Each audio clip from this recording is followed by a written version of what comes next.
Before we begin, I have a small request. This channel is going through a very difficult time right now, and your support truly means the world to me. If these stories bring you comfort, entertainment, or help you relax, please consider supporting the channel with a like, a comment, or a subscription. Every bit of support helps more than you know, and gives me the motivation to keep creating. Thank you for being here. Let's begin.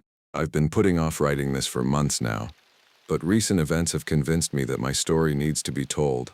My name doesn't matter. What matters is that I spent 3 years as a park ranger in one of the most remote wilderness areas in the Pacific Northwest, and what I experienced there has fundamentally changed how I view the natural world. The Cascade Wilderness Preserve encompasses over 200,000 acres of old-growth forest, deep canyons, and mountain peaks that haven't been properly mapped since the 1940s. It's the kind of place where cell phone signals don't exist, where the nearest town is a 4-hour drive on logging roads that wash out every winter, and where the Forest Service maintains only a handful of ranger stations scattered across an area larger than most states. I was assigned to Station 7, the most isolated outpost in the preserve. My predecessor, a 20-year veteran named Rodriguez, had requested a transfer after what he described as personal reasons. The district supervisor, a weathered man named Morrison, drove me out there in September 2019. Just as the first autumn storms were beginning to roll in from the Pacific, the drive took us deep into country that felt older than anything I'd experienced during my training. The road narrowed from paved highway to gravel, then to a dirt track that seemed to disappear entirely beneath the canopy of Douglas firs that towered 300 feet above us. These trees were ancient, some dating back over 1,000 years, and their trunks were so massive that our truck looked like a toy as we wound between them. Station 7 covers about 30,000 acres, Morrison explained as we bounced over a particularly rough section of road. Most of it's never been logged, never been developed. Hell, most of it's never been properly surveyed. Your job is to maintain the trails, assist any hikers who get in trouble, and keep an eye on the wildlife population. He paused, seeming to consider his words carefully. Rodriguez mentioned some unusual wildlife activity in his final reports. Large animal tracks, damaged campsites, that sort of thing. Probably just bears getting bold as food sources become scarce, but keep your eyes open. The ranger station itself was a modest log cabin built in the 1960s, equipped with solar panels, a shortwave radio, and enough supplies to last through a month-long snowstorm. It sat in a small clearing surrounded by firs so tall that even at midday the forest floor remained in perpetual twilight. The nearest neighbor was a fire lookout tower 15 miles to the north, staffed seasonally by a ranger named Mitchell who I'd communicate with via radio check-ins twice daily. Morrison spent the afternoon showing me around the station, explaining the radio protocols, the supply cache locations, and the network of trails that spread out like spokes from the station hub. As evening approached, he began preparing for his return journey. "One more thing," he said, hefting his pack into the truck. "The locals in the valley have some pretty strong folklore about these woods. Native American tribes considered this area sacred, wouldn't hunt here. The early loggers had stories too. Strange sounds, missing workers, that sort of thing. It's all nonsense, of course, but it's influenced how people think about this place for generations." He climbed into the truck and started the engine. "Radio check at 0800 and 1700 hours daily. If you miss 2 consecutive checks, we'll send someone out to find you. Keep your weapon clean and loaded. There are black bears and cougars out here, and they're not afraid of humans." I watched his taillights disappear into the trees, and suddenly the forest seemed to close in around me. The silence was absolute. Not the comfortable quiet of a suburban evening, but a heavy, oppressive stillness that seemed to muffle even my own breathing. I'd grown up in rural areas, spent plenty of time in the wilderness, but there was something different about this place. Something that made the hair on my arms stand up. That first night I made myself a simple dinner and spent the evening reading Rodriguez's logs. His entries for the first 2 years were routine: trail maintenance, weather observations, occasional interactions with lost hikers. But the entries from his final months painted a different picture. July 15th. Found unusual tracks near mile marker 12 on the Cascade Trail. Approximately 16 inches long, 8 inches wide. Deeper impression than typical bear tracks. Stride length suggests bipedal movement. Took photographs and measurements. August 3rd, responded to report of damaged campsite at Heron Lake. Tent shredded, food containers crushed. Campers reported hearing large animal moving through camp during night. Described sound as like a person walking but heavier, no visual contact. August 20th. Third incident this month of hikers reporting being watched while on remote sections of trail. Consistent descriptions of feeling observed, hearing movement in tree line. No visual confirmations. Recommended increased caution on solo hikes. September 2nd. Large tree blocking North Ridge Trail. Appears to have been pushed over rather than falling naturally. No equipment marks, no storm damage to surrounding trees. Tree is approximately 80 feet tall, 4 feet in diameter. Would require significant force to topple. September 15th, requesting transfer to different station, personal reasons. I set the logbook aside and stepped outside to check the weather instruments. The night was clear and cold, with a thin slice of moon providing just enough light to make out the tree line. As I recorded the temperature and humidity readings, I heard something that made me freeze in place. It was a sound like nothing I'd ever heard before. A low, rumbling call that seemed to come from deep in the forest. It wasn't quite a howl, wasn't quite a roar, but something in between. The sound rolled across the clearing like distant thunder, lasting for nearly 30 seconds before fading into silence. I stood perfectly still, straining to hear any follow-up sounds, but the forest had returned to its oppressive quiet. I told myself it was probably just a large bear, maybe a bull elk during rutting season, but the sound hadn't matched anything in my wildlife training. Whatever had made that call was big, and it was somewhere out there in the darkness beyond the ring of light from the station. I finished my readings quickly and retreated inside, making sure to lock the heavy wooden door behind me. As I prepared for bed, I found myself checking the windows repeatedly, scanning the tree line for any movement. A rational part of my mind insisted that I was just experiencing first-night nerves, that every ranger station had its share of unusual wildlife sounds, but some deeper instinct was telling me to be very, very careful. I loaded my service rifle and placed it beside my bed, then lay down and tried to sleep. But every small sound, the settling of the cabin, the whisper of wind through the trees, the distant crack of a branch, seemed amplified in the darkness. And somewhere in the back of my mind, I kept hearing that deep, rumbling call echoing through the forest. That was my first night at Station 7, and it set the tone for everything that followed. Looking back now, I realized that sound was a warning, a notice that I'd entered territory that belonged to something else, something that had been living in these woods long before the first humans arrived, and that would be here long after we were gone. The first few weeks at Station 7 passed without major incident, though I began to notice small things that didn't quite fit the normal patterns of wilderness life. Hikers would occasionally report feeling watched on remote sections of trail, always in the same general area near what was marked on my maps as Boulder Creek Canyon. Game trails that should have been busy with deer and elk traffic were mysteriously empty, as if the animals were avoiding certain areas entirely. I found myself paying closer attention to Rodriguez's notes, particularly his observations about unusual tracks. On October 12th, while conducting a routine trail maintenance check, I found my first set. The Cascade Trail runs for nearly 20 miles through the heart of the preserve, connecting 3 backcountry camping areas. At mile marker 15, where the trail crosses a small stream, I noticed what looked like a single footprint pressed deep into the soft mud beside the water. The print was massive, at least 18 inches long and 8 inches wide, with what appeared to be 5 distinct toe impressions. I'd seen thousands of animal tracks during my career, but this one didn't match anything in my field guides. It was too large and too human-like to be a bear, but far too big to be made by any person. The depth of the impression suggested something extraordinarily heavy had made it, and the clarity of the print indicated it was recent, probably within the last day or two. I photographed the print from multiple angles and took detailed measurements, following the protocols Rodriguez had established. The toe impressions were particularly interesting. They showed what appeared to be a flexible, almost human-like foot structure, but scaled up to impossible proportions. Most unsettling was the realization that this single print suggested something had been standing upright at the stream's edge, probably drinking or cooling itself in the water. That evening, I radioed Mitchell at the fire lookout to report the finding. His response was immediate and intense. "You found prints near Boulder Creek Canyon?" he asked, his voice crackling through the static.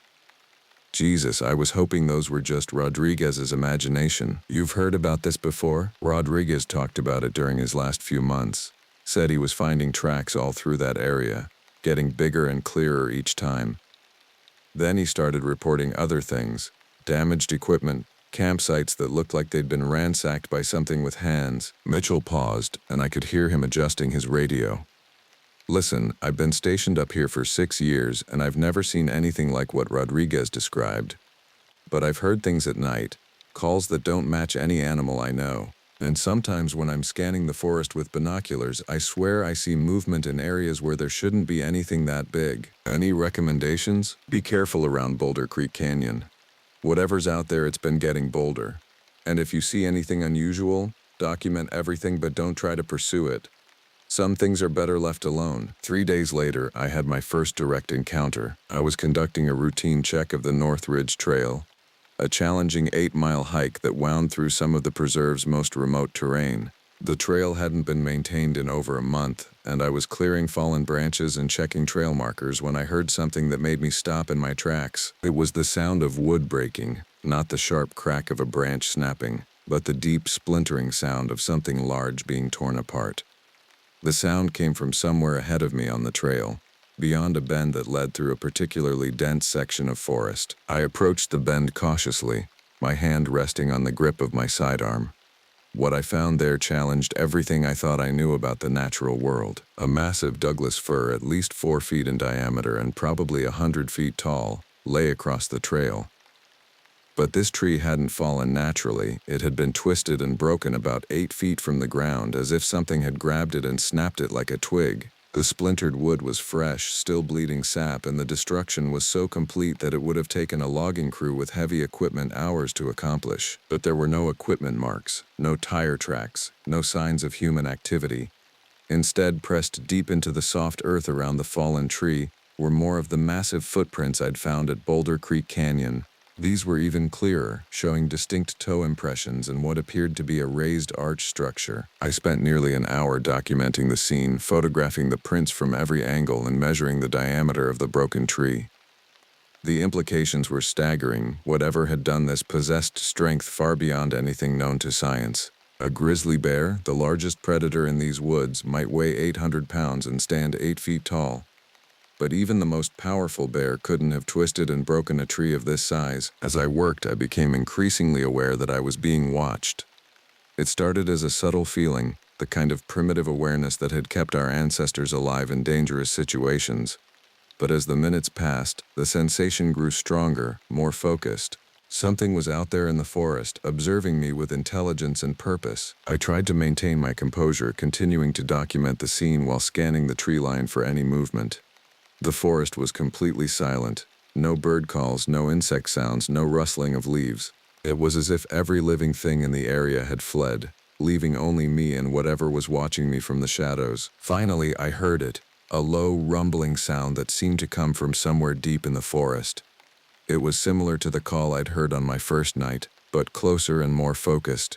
The sound rolled through the trees like distant thunder, and I felt it as much as heard it, vibrating through the ground and into my bones. I finished my documentation as quickly as possible and began the long hike back to the station. As I walked, I couldn't shake the feeling that I was being followed. Several times I stopped and turned around, scanning the trail behind me, but I never saw anything. Still, there was something about the quality of the silence, the way the forest seemed to hold its breath, that convinced me I wasn't alone. That night I spent hours reviewing my photographs and measurements, trying to make sense of what I'd found. The footprints were consistent with Rodriguez's documentation, but the scale of the tree destruction was unprecedented. Whatever was living in these woods was far larger and more powerful than anything in the scientific literature. I considered reporting my findings to Morrison, but I knew how it would sound. A rookie ranger claiming to have found evidence of some unknown creature in the forest. Instead, I decided to continue my documentation, building a case that would be impossible to dismiss. But as I prepared for bed that night, I found myself checking the door locks and window latches more carefully than usual. The rational part of my mind insisted that I was dealing with nothing more than an unusually large and aggressive bear, but some deeper instinct was telling me that I'd encountered something else entirely. something that had been living in these woods for far longer than human civilization, and that viewed my presence as an intrusion into its territory. The sound I'd heard that evening echoed in my memory as I finally drifted off to sleep, a call that seemed to carry both warning and challenge, a notice that I was now part of something far older and more dangerous than I could have imagined. Over the following weeks, I established a routine that would define my time at Station 7. Each morning, I would review the previous day's notes, plan my patrol routes, and check in with Mitchell at the fire lookout. Each evening, I would document my findings and try to make sense of the increasingly strange pattern of events unfolding in the forest around me. The incidents were becoming more frequent and more bold. On October 25th, I found another damaged campsite at Heron Lake, where a family of 4 had been forced to abandon their gear and hike out in the middle of the night. The father, an experienced outdoorsman named Peterson, described what had happened in a radio call to my station. "Something came into our camp around midnight," he said, his voice tight with controlled fear. "We heard it moving around outside our tent, making these low grunting sounds. When I looked out through the tent flap, I saw something huge moving between the trees, bigger than any bear I've ever seen, walking upright like a person." Peterson's description was consistent with other reports I'd been collecting. The creature, whatever it was, seemed to be actively investigating human presence in the forest. It would approach campsites and trail areas, examine equipment and supplies, and occasionally cause significant damage to gear and facilities. When I arrived at the Heron Lake site the next morning, I found evidence that supported Peterson's account. The family's tent had been systematically torn apart, not ripped randomly as would be expected from a bear attack. The food containers had been opened with what appeared to be manipulative intelligence. Twist-off lids had been unscrewed, rather than crushed or torn open. Most significantly, I found clear footprints in the mud around the campsite, showing the same distinctive pattern I documented at Boulder Creek Canyon. I was beginning to understand that I was dealing with something that possessed both tremendous physical strength and considerable intelligence.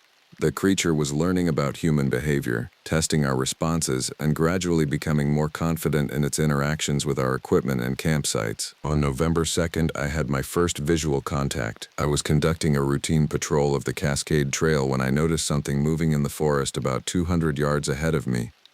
At first, I thought it was just another hiker, but as I got closer, I realized that what I was seeing didn't fit any normal pattern of human movement. The figure was massive, at least 8 feet tall and proportionally built like a heavyweight boxer. It moved through the dense underbrush with surprising grace, pushing aside branches and obstacles that would have stopped a normal person. Most unsettling was the way it moved, upright like a human, but with a fluid, almost predatory gait that suggested incredible strength and agility. I stopped on the trail and watched through my binoculars as the creature moved parallel to my position, staying just far enough away to remain partially hidden in the forest shadows.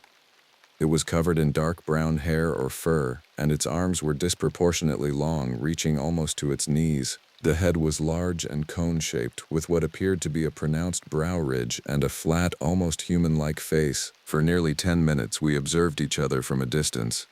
The creature seemed as curious about me as I was about it, occasionally stopping to study my position before continuing its movement through the forest. There was an intelligence in its behavior that was both fascinating and deeply unsettling. This was not a mindless animal, but something that was capable of complex thought and decision-making. Finally, the creature moved deeper into the forest and disappeared from view. I waited for another half hour, hoping it might return, but the forest had returned to its normal sounds and rhythms. I marked the location carefully and spent the rest of the afternoon documenting the encounter, including detailed sketches of what I'd observed. That evening, I made my first detailed report to Morrison via radio. I knew it would sound incredible, but the evidence was becoming too substantial to ignore. "Morrison, this is Station 7. I need to report some unusual wildlife activity that may require investigation." "Go ahead, Station 7. I've been documenting a series of encounters with what appears to be an unknown large mammal. Physical evidence includes footprints up to 18 inches long, damaged campsites, and trees that appear to have been broken by something with extraordinary strength. Today I had visual contact with what I believe to be the same creature." There was a long pause before Morrison responded. "Station 7, can you describe what you observed?" Bipedal primate, approximately 8 feet tall, covered in dark brown hair, moved with intelligence and purpose, appeared to be observing human activity in the area. I have photographs of tracks and damage, detailed measurements, and sketches of the creature. Another pause. Station 7. I'm going to need you to compile a complete report and forward it to the district office. Include all photographs, measurements, and documentation. We'll need to determine if this represents a safety hazard to park visitors. Copy that, Morrison? Should I continue normal patrol activities? Affirmative, but exercise extreme caution. If this creature poses any threat to human safety, we'll need to consider closing affected trail areas. Over the following week, I compiled the most comprehensive report I'd ever written. The evidence was overwhelming. Something large, intelligent, and previously unknown to science was living in the remote sections of the preserve. The creature appeared to be solitary, highly elusive, and increasingly curious about human activity. But as I worked on the report, I began to notice changes in the creature's behavior that suggested our encounters were escalating beyond simple observation. Equipment left unattended would be moved or examined. Trail markers were being systematically removed or relocated. Most unsettling, I found evidence that the creature was visiting my station during the night, leaving footprints in the soft earth around the cabin and examining my equipment storage areas. On November 15th, I woke to find that my woodpile had been completely reorganized. The logs had been stacked in a different pattern, arranged with a precision that suggested intelligence and purpose. Fresh footprints led from the woodpile to the edge of the forest, where they disappeared into the underbrush. I realized that the creature was no longer simply avoiding human contact. It was actively seeking interaction. The implications were both exciting and terrifying.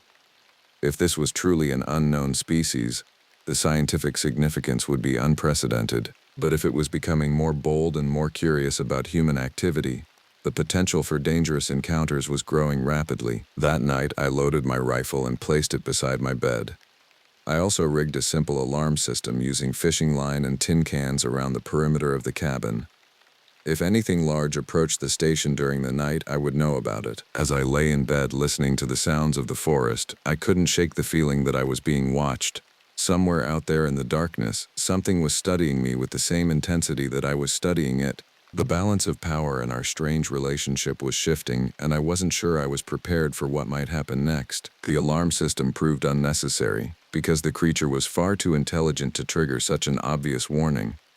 Instead, it found ways to visit my station that demonstrated a level of problem-solving ability that challenged everything I thought I knew about wildlife behavior. On November 18th, I discovered that my motion-activated trail cameras, expensive equipment designed to photograph wildlife without human intervention, had been systematically disabled, not destroyed, not damaged, but carefully turned to face away from the areas where I'd been documenting the creature's activities.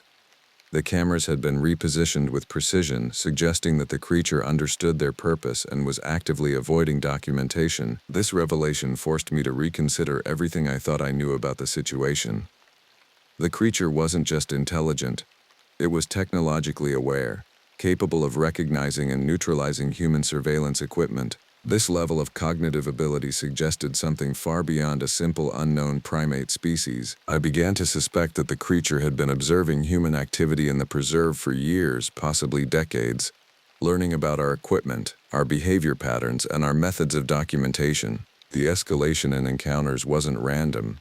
It was the result of a calculated decision to reveal itself, to test human responses, and to establish some form of communication or territorial boundary. On November 22nd, I had my most significant encounter yet. I was conducting a sunrise patrol of the North Ridge Trail when I heard what sounded like human voices coming from the direction of Boulder Creek Canyon. The preserve was officially closed to overnight camping during the winter months, so any human presence in that area would be unauthorized and potentially dangerous. I approached the canyon cautiously, following the sound of voices through the dense forest.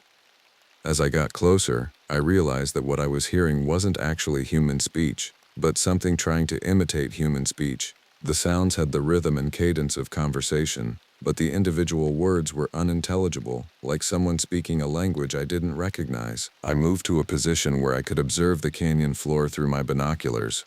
What I saw there will haunt me for the rest of my life. The creature was standing in the center of a small clearing, apparently practicing human vocalizations. It would make a series of sounds that resembled speech, pause as if listening for a response, then try again with different intonations and rhythms. The intelligence demonstrated by this behavior was staggering. The creature was actively attempting to learn human communication, but I wasn't alone in observing this strange performance. As I watched, I became aware of movement in the trees around the clearing. There were others, at least 2 additional creatures, smaller than the first but still massive by human standards. They were positioned around the clearing like sentinels. Watching the first creature's attempts at vocal communication, the implications hit me like a physical blow. This wasn't a single unknown animal, it was a family group, possibly even a small community. The creature I'd been encountering was part of a larger population that had been living in these woods undetected for generations. I watched for nearly an hour as the creatures continued their strange ritual.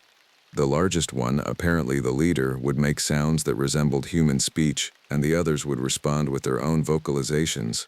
It was like watching a primitive language lesson, with one creature teaching the others about human communication patterns. Finally, the session ended, and the creatures melted back into the forest with the same fluid grace I'd observed before. I waited until I was certain they were gone before approaching the clearing to document the scene. The evidence was unmistakable. Multiple sets of footprints, clear impressions in the soft earth, ranging from the massive 18-inch prints I'd documented before to smaller ones that might have belonged to juveniles. The arrangement of the prints suggested a social structure, with the largest creature at the center and the others positioned in a protective circle around it. I spent the rest of the day documenting the site, taking measurements and photographs of every print I could find. The evidence pointed to a conclusion that was both thrilling and terrifying. I had discovered a population of unknown primates living in the remote wilderness, creatures that possessed intelligence, social organization, and the ability to learn about human behavior. But as I worked, I became increasingly aware that I was being watched. The feeling was stronger than ever before, focused and intense. I knew without looking that the creatures were observing me from somewhere in the surrounding forest, evaluating my behavior, deciding how to respond to my presence in their territory. That evening, I made a decision that would change everything. Instead of immediately reporting my findings to Morrison, I decided to attempt direct communication with the creatures. If they were intelligent enough to learn human speech patterns, they might be capable of understanding peaceful intent. I prepared a simple offering, some food from my supplies, arranged in a pattern that suggested a peaceful gesture. I placed it in the clearing where I'd observed the creature's communication ritual, along with a small mirror and some colored cloth that might appeal to their curiosity. Then I retreated to a position where I could observe the clearing from a distance, settled in with my binoculars, and waited. The creatures returned just after sunset. The largest one approached the offering cautiously, examining each item with obvious intelligence. It picked up the mirror and studied its reflection, turning the glass this way and that as if trying to understand how it worked. The food was examined carefully before being tasted, and the colored cloth was handled with what appeared to be aesthetic appreciation. After several minutes of examination, the creature looked directly at my hiding position. Our eyes met across the distance, and I felt a chill of recognition.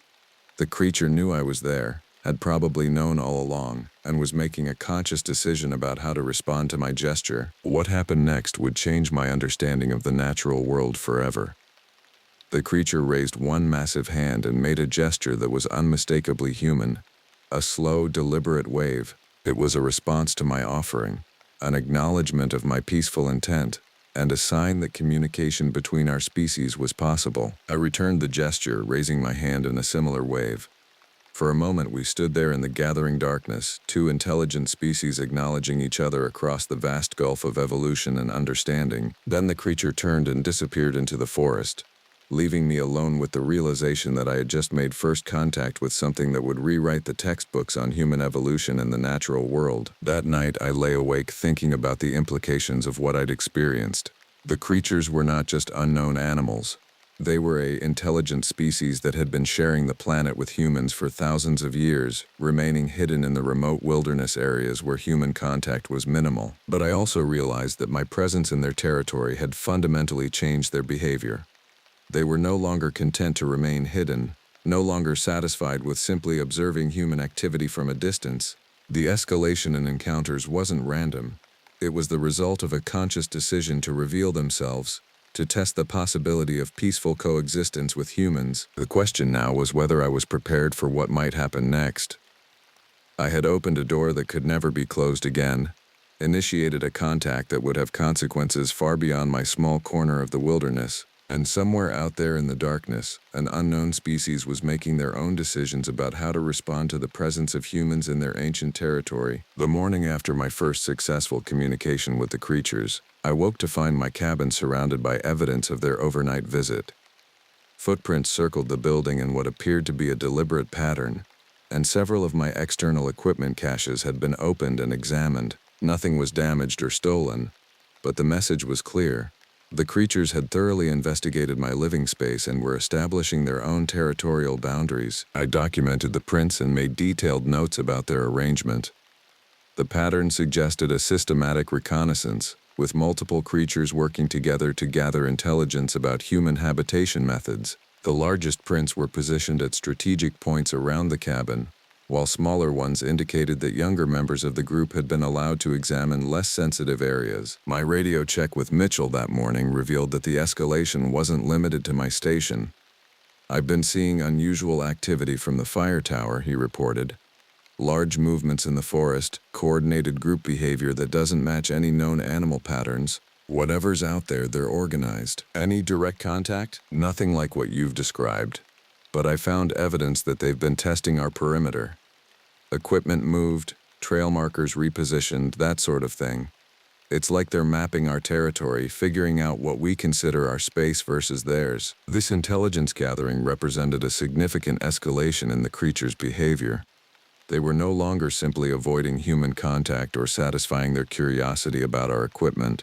They were actively studying human territorial patterns, possibly preparing for some form of negotiation or conflict over land use. On November 28th, I encountered the first signs of what I came to think of as territorial marking.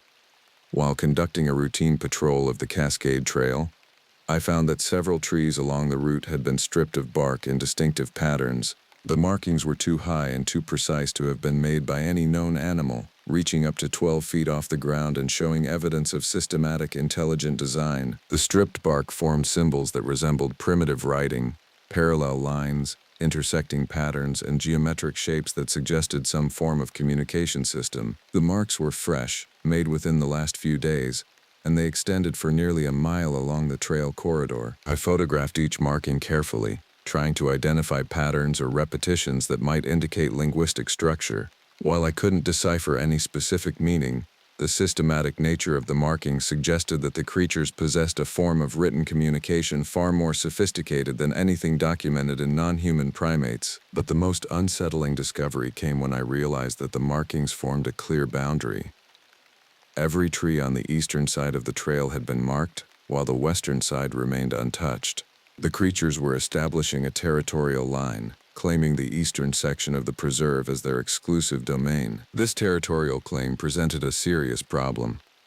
The eastern section included some of the preserve's most popular hiking trails, 3 backcountry camping areas, and the main access routes to the summit areas. If the creatures were serious about excluding human activity from this region, the implications for park management would be enormous. I spent the next few days testing the boundaries of their territorial claim.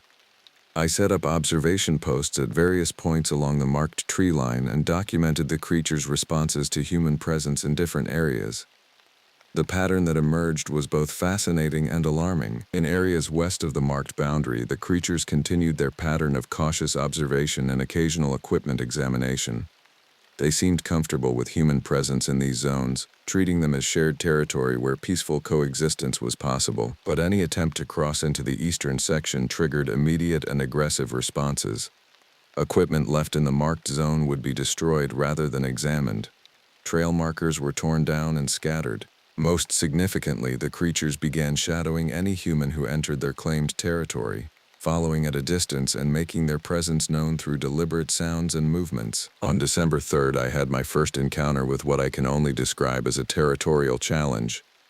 I was conducting a routine maintenance check of the Boulder Creek Canyon Trail when I heard the same deep, rumbling call that had marked my first night at the station. But this time, the sound was much closer and more focused, coming from somewhere directly ahead of me on the trail. I stopped and scanned the forest with my binoculars, looking for the source of the sound. What I saw made my blood run cold. 3 of the creatures were positioned across the trail, effectively blocking my access to the eastern section of the preserve.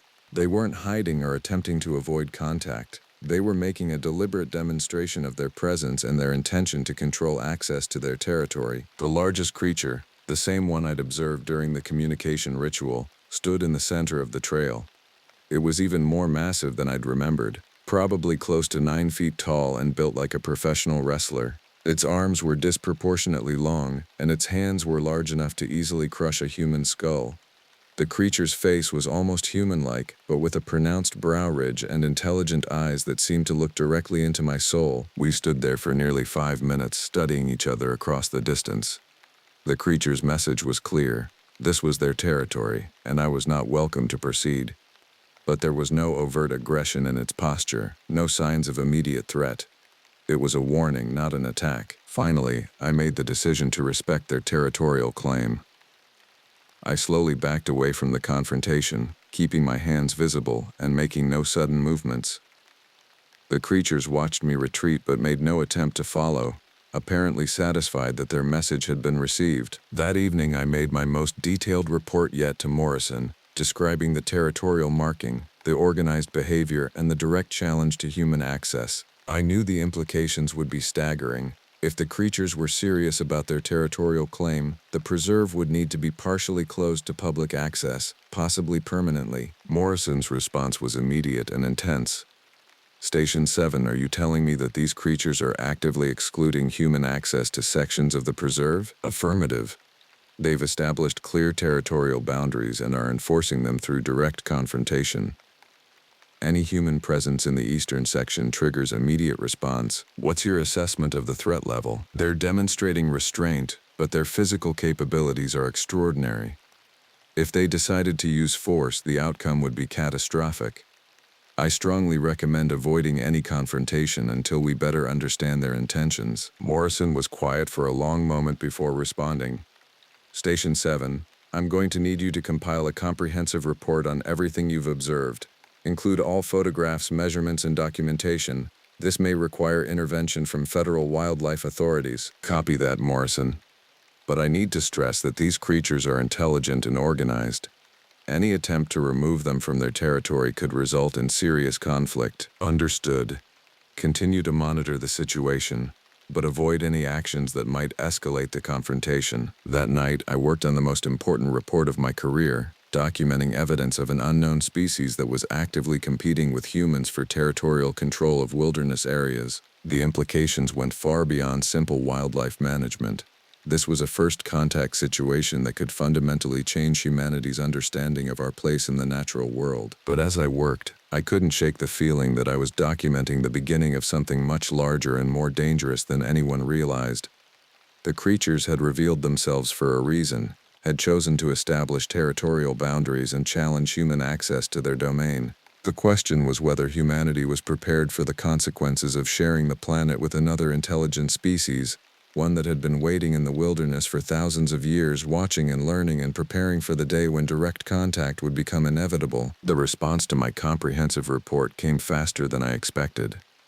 On December 10th, Morrison radioed to inform me that a team of federal wildlife specialists would be arriving at Station 7 within the week to investigate my claims and assess the situation. The team would include primatologists, wildlife biologists, and law enforcement personnel equipped to handle dangerous animal encounters. I tried to explain that the creatures were not simply dangerous animals, that they possessed intelligence and social organization that would make any confrontational approach extremely hazardous.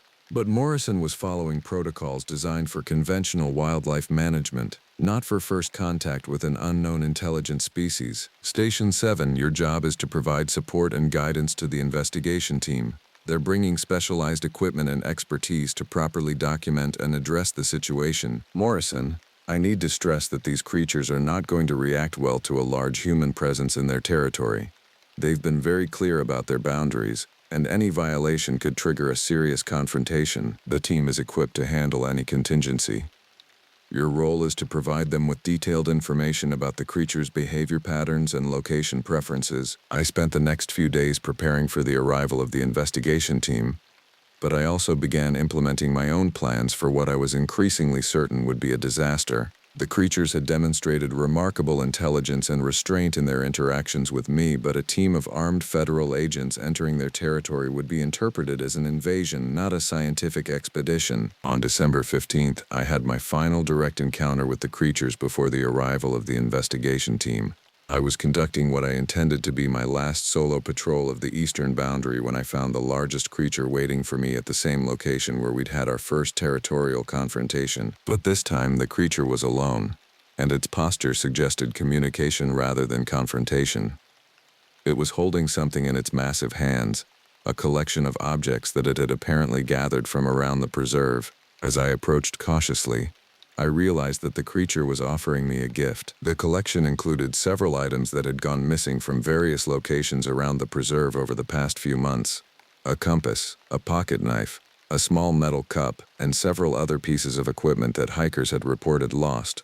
But these items had been modified in subtle ways, decorated with carved symbols and patterns that suggested artistic ability and aesthetic appreciation. The creature placed the collection on the ground between us, then stepped back and made the same deliberate wave gesture that had marked our first successful communication. It was a peace offering, a final attempt to establish understanding before whatever was coming next. I approached the collection slowly, examining each item carefully. The modifications were beautiful and sophisticated, showing a level of craftsmanship that indicated not just intelligence but genuine artistic ability. The carved symbols matched the territorial markings I'd documented on the trees, suggesting a consistent symbolic language. I looked up at the creature and nodded, then reached into my pack and pulled out my own offering, a detailed map of the preserve with the eastern boundary clearly marked, along with a note written in simple language explaining that other humans would be arriving soon and that I had tried to warn them about the territorial boundaries. The creature examined the map with obvious intelligence, tracing the boundary lines with one massive finger. When it looked up at me, I saw something in its eyes that I can only describe as sadness. A recognition that our brief period of peaceful coexistence was about to end. The creature carefully folded the map and tucked it into what appeared to be a primitive pouch made from animal hide. Then it looked directly at me and made a series of soft vocalizations that sounded almost like a warning. The message was clear. Danger was coming and I should be prepared. Then the creature turned and disappeared into the forest, leaving me alone with the realization that I had just witnessed what might be the last peaceful interaction between our species for a very long time. The investigation team arrived on December 18th. 6 federal agents equipped with tranquilizer weapons, tracking equipment, and heavy communication gear. The team leader, a wildlife biologist named Dr. Williams, was professional and competent, but it was clear that he viewed the situation as a conventional wildlife management problem rather than a first contact scenario. Ranger, we're here to document and relocate whatever species you've encountered. Our priority is public safety and wildlife preservation. I need you to guide us to the areas where you've had the most significant encounters. I tried one more time to explain the intelligence and social organization of the creatures, but Dr. Williams was focused on standard protocols. The team spent their first day examining the evidence I'd collected, photographing footprints and territorial markings, and setting up monitoring equipment along the boundary lines. On the second day, they insisted on penetrating into the eastern section of the preserve, despite my warnings about territorial violations. I led them reluctantly toward Boulder Creek Canyon, hoping that the creatures would simply avoid contact with such a large human presence. We never made it to the canyon. About 2 miles into the eastern section, we encountered the creature's response to our territorial violation. It began with sounds, deep, rumbling calls that seemed to come from all directions, echoing through the forest like a coordinated communication system. The calls were answered by similar sounds from multiple locations, creating a network of vocalizations that surrounded our position. Dr. Williams ordered his team to spread out and attempt to locate the source of the sounds, but I knew we were already surrounded. The creatures had been tracking our movement from the moment we crossed their boundary, and they were now implementing what could only be described as a military-style response to our invasion of their territory. The first direct contact came when the largest creature stepped into view about 50 yards ahead of us on the trail. It was the same individual I'd been communicating with, but now it was flanked by at least 4 others, all massive and obviously agitated. The creature's posture was no longer peaceful. It was clearly preparing for confrontation. Dr. Williams raised his tranquilizer weapon, But before he could fire, the forest erupted in chaos. The creatures had been coordinating their attack, and they struck from multiple directions simultaneously. Trees began falling across the trail, blocking our escape routes. Equipment caches were destroyed with systematic precision. Most terrifying of all, the creatures began demonstrating their strength by tearing apart massive logs and hurling them in our direction. The message was unmistakable. We were outmatched, outmaneuvered, and completely at their mercy. The creatures could have easily killed us all, but they were choosing to demonstrate their power rather than use lethal force. It was a controlled display of dominance, designed to force our retreat without causing unnecessary casualties. Dr. Williams made the only sensible decision and ordered an immediate withdrawal. We retreated from the eastern section as quickly as possible, leaving behind most of our equipment and abandoning any pretense of scientific investigation. That night, as the investigation team prepared for an emergency evacuation, I made my own decision about the future. I could not continue to serve as a bridge between two species that were fundamentally incompatible in their territorial needs. The creatures had made their position clear. They would defend their territory with whatever force was necessary, and any human presence in their domain would be considered an act of war. I submitted my resignation to Morrison via radio, effective immediately. The preserve would need a new approach to managing the eastern section, one that acknowledged the presence of an intelligent species with legitimate territorial claims.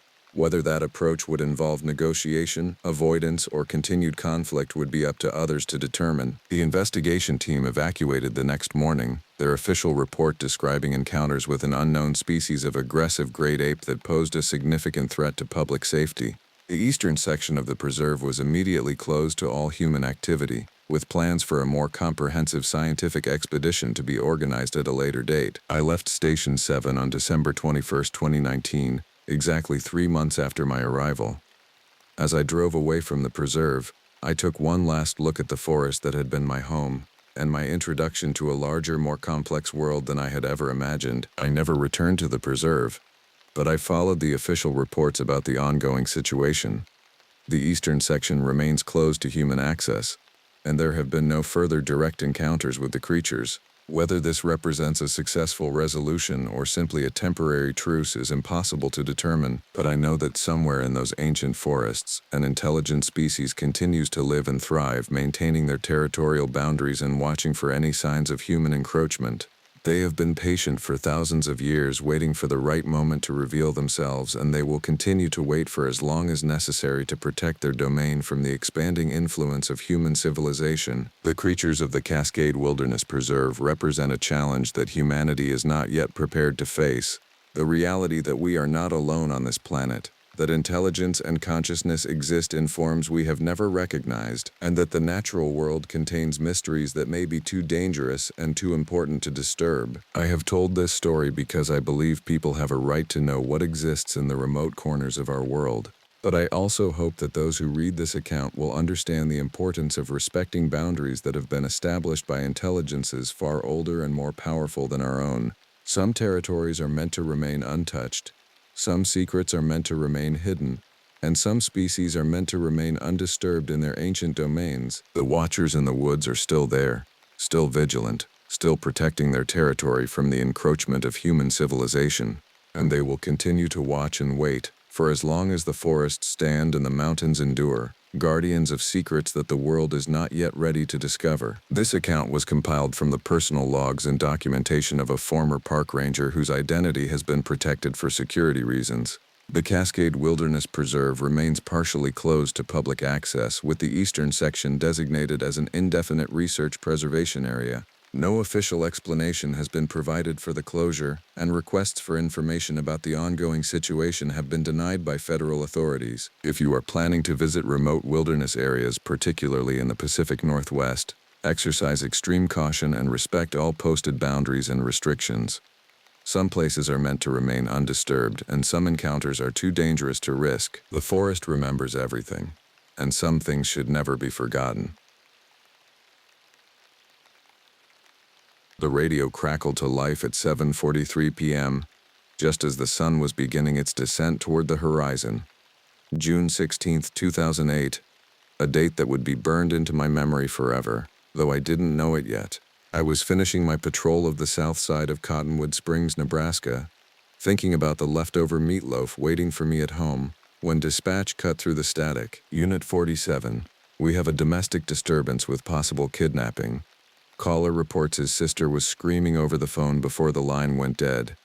Address is 124 County Road 8, the old Hartley place. My blood turned to ice water. I knew that address. Every cop in the county knew it.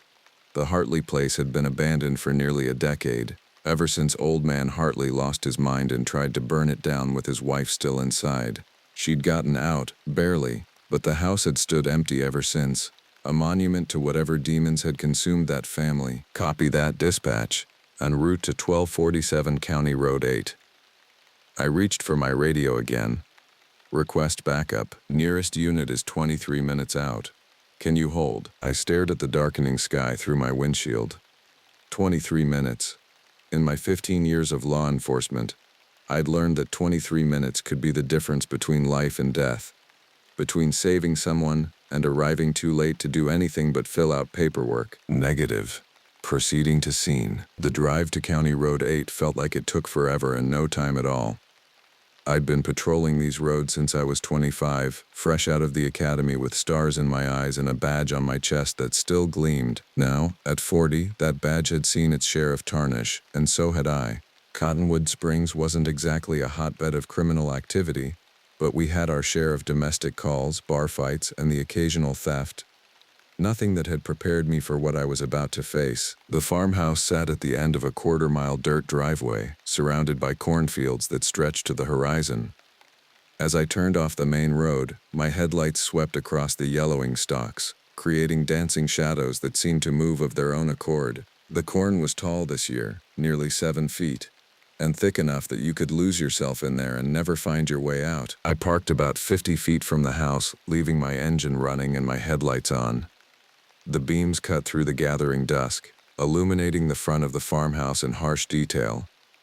The sight made my stomach drop. The place looked like something out of a horror movie. Paint peeled from the siding in long curling strips that reminded me of dead skin.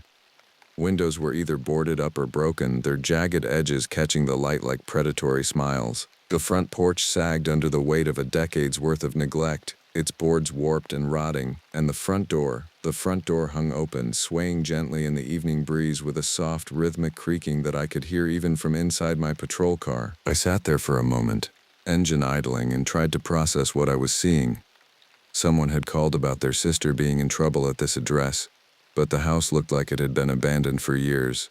No lights, no signs of life, just that open door, moving back and forth like a pendulum marking time. The smart thing would have been to wait for backup. Every instinct I'd developed over 15 years of police work was screaming at me to stay in that car, keep the engine running, and wait for Officer Wells to arrive. But somewhere in that house, or somewhere nearby, there might be a woman who needed help. A woman who might not have 23 minutes to wait. I checked my service weapon, made sure my flashlight was working, and stepped out of the car. The night air hit me like a physical presence, thick and humid, and carrying scents that made my nose wrinkle. There was the sweet smell of corn silk and the earthy odor of rich farmland. But underneath it all was something else. Something that reminded me of meat left too long in the sun. The gravel crunched under my boots as I approached the house.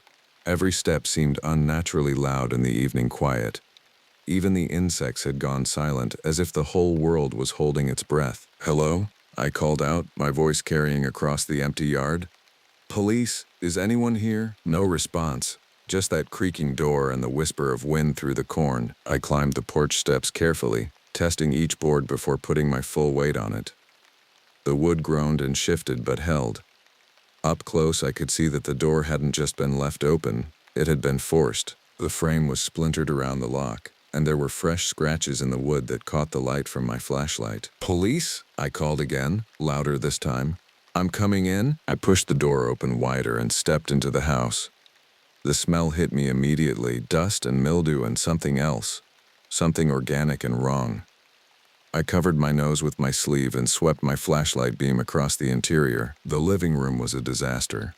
Furniture overturned, cushions slashed, pictures torn from the walls. Someone had been here recently and they'd been looking for something. Or someone. I could see footprints in the dust, multiple sets leading deeper into the house. My radio crackled. Unit 47, what's your status? I keyed the mic. I'm inside the structure. Signs of forced entry and a struggle. Still searching. Copy that. Backup is 15 minutes out. 15 minutes. I moved deeper into the house, my flashlight beam dancing across overturned furniture and scattered debris. The kitchen was in the same state, drawers pulled out, contents scattered across the floor. I could see more footprints here, some in what looked like mud, others in something darker. The stairs to the second floor were in the corner of the kitchen, but they looked like they might collapse if I breathed on them wrong. I decided to check the rest of the first floor first. There was a bedroom off the kitchen, empty except for a mattress that looked like it had been slept on recently. The bathroom was small and cramped, with a mirror that reflected my flashlight beam back at me like a searchlight. And then I found the basement door. It was standing open, revealing a set of wooden steps that disappeared into absolute darkness. The smell was stronger here, that organic, wrong smell that made my stomach churn. I aimed my flashlight down the steps and saw something that made my blood run cold. Scratch marks. Deep gouges in the wooden steps, as if something with claws had been dragged, or had dragged itself up from the basement. I should have waited for backup. I should have called it in and waited for Wells and the others to arrive. But I could hear something from down there. A sound so faint I almost missed it. A whimper. Human and desperate and afraid. I started down the stairs, my gun drawn and my flashlight cutting through the darkness ahead of me. Each step creaked under my weight and I could feel the wood sagging. The smell got stronger with each step until I was breathing through my mouth to avoid gagging. The basement was small and cramped, with a dirt floor and stone walls that wept moisture. My flashlight beam swept across the space, revealing empty shelves and cobwebs and something else. Something that made me stop dead in my tracks. There was a chair in the center of the room, a wooden chair with ropes still tied to the arms and legs. The ropes were frayed and broken, as if someone had struggled free, and around the chair the dirt floor was churned up and dark with stains that I didn't want to think about, but whoever had been tied to that chair was gone now. The basement was empty except for the lingering smell of fear and something else. Something wild and animal and dangerous. I was backing toward the stairs when I heard it. A sound from somewhere behind me, in the darkness beyond my flashlight beam. A shuffle, a sniff, and then so quietly I almost didn't hear it. A low growl that seemed to come from the very walls themselves. I spun around, my flashlight beam sweeping the basement, but there was nothing there, just shadows and the echo of my own breathing. I was imagining things, had to be. The stress of the situation, the smell, the sight of that chair, it was all getting to me. I climbed the stairs 2 at a time, my heart hammering in my chest. I needed to get outside, needed to radio for backup, needed to think about what I'd found and what it meant.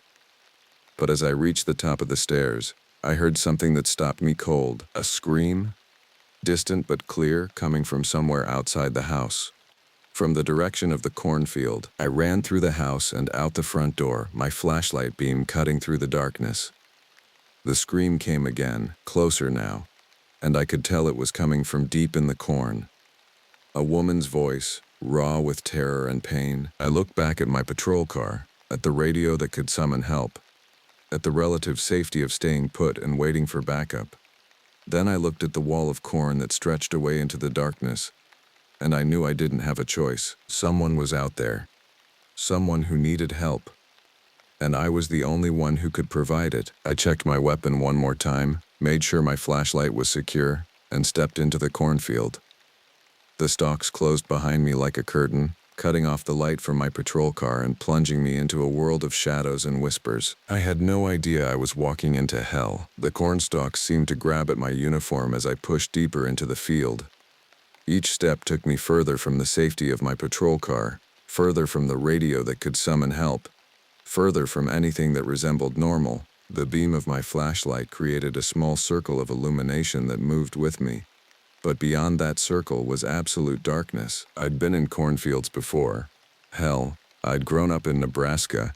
Cornfields were as much a part of the landscape as the sky itself. But this felt different. Wrong. The stalks were too thick, too tall, and they seemed to press in from all sides like living things.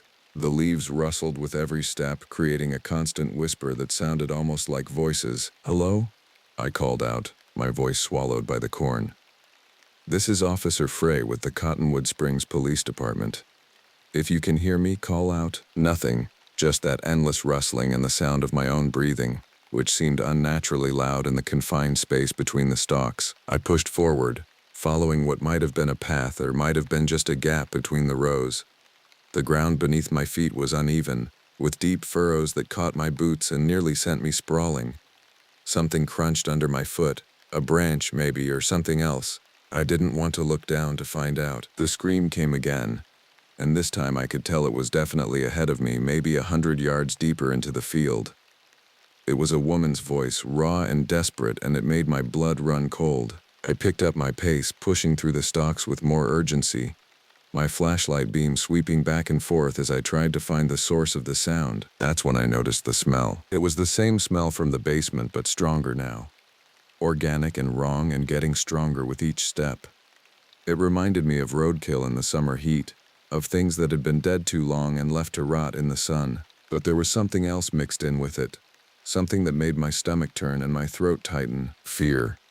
I could smell fear itself, sharp and acrid and human. I tried to radio for backup, but the signal was weak this far from the car. Static filled my earpiece, broken by fragments of conversation from other units in other parts of the county.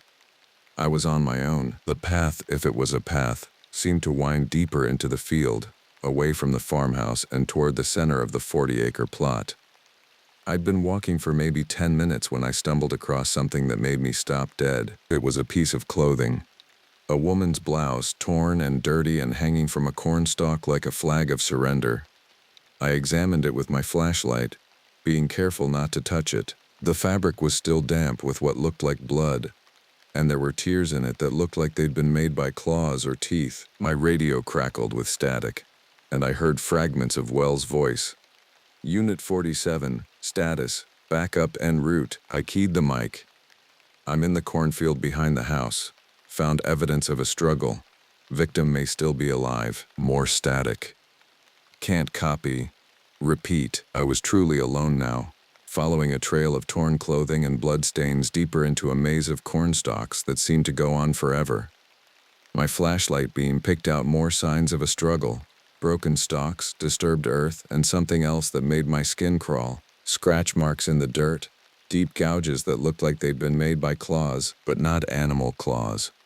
These were too long, too deep, and they were arranged in patterns that suggested something walking upright, something that had been dragging someone or something through the corn. I followed the trail for another 5 minutes, my nerves wound tight as piano wire. Every shadow seemed to hide a threat. Every rustle of leaves sounded like footsteps. The smell was getting stronger, and I could taste it now, metallic and sweet and wrong. Then I saw the light. It was just a flicker at first, barely visible through the stalks ahead of me. But as I got closer, I could see it was a fire, a small campfire, or maybe a lantern, burning in what looked like a clearing in the corn. And around that fire, I could see movement, shapes that might have been human, or might have been something else entirely. I clicked off my flashlight and moved forward slowly, using the corn for cover. The fire was maybe 50 yards ahead, and I could hear voices now, low and guttural, speaking in a language I didn't recognize. Or maybe it wasn't a language at all. Maybe it was just the sound of animals communicating in the darkness. I crept closer, my gun drawn and my finger on the trigger.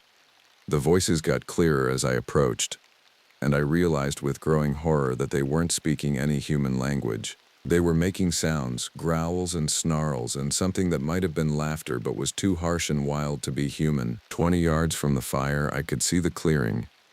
It was perfectly circular, as if someone had cut down the corn stalks to create a space maybe 30 feet across. In the center was a fire pit made of stones, and around it were shapes that made my blood freeze. There were 3 of them.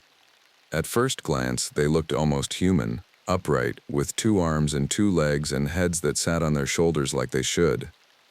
But as I watched, I realized that the proportions were all wrong. They were too tall, too thin, with arms that hung down past their knees and fingers that were too long and ended in what looked like claws. Their skin was wrong too.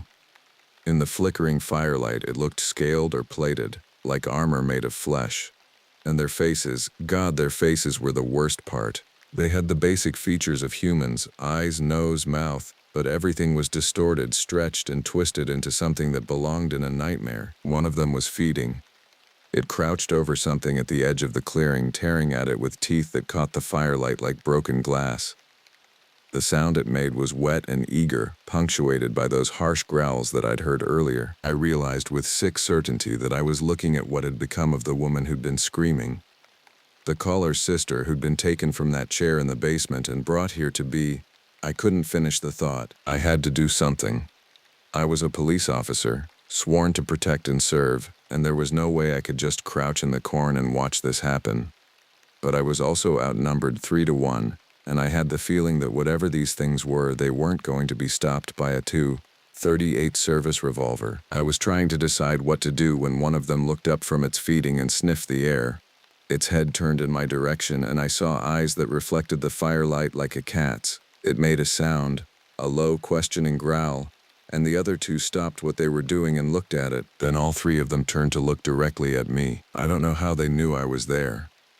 Maybe they could smell me, or maybe they could hear my heartbeat, which was hammering so loud I was sure the whole county could hear it. But they knew exactly where I was hiding, and they started moving toward me with a fluid, predatory grace that made my skin crawl. I stood up and aimed my gun at the nearest one. "Police, don't move." They stopped, but not out of fear or compliance. They stopped like predators who'd just been presented with prey that was trying to fight back.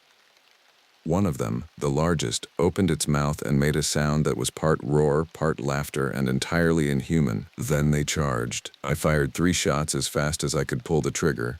The first one went wide, disappearing into the darkness beyond the clearing. The second one caught the largest creature in the chest, and it stumbled but didn't go down. The third shot hit it in the shoulder, spinning it around, but the other 2 kept coming. I turned and ran, crashing through the corn stalks like a madman. Behind me, I could hear them giving chase. Not just the 2 that hadn't been shot, but all 3 of them. Whatever I'd hit the big one with, it hadn't been enough to stop it. The corn seemed to clutch at me as I ran, trying to slow me down, trying to trap me in that green maze. I could hear them behind me getting closer, making sounds that were part growl, part howl, and entirely terrifying. They were faster than I was, and they knew this field better than I did. I was going to die in here. I was going to die in a cornfield in Nebraska, and no one would ever know what happened to me. They'd find my body eventually, or what was left of it, and they'd never understand what had killed me. But then I saw the lights from my patrol car, still running where I'd left it. I was closer to the edge of the field than I'd thought, and if I could just make it another 100 yards, I burst out of the corn like a runner breaking through a finish line tape. My patrol car was right there, engine still running, headlights cutting through the darkness. I dove for the driver's door, yanked it open, and threw myself inside. The radio was crackling with activity. Wells was trying to reach me, dispatch was calling for my status, and I could hear sirens in the distance. Help was coming. Finally, help was coming. I grabbed the radio with shaking hands. Unit 47 to dispatch. I need all available units at 1247 County Road 8. Officer under attack. Repeat, officer under attack. Copy that, Unit 47. Multiple units en route, ETA 3 minutes. I looked back at the cornfield, half expecting to see those things burst out of the stalks in pursuit. But the field was quiet now, almost peaceful in the light from my headlights. If I hadn't seen it with my own eyes, I might have thought I'd imagined the whole thing, but I knew what I'd seen, and I knew it wasn't over. The next 3 minutes felt like 3 hours. I sat in my patrol car with the engine running, my gun trained on the edge of the cornfield, waiting for those things to come bursting out of the darkness. Every rustle of leaves, every shift in the shadows made my finger tighten on the trigger, but they didn't come. The night was eerily quiet now, as if the field itself was holding its breath. Even the insects had gone silent, and the only sounds were my own ragged breathing and the distant wail of sirens getting closer. Wells arrived first, his patrol car sliding to a stop in a spray of gravel. He was out of the car before it had fully stopped, his weapon drawn and his face grim. Behind him came 2 more patrol cars and an ambulance, their red and blue lights painting the farmhouse in alternating colors. "Eldon," Wells called out as he approached my car. You all right? I got out on unsteady legs, my gun still in my hand. There's something in that field, Tom. Something that I stopped realizing how crazy it was going to sound. The woman who called it in, her sister. I think she's dead. Wells studied my face in the light from the patrol cars. He was a good cop, 15 years on the force, and he could read people better than most. Whatever he saw in my expression made him take a step back. What did you see out there? I looked at the cornfield, at the wall of green that stretched away into the darkness. How could I explain what I'd witnessed? How could I tell him about the clearing, about the fire, about the things that had looked almost human but weren't? I found evidence of a struggle in the house, I said finally. Basement looks like someone was being held there. Then I heard screaming from the field, and I followed it too. I paused, trying to find the right words. There's a clearing about half a mile in. Someone was there, multiple someones. They attacked me. Wells nodded slowly. How many? 3? Maybe more? He turned to the other officers who had gathered around us. Johnson, Martinez, set up a perimeter around the house. No one goes in or out of that field without backup. Peterson, get on the radio and call for more units, and get the sheriff's department out here. What about the K-9 unit? Officer Johnson asked. Wells looked at me, then back at the cornfield. Yeah, call them too, and tell them to bring the good dogs. While the others set up the perimeter, Wells and I approached the farmhouse. I led him through the same path I'd taken earlier, showing him the forced entry, the overturned furniture, the basement with its chair and ropes, and that smell that seemed to cling to everything. Jesus, Wells muttered as we stood in the basement. How long do you think someone was held here? Hard to say, but not long. The ropes are still fresh, and the other evidence, it's recent. We climbed back upstairs and examined the rest of the house. In the kitchen, Wells found something I'd missed earlier, a cell phone, its screen cracked but still functional. The last number dialed was 911, and the timestamp showed it had been called just an hour and a half ago. This has to be the phone the caller used, Wells said. His sister's phone. She must have gotten free long enough to call for help. I thought about the broken ropes in the basement, about the scratch marks on the stairs. She didn't just get free, she was taken. Dragged up from the basement and out to that clearing. Wells looked at me with concern. Eldon, you've been through a lot tonight. Are you sure about what you saw out there? I understood his doubt. If someone had told me the same story, I'd have been skeptical too. But I knew what I'd seen, and I knew it wasn't over. I'm sure, I said. And I'm not the only one who's going to see it. Because they're still out there. The K-9 unit arrived 20 minutes later, led by Sergeant Morris and his German Shepherd Rex. Rex was a good dog, trained in search and rescue as well as criminal apprehension.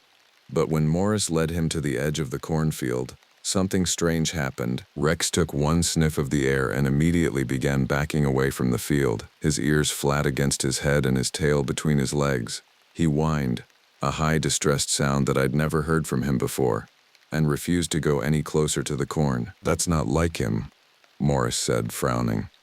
Rex has never backed down from anything. The dog knows, I said quietly.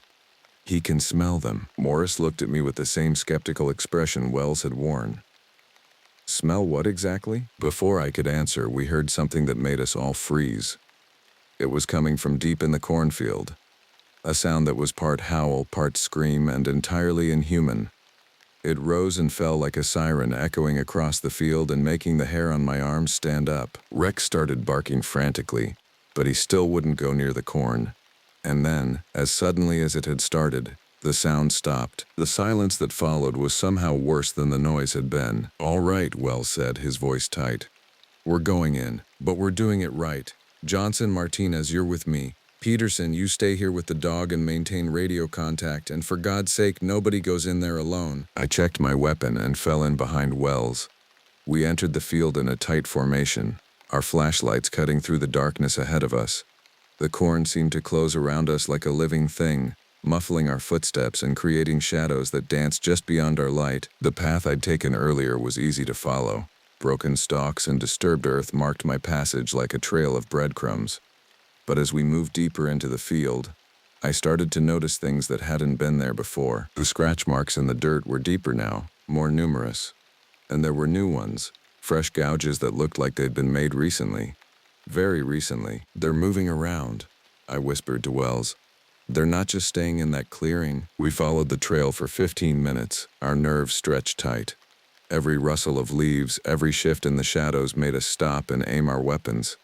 But the field seemed empty, almost peaceful in the beams of our flashlights. Then Martinez called out from behind us. "Hey guys, I think you need to see this." We turned to find him standing over something at the base of a cornstalk. It was another piece of clothing, a man's shirt this time, torn and bloody. But that wasn't what made us all take a step back. It was still warm. "This is fresh," Martinez said, his voice barely above a whisper. "Like really fresh. Whoever lost this shirt, it happened within the last few minutes." That's when we realized we weren't alone in the field. We weren't the hunters, we were the hunted. The attack came from 3 directions at once. They burst out of the corn like nightmare creatures, moving with inhuman speed and agility. In the confusion of flashlight beams and shouting, I got my first clear look at one of them. It was tall, maybe 7 feet, and covered in something that looked like scales or thick leathery skin. Its arms were too long and ended in claws that gleamed in the light. But it was the face that made my blood run cold. It was almost human, but stretched and distorted, with eyes that reflected light like an animal's and a mouth full of teeth that belonged in a shark's jaw. Wells got off 2 shots before the thing was on him, knocking him to the ground with a swipe of its claws. Martinez screamed as another one grabbed him from behind, its claws raking across his back. Johnson tried to run, but the 3rd creature was faster, bringing him down with a tackle that sent them both crashing into the corn. I emptied my clip into the one attacking Wells, watching it stagger and roar but not go down. These things were tough, tougher than anything human. But they could be hurt, and if they could be hurt, they could be stopped. I reloaded and fired again, this time aiming for the head. The creature spun around to face me, and I saw something in its eyes that chilled me to the bone. Intelligence. These weren't just animals acting on instinct. They were thinking, planning, hunting, and they were enjoying it. The creature lunged at me, and I dove to the side, rolling in the dirt between the corn stalks. Its claws missed me by inches, gouging deep furrows in the earth where I'd been standing. I came up firing, putting 3 rounds center mass, and this time the thing went down. But there were still 2 more, and my backup was either dead or dying. I could hear Wells groaning somewhere in the darkness, and Martinez was screaming "Missing," a sound that was getting weaker and more desperate. Johnson was silent, which was somehow worse than the screaming. I had to get out of there. I had to get help.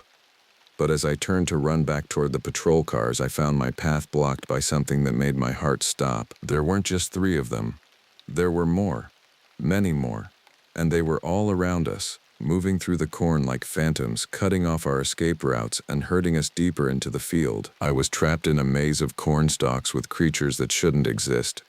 And I was running out of ammunition. The hunt was just beginning. The cornfield had become a killing ground. I crouched between 2 stalks, trying to control my breathing while listening for any sound that might tell me where the creatures were.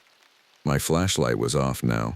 The beam had been making me too easy to track. In the darkness, I could hear Wells moaning softly somewhere to my left, and the wet, tearing sounds that told me Martinez was beyond help. Johnson had gone silent 5 minutes ago. I had 6 rounds left in my service weapon and a spare clip with 18 more. Against God knew how many of these things, it wasn't nearly enough. But it was all I had, and I was going to make every shot count. Something moved in the corn ahead of me and I froze. A shadow passed between the stalks, too tall and too fluid to be human.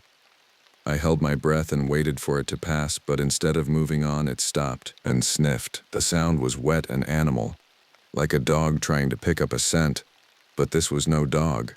This was something that had learned to hunt humans, and it was getting better at it. I could hear it moving closer, the corn stalks rustling with its passage. My finger found the trigger of my gun, and I prepared to sell my life as dearly as possible. But then I heard something that made my blood freeze. Laughter. It was coming from the creature, but it wasn't the mindless sound of an animal. It was intelligent, calculated, and completely inhuman. It knew I was there, and it was enjoying the hunt. The thing stepped into the small clearing where I was hiding, and I got my first close look at it in the dim starlight. It was even worse than I'd thought. The scales or plating on its skin seemed to shift and move in the darkness, and its eyes, Its eyes were like looking into the depths of hell itself. It opened its mouth and spoke. "Policeman," it said, the words thick and distorted but unmistakably English. "We smell your fear." My hands shook as I raised my gun. These things could talk. They could think. They weren't just animals, they were something else entirely. Something that had learned to mimic human speech while retaining their predatory nature. "What are you?" I whispered. The creature tilted its head, studying me like a specimen in a lab. "We are what you made us," it said. "We are what grows in the dark places, what feeds on the forgotten. We are the price of your sins." I didn't understand what it meant, but I didn't have time to figure it out. The creature was moving closer, and I could see others emerging from the corn around us. We were surrounded. "The woman," I said, raising my gun. "Where is she?" The creature's mouth stretched into something that might have been a smile. "She feeds us now, as you will feed us." That's when I realized what I was looking at. The clearing where I'd seen them earlier, the fire pit, the feeding, it wasn't just a random attack, it was a ritual. These things were feeding on humans, but it was more than just hunger. It was something darker, something that required conscious thought and planning. They were farming us. The creature lunged, and I fired. The shot took it in the chest, spinning it around, but it didn't go down. Instead, it snarled and came at me again, its claws extended. I fired twice more, both shots hitting center mass, and finally it collapsed. But there were more. Many more. I ran, crashing through the corn stalks like a madman. Behind me, I could hear them giving chase.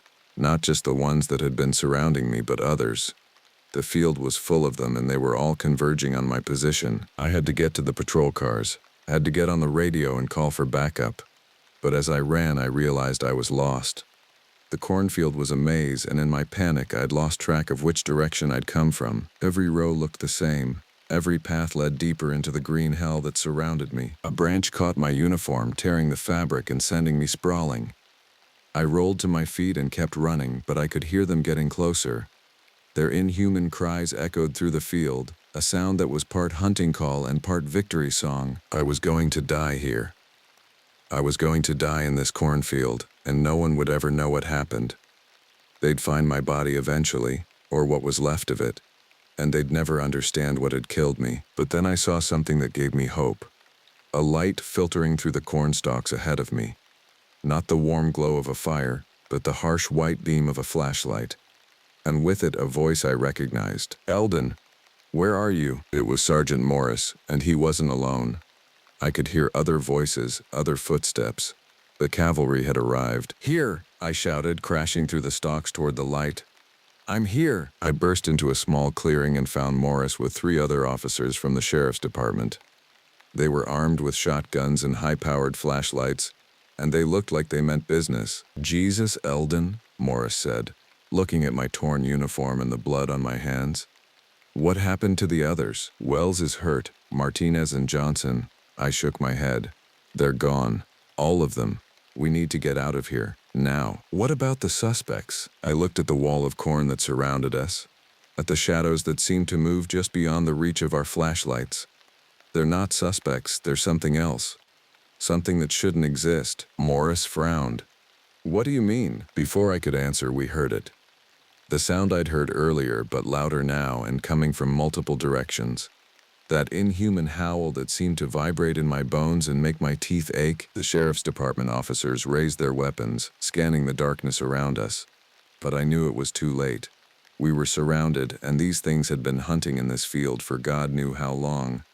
They knew every path, every hiding place, every escape route. We were on their territory now. The attack came from above. One of the creatures dropped from the cornstalks like a spider, landing on Deputy Harris and bearing him to the ground. Its claws raked across his chest, opening wounds that sprayed blood across the clearing. Harris screamed, but the sound was cut short as the thing's jaws closed around his throat. The other officers opened fire, their shotguns booming in the confined space. The pellets shredded the corn around us, but the creatures were fast, faster than anything human.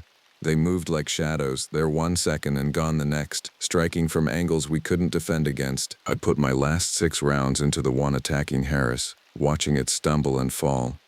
But there were more, always more. They seemed to pour out of the corn like water. a tide of scales and claws and teeth that swept over us. Morris went down next, his shotgun flying from his hands as something with too many teeth latched onto his arm.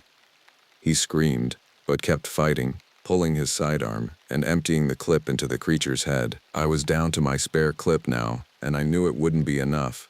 But I kept firing, kept fighting, because that's what you do. You don't give up even when the odds are impossible, even when you're facing something that shouldn't exist. The last deputy, Thompson, I think his name was, made a break for the edge of the clearing.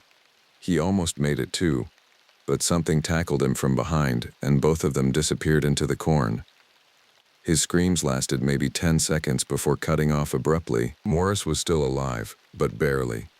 The creature that had attacked him was feeding now, and he was too weak to fight back. I put 3 rounds into its skull, and it finally went still. "Morris," I said, kneeling beside him. "Stay with me." He looked up at me with eyes that were already glazing over. "Get out of here, Eldon. Get out and don't let them spread. Don't let them leave this place." He died with those words on his lips, leaving me alone in a cornfield with creatures that had already killed 5 good men. I was down to my last 15 rounds and I could hear them moving in the darkness around me, getting ready for the final assault. That's when I realized something that chilled me to the bone. They weren't attacking anymore. They were waiting for me to run out of ammunition, waiting for me to make a mistake, waiting for the right moment to finish what they'd started. I was trapped in their web, and they were going to take their time with me. The real horror was just beginning. I don't know how long I crouched there in that clearing, surrounded by the bodies of good men and the things that had killed them. Time seemed to have lost all meaning in that green hell. It could have been minutes or hours. All I knew was that I was alone, outnumbered, and running out of options. The creatures had withdrawn into the corn, but I could hear them moving around me in the darkness. They were patient now, content to wait. They knew I was trapped, knew I was running low on ammunition. They could afford to take their time. I checked my weapon. 12 rounds left. Not nearly enough. My radio crackled with static, and I heard fragments of conversation from the outside world. More units were en route, but they wouldn't arrive in time. By the time they got here, there would be nothing left but scattered pieces and blood-soaked corn stalks. I thought about my wife, Sarah, probably wondering why I was late for dinner. I thought about my daughter, Emma, who'd just started her sophomore year at the University of Nebraska. I thought about all the things I'd never get to say to them, all the moments I'd never get to share, and then I got angry. These things, whatever they were, had killed my friends. They'd murdered innocent people, and they were going to keep killing unless someone stopped them. I was the only one left who knew what they were, the only one who'd seen them and lived to tell about it. I wasn't going to die cowering in a cornfield. I was going to go down fighting. I stood up, my gun in one hand and my flashlight in the other. "All right, you bastards," I called out to the darkness. "You want me? Come and get me." The response was immediate. They came at me from all directions, moving through the corn like the predators they were. But I was ready for them now.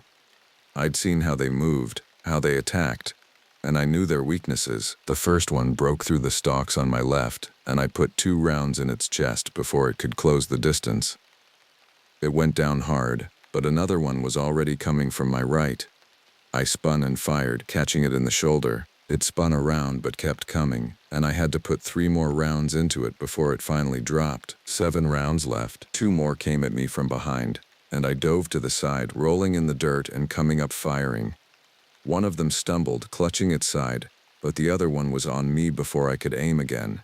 Its claws raked across my chest, opening wounds that burned like fire, but I managed to get my gun up and fire point blank into its face. 4 rounds left. I was bleeding now, my uniform soaked with blood and torn in a dozen places. But I was still alive, still fighting, and for some reason that seemed to frustrate them. They'd expected me to go down easy like the others. They hadn't expected resistance. The next attack came from above again, but this time I was ready. I rolled to the side as the creature dropped from the corn stalks, and I put my last 4 rounds into its back as it hit the ground. It convulsed once and lay still. My gun was empty now, and I could hear more of them moving in the darkness. I was finished, and we all knew it. But then I heard something that made my heart leap. Sirens. Lots of them, getting closer. The creatures heard them too, And for the first time since this nightmare began, they seemed uncertain.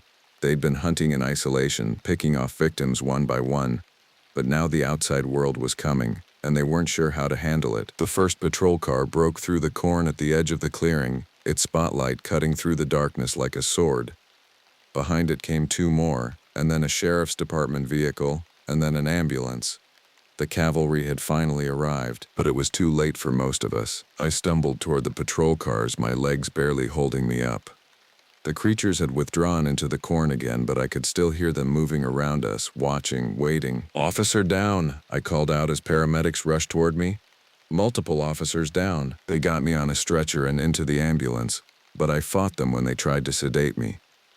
I had to tell them what I'd seen, had to warn them about what was still out there. "You don't understand," I said, grabbing the paramedic's arm. "They're still in there. They're still alive.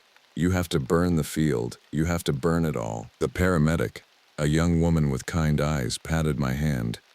"You're in shock, officer. Just try to relax." But I couldn't relax. Not when I knew what was lurking in that corn, waiting for the next group of unsuspecting victims. They found Wells first, barely alive but breathing.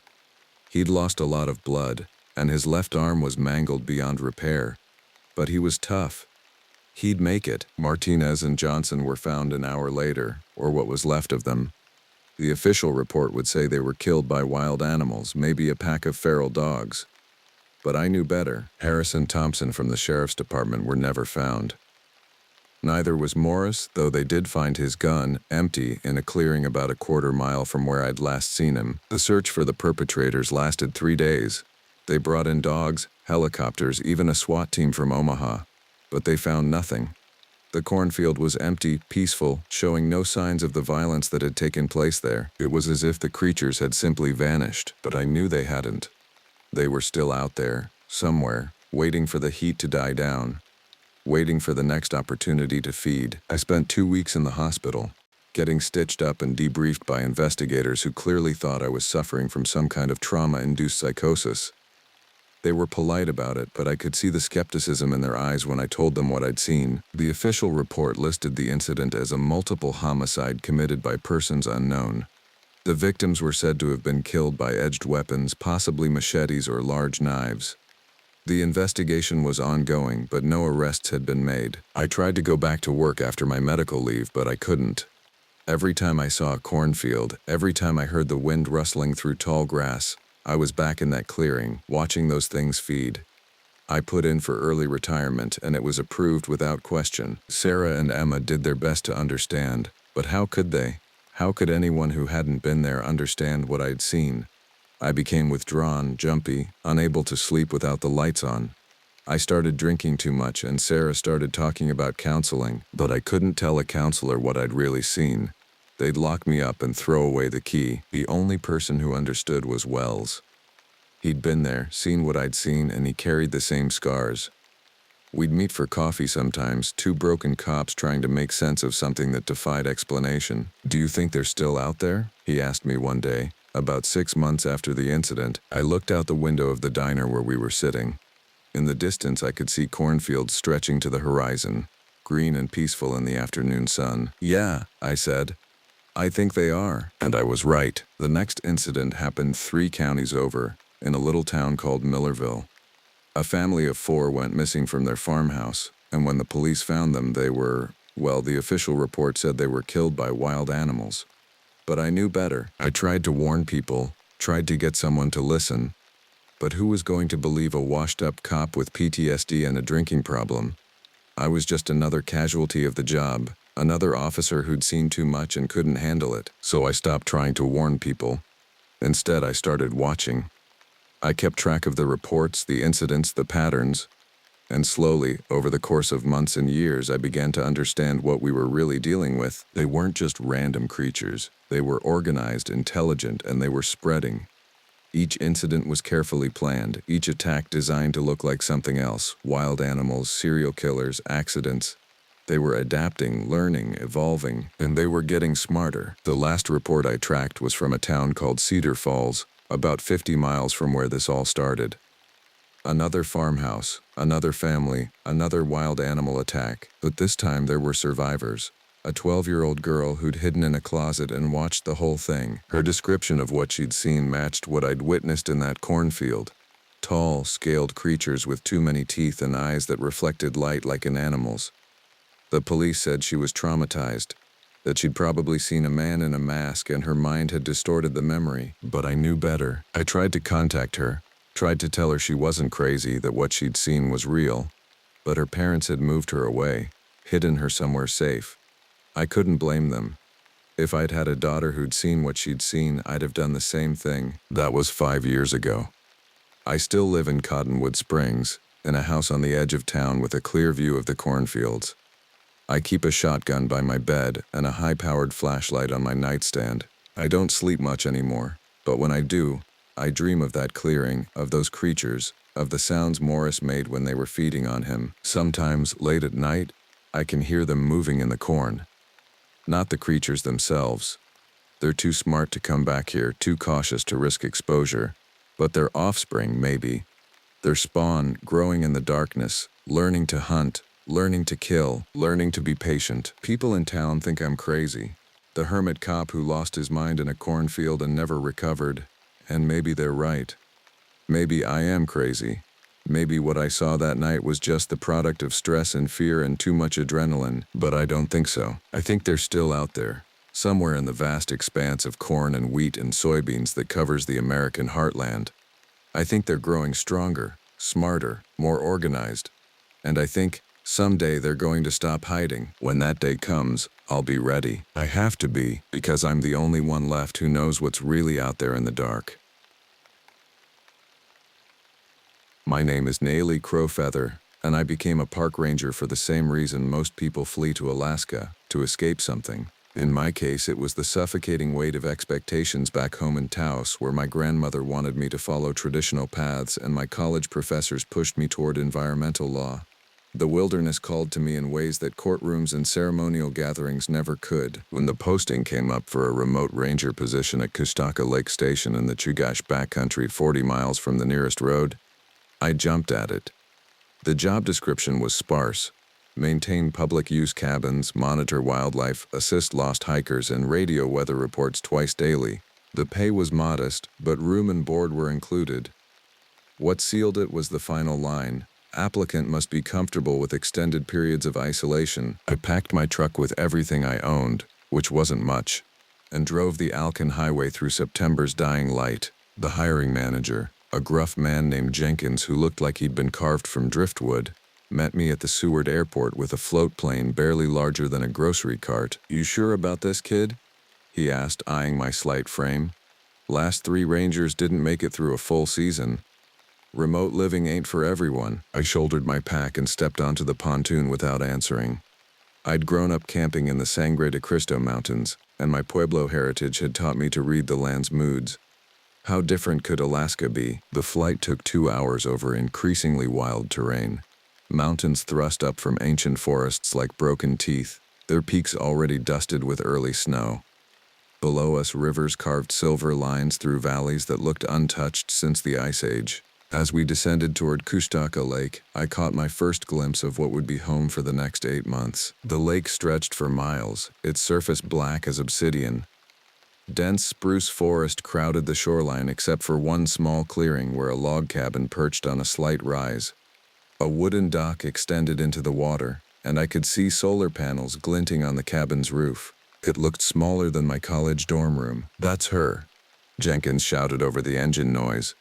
"Built in 1987. Propane for heat and cooking, solar for lights and radio, generator backup.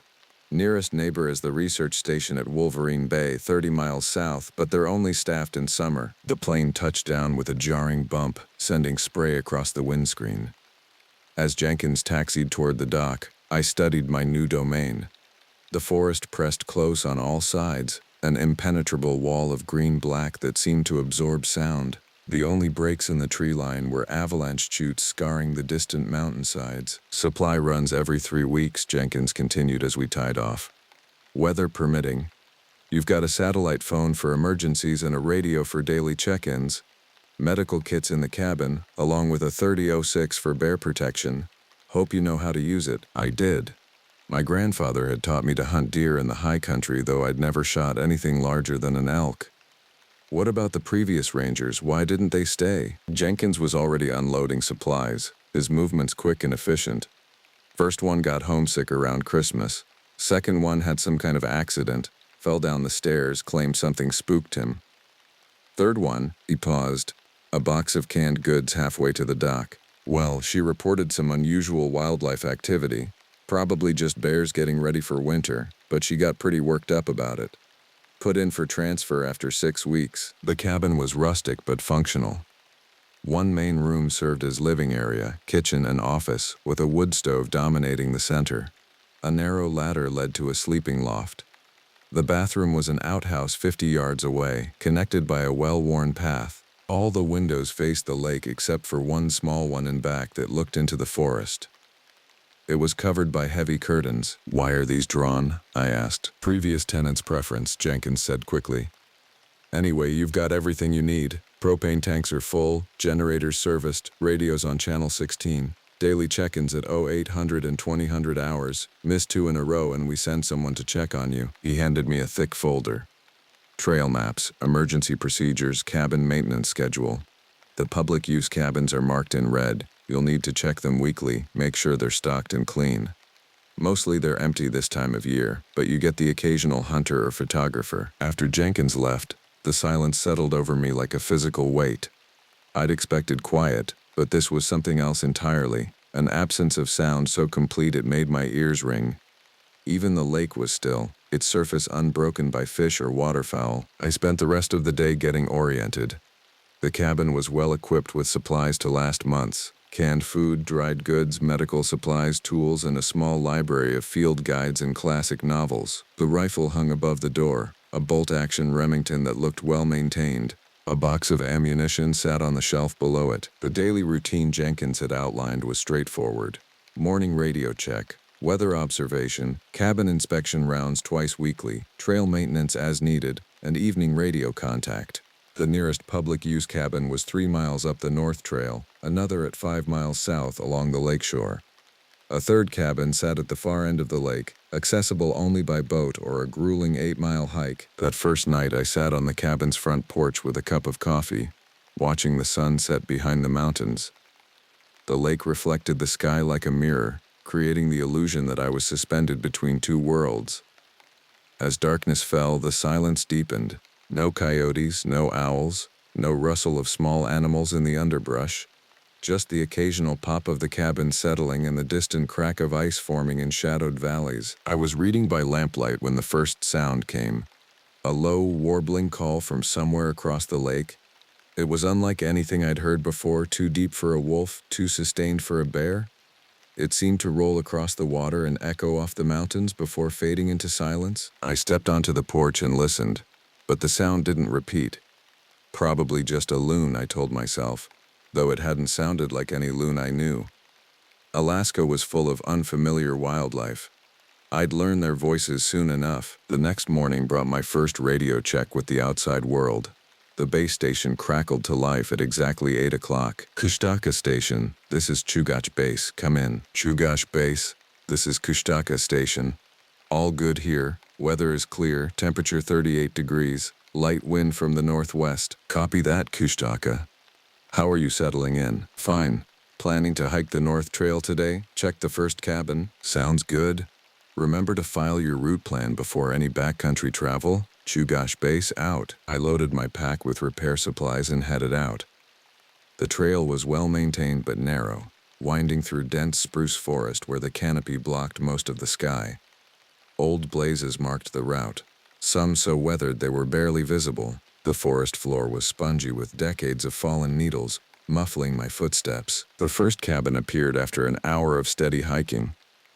It was smaller than the ranger station, just one room with 4 bunks, a wood stove, and basic supplies. Everything was in order, firewood stacked, water containers full, emergency food sealed in bear-proof containers. I checked the guest register and found the last entry dated 3 weeks ago. "Great fishing at the beaver ponds. Thanks for maintaining this place. Mayas, Bob, and Linda Carson, Anchorage." The return hike felt different. Maybe it was the way the shadows fell, or how the wind had picked up, setting the trees to creaking and swaying. Twice I stopped, certain I'd heard footsteps behind me, but when I turned, the trail was empty.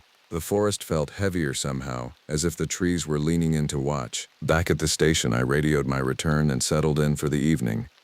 The sun was setting earlier each day, and by 6 o'clock the cabin was surrounded by darkness.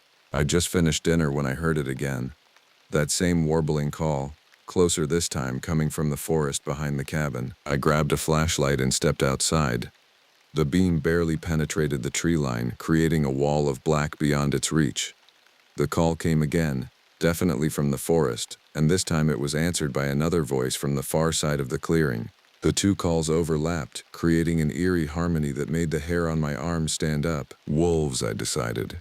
It had to be wolves. But when I mentioned it during my evening radio check, the dispatcher sounded puzzled. That's unusual.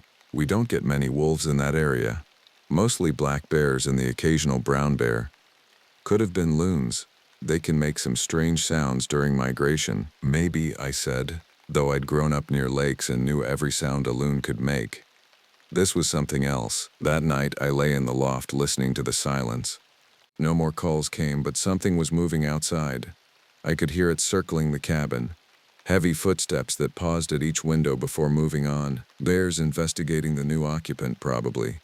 Normal behavior, nothing to worry about. But when I finally drifted off to sleep, I kept the rifle within arm's reach. The tracks appeared on my 5th morning at Kushtaka Lake. I discovered them while checking the generator. Massive impressions in the soft earth behind the cabin where the previous night's visitor had walked. At first glance, they looked human. 5 toes, an arch, a heel, but they were enormous, nearly 18 inches long and proportionally wide, pressed deep into the soil as if made by something weighing hundreds of pounds. I knelt beside the clearest print, using my own boot for scale. The impression was perfect, showing individual toe marks and what looked like the texture of skin. Whatever had made it had been walking upright, taking steps longer than any human could manage. The stride length was close to 6 feet. Bear tracks, I told myself. Had to be. Large brown bears could leave prints that resembled human feet, especially in soft ground. But these were too detailed, too perfectly formed, and I'd never heard of a bear walking consistently on its hind legs for the length of track I was following. The trail circled the cabin completely, passing close to every window. At the back corner, the creature had stopped and pressed close to the building. Scratches marked the log walls at a height of nearly 8 feet, too high for any bear I knew of. I photographed everything with the station's digital camera, though I wasn't sure who I'd show the pictures to. Jenkins would probably write them off as bear sign, and I was beginning to think that might be the healthiest response. Remote living could play tricks on your mind. Every ranger manual warned about isolation psychosis, how the brain started creating patterns and threats where none existed. The weather was turning. Heavy clouds had moved in overnight, bringing the first serious cold snap.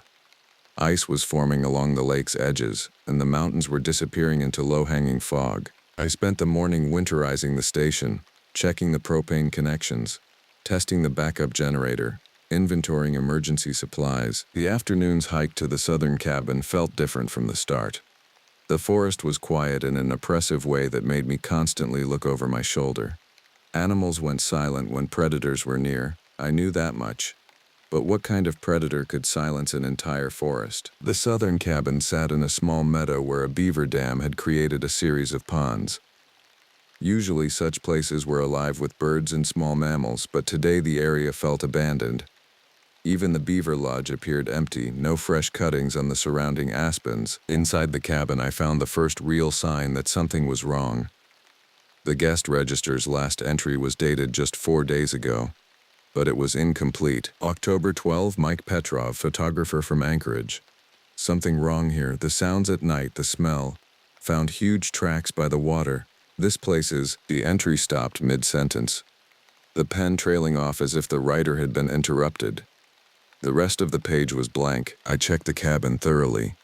No signs of struggle, no blood, no indication of what might have happened to Mike Petrov. His gear was gone, but that could mean he'd simply packed up and left.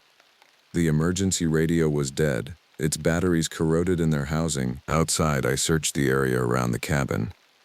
The ground was harder here, mostly rock and frozen earth. But I found them eventually, the same massive tracks leading from the cabin toward the forest. Near the tree line, I discovered something that made my stomach clench. A torn piece of fabric, dark blue and heavy, caught on a low branch about 7 feet off the ground. The fabric looked fresh, not weathered by rain or sun. I bagged it as evidence, though evidence of what I couldn't say. The hike back to the station felt like a retreat. Twice I stopped and called out, announcing my presence to any wildlife in the area. "Hey bear, coming through."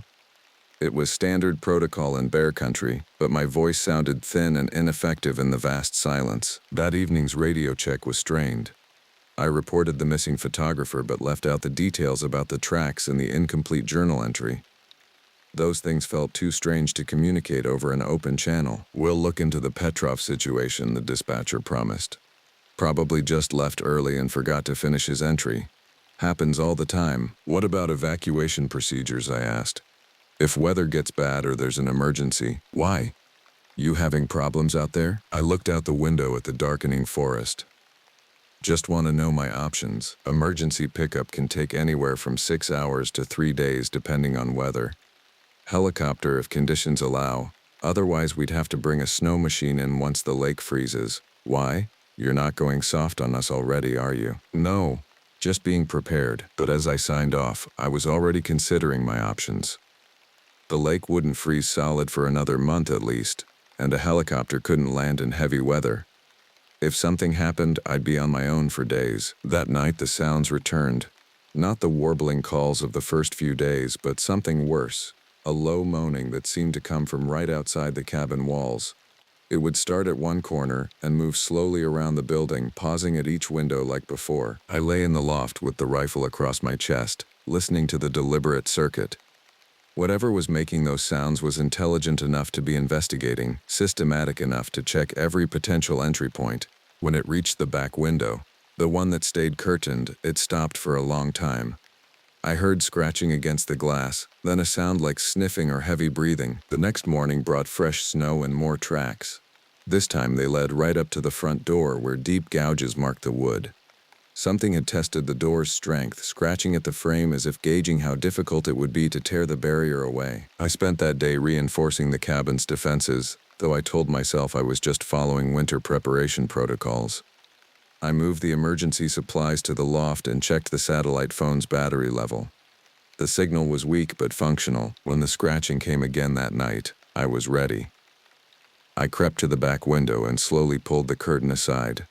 Flashlight in one hand, rifle in the other. 2 eyes reflected the beam back at me from a height of nearly 9 feet. They were intelligent eyes, undeniably aware, studying me as intently as I was studying them.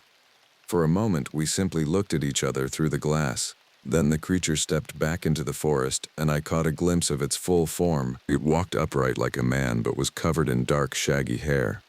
Its shoulders were massively broad, its arms hanging almost to its knees.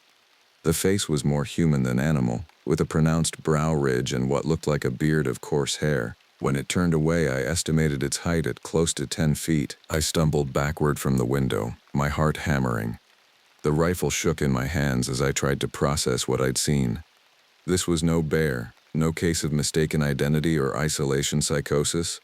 This was something else entirely. The radio crackled to life with the evening check-in, making me jump. "Kushtaka Station, this is Chugach Base, come in." My voice barely worked. "Chugach Base, Kushtaka Station. All good here." "Copy that. Weather report shows heavy snow moving in tomorrow. You should have enough supplies to ride it out." "Copy." Question: have there been any reports of unusual wildlife in this area? Large predators? A pause. What kind of unusual wildlife? I stared at the curtained window, wondering if those eyes were still watching. Never mind. Probably just a big brown bear. Kushtaka Station out. But I knew what I'd seen, and it wasn't any bear. As I loaded fresh cartridges into the rifle and checked the locks on the doors, one word kept echoing in my mind. A word from my grandmother's stories about the old times when the boundary between the human and spirit worlds was thin. Kushtaka, the Tlingit name for the creature that lived in the deep forests, the hairy man who watched from the shadows and sometimes took people who wandered too far from the safety of their villages. I'd thought it was just folklore. Now, alone in the wilderness with something intelligent circling my cabin, I wasn't so sure. The blizzard hit on my 10th day at Kushtaka Lake, bringing with it a isolation so complete it felt like being buried alive. For 3 days, snow fell without stopping, piling 6 feet deep around the cabin and cutting visibility to mere yards. The wind howled through the forest with such force that the cabin's walls creaked and groaned like a ship in a storm. I couldn't make radio contact. The storm was disrupting all communications, leaving me truly alone for the first time since arriving. The satellite phone showed no signal bars, and the emergency beacon's test light flickered weakly before dying entirely. On the 3rd night of the storm, when the wind finally began to die down, I heard them, voices in the snow. At first I thought it was the wind playing tricks, the way it could sound like human speech when it caught in the trees just right. But these voices were too clear, too organized. They moved around the cabin in a pattern, calling to each other in a language I didn't recognize. The voices weren't human. They were deep and resonant, with a guttural quality that made them sound like they were coming from throats not designed for speech. Sometimes they seemed to be discussing something, with longer exchanges that had the rhythm of conversation. Other times they called out in what sounded like signals or warnings. I pressed myself against the floor of the loft, afraid to make any sound that might draw their attention to the cabin's interior. The voices continued for hours, circling, pausing, moving on. Occasionally, one would approach the building directly, and I'd hear heavy footsteps on the covered porch or the scrape of something large against the walls. When dawn finally came, the storm was over, but the world outside had been transformed. The forest was buried under pristine snow, and the lake had begun to freeze in earnest. The cabin looked like a small island in an ocean of white, connected to the world only by the smoke rising from its chimney. I dug out the front door and immediately found them, dozens of tracks in the fresh snow. They led in all directions, forming a complex pattern around the cabin that looked almost ritualistic. Some were the massive prints I'd seen before, but others were smaller, suggesting a group of different-sized individuals. A family, perhaps, but it was what I found by the woodshed that made my blood turn cold. Hanging from a low branch was the carcass of a caribou, field-dressed and partially eaten.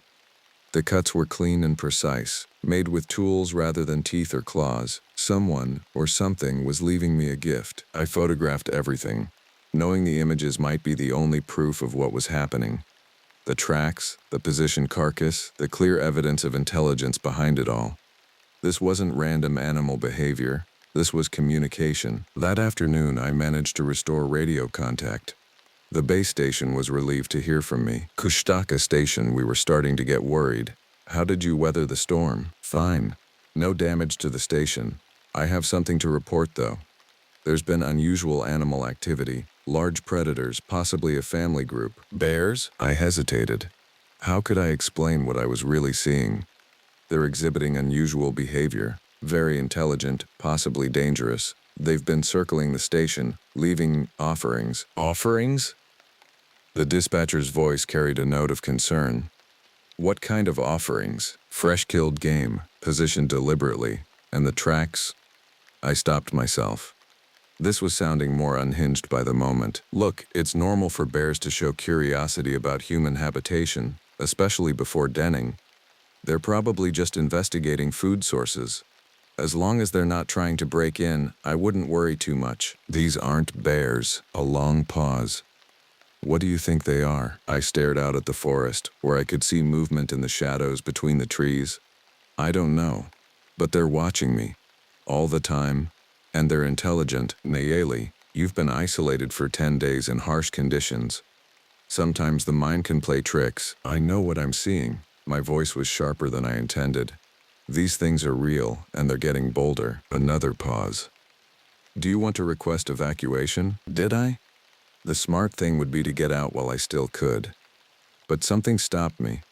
Partly professional pride, partly a growing sense that whatever was happening here needed to be understood, not fled from. Not yet. But I want it on record that there's unknown wildlife activity at this location. If something happens to me, people should know what they're dealing with. Understood. We'll file a report.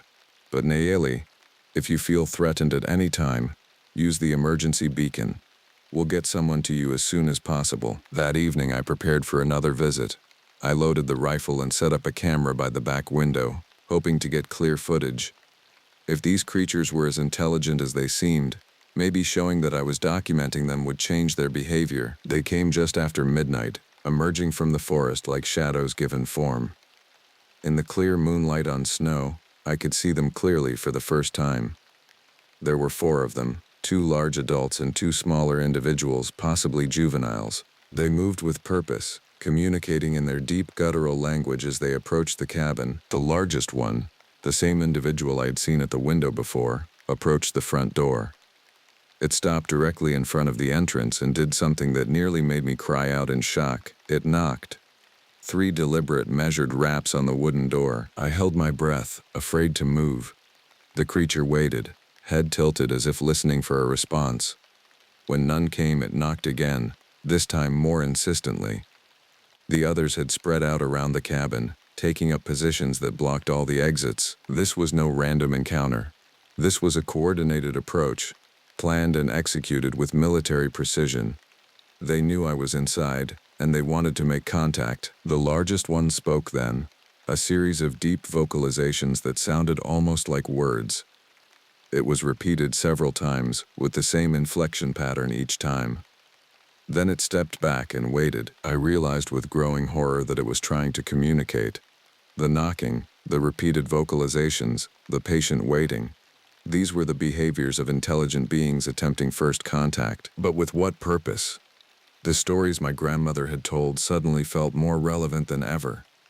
The Kushtaka were not merely animals. They were something between human and spirit, beings that existed in the borderland between worlds. And they were known for taking people, drawing them away from human society into their own realm. The knocking came again, more demanding this time.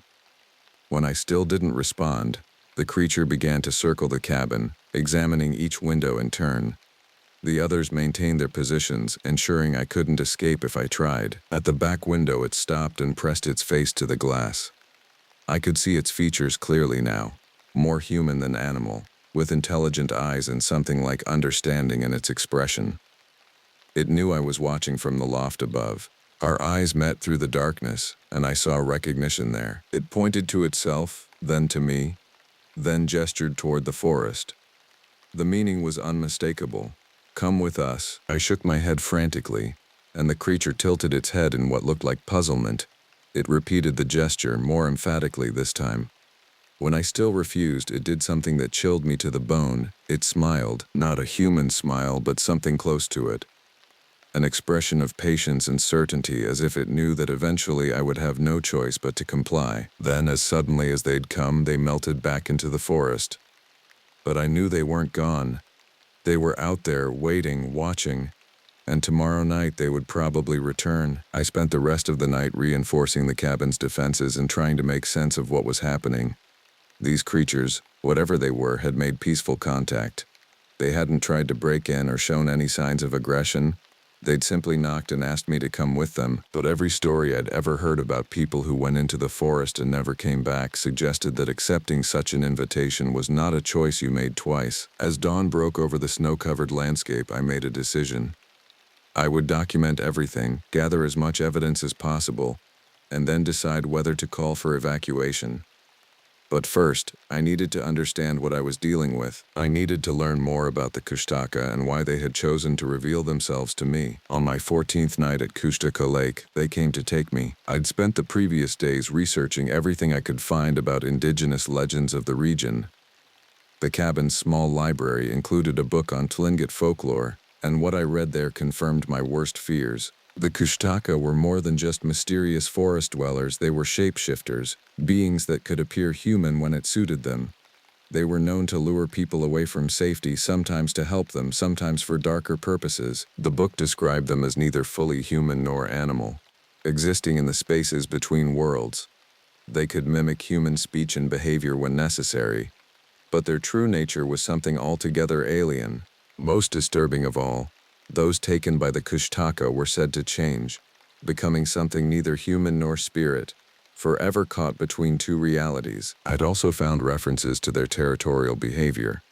They didn't usually reveal themselves to humans unless something had disturbed their domain. The fact that they were making contact suggested that my presence at the lake was more significant than I'd realized. The day had been deceptively peaceful. I'd made my routine radio checks, filed weather reports, and even managed to reach the northern cabin for a supply check. Everything seemed normal, but I felt their presence constantly now, a weight of observation that never lifted. As evening approached, I prepared differently than before. Instead of defensive measures, I laid out offerings of my own. Canned food, warm clothing, even some of my grandmother's turquoise jewelry. If they wanted to make contact, I would try to establish peaceful relations, but when they emerged from the forest that night, I knew immediately that something had changed. There were more of them, at least 8 that I could see, possibly more lurking in the tree line. Their movements were more aggressive, less patient than before. The largest one, my frequent visitor, no longer approached the door. Instead, they spread out around the cabin in a tight perimeter. The vocalizations were different too. Sharper, more urgent. They weren't trying to communicate anymore. They were coordinating an operation. I grabbed the rifle and retreated to the loft. But before I could reach the ladder, the lights went out. The generator had been shut off, probably deliberately. These creatures understood human technology well enough to disable it. In the darkness, I heard them testing the cabin's defenses. The scratching at the windows was more forceful now, and something heavy was pressing against the front door. The logs groaned under the pressure, and I realized with growing panic that the barriers I'd trusted to keep me safe wouldn't hold for long. Then I heard the most terrifying sound of all, the squeal of rusty hinges. The storm cellar door, which I'd never bothered to secure properly, was being opened from the outside. I'd forgotten about the cellar entirely. A small storage space beneath the cabin accessible through an exterior door I'd assumed was too small for anything large to use. But as heavy footsteps echoed from below, I realized I'd made a fatal mistake. The floorboards creaked as something moved through the cellar directly beneath me. There was an access hatch to the main floor, hidden under a rug in the corner. I'd noticed it during my initial inspection, but hadn't thought it significant. I moved toward the rifle, but it was too late. The hatch opened with a bang, and a massive arm reached through, followed by a head and shoulders. The creature pulled itself up through the opening with fluid grace, unfolding to its full height in the cabin's main room. In the moonlight streaming through the windows, I could see it clearly. It stood nearly 10 feet tall, covered in coarse, dark hair that seemed to absorb light.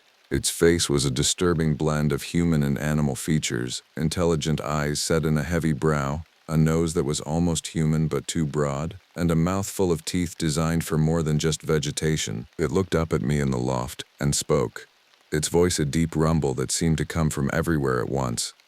Nayeli, my name. It knew my name. You cannot stay here, it continued, the words heavily accented but unmistakably clear. This place is ours. You must come. I raised the rifle, my hands shaking so badly I could barely keep it steady. Stay back. I'm armed. The creature tilted its head, studying the weapon with what looked like amusement. Your weapons cannot harm us. We are between worlds. You know this. It was right, and somehow I did know it. The bullets in that rifle were meant for bears and wolves, creatures of flesh and bone. These beings existed partly in the spirit realm where conventional weapons had no power. What do you want? I managed to ask. You have seen us. You know our secret. This cannot be undone. It stepped closer to the ladder, moving with surprising gentleness for something so large. But you are not like the others who come here. You hear the old stories. Your blood remembers the time before the separation. My grandmother's words echoed in my memory.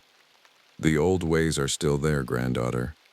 In the wild places, the boundary between worlds grows thin. I won't tell anyone, I said desperately. I'll leave, transfer to another station. No one has to know. Knowledge changes the knower, the creature replied. You cannot unknow what you have learned, and we cannot risk exposure. Our survival depends on remaining hidden. Another of the creatures appeared at the window, and then another at the door. They weren't breaking in anymore. They were simply entering, passing through barriers as if they didn't exist. The cabin filled with their presence, huge forms that somehow fit in the small space despite their size. But you are offered a choice, the first one continued. Come willingly, and join us in the deep forest. Become a guardian of the threshold between worlds. Or what? Its expression grew sad, almost regretful. Or we ensure your silence in other ways. I understood then what had happened to the previous rangers, to the photographer who'd never finished his journal entry. Some had been given the choice and refused. Others had been deemed too dangerous to let go. But there was something else in the creature's manner, a hesitation that suggested this wasn't the outcome it preferred. These beings weren't monsters, they were survivors, protecting themselves and their domain from a world that would hunt them to extinction if it knew they existed. If I come with you, I said slowly, what happens to me? You become something new. Not human, not Kushtaka, but a bridge between both. You would guard this place, help maintain the boundary. Others like you have made this choice before. Others? The one you called Jenkins, the ranger from 2 seasons past, the photographer from the southern cabin. When we offered him the choice instead of, it gestured vaguely. My mind reeled. Jenkins, my supervisor, was one of them, or had been human once. It explained his strange reactions to my questions, his reluctance to discuss the previous rangers. You're asking me to give up my humanity. We're asking you to expand it, to become part of something larger and older than the world your people have built. I looked around at the assembled creatures, seeing them with new eyes. They weren't invaders or monsters. They were the original inhabitants of this place, older than the forests, older than the mountains themselves. And I was the intruder, but I was also being offered membership in something that transcended the ordinary world, a chance to be part of the mystery instead of its victim. The largest creature extended a massive hairy hand toward me. Choose Naily Crowfeather, but choose now. Dawn comes and with it the window of opportunity closes. I looked at the rifle in my hands, then at the radio equipment that could call for help. Both seemed suddenly insignificant, tools from a world that had no power here. Then I looked at the creature's eyes and saw something I hadn't expected. Hope. They wanted me to choose to come willingly, to join them rather than forcing the issue. There was honor in that, a respect for choice that spoke to their fundamental nature. My grandmother had always said that the most important decisions came not from the head but from the heart, from the place where intuition lived. And my intuition was telling me that this moment would define not just my fate but my very essence. I set down the rifle and climbed down from the loft. The transformation didn't happen all at once. When I took the creature's hand, I expected immediate change. Pain, perhaps, or a sudden shifting of my physical form. Instead, there was only warmth and a strange sense of coming home to a place I'd never been. They led me out into the forest, moving through the snow without leaving tracks. I found I could do the same, my feet somehow finding purchase on air when necessary, my body becoming lighter and more fluid with each step away from the cabin. The night forest that had seemed so threatening now felt welcoming, alive with currents of energy I was only beginning to perceive. We traveled for hours through landscapes that shouldn't have existed, valleys that hadn't been on any map, streams that flowed uphill when viewed from certain angles, groves of trees that hummed with ancient songs.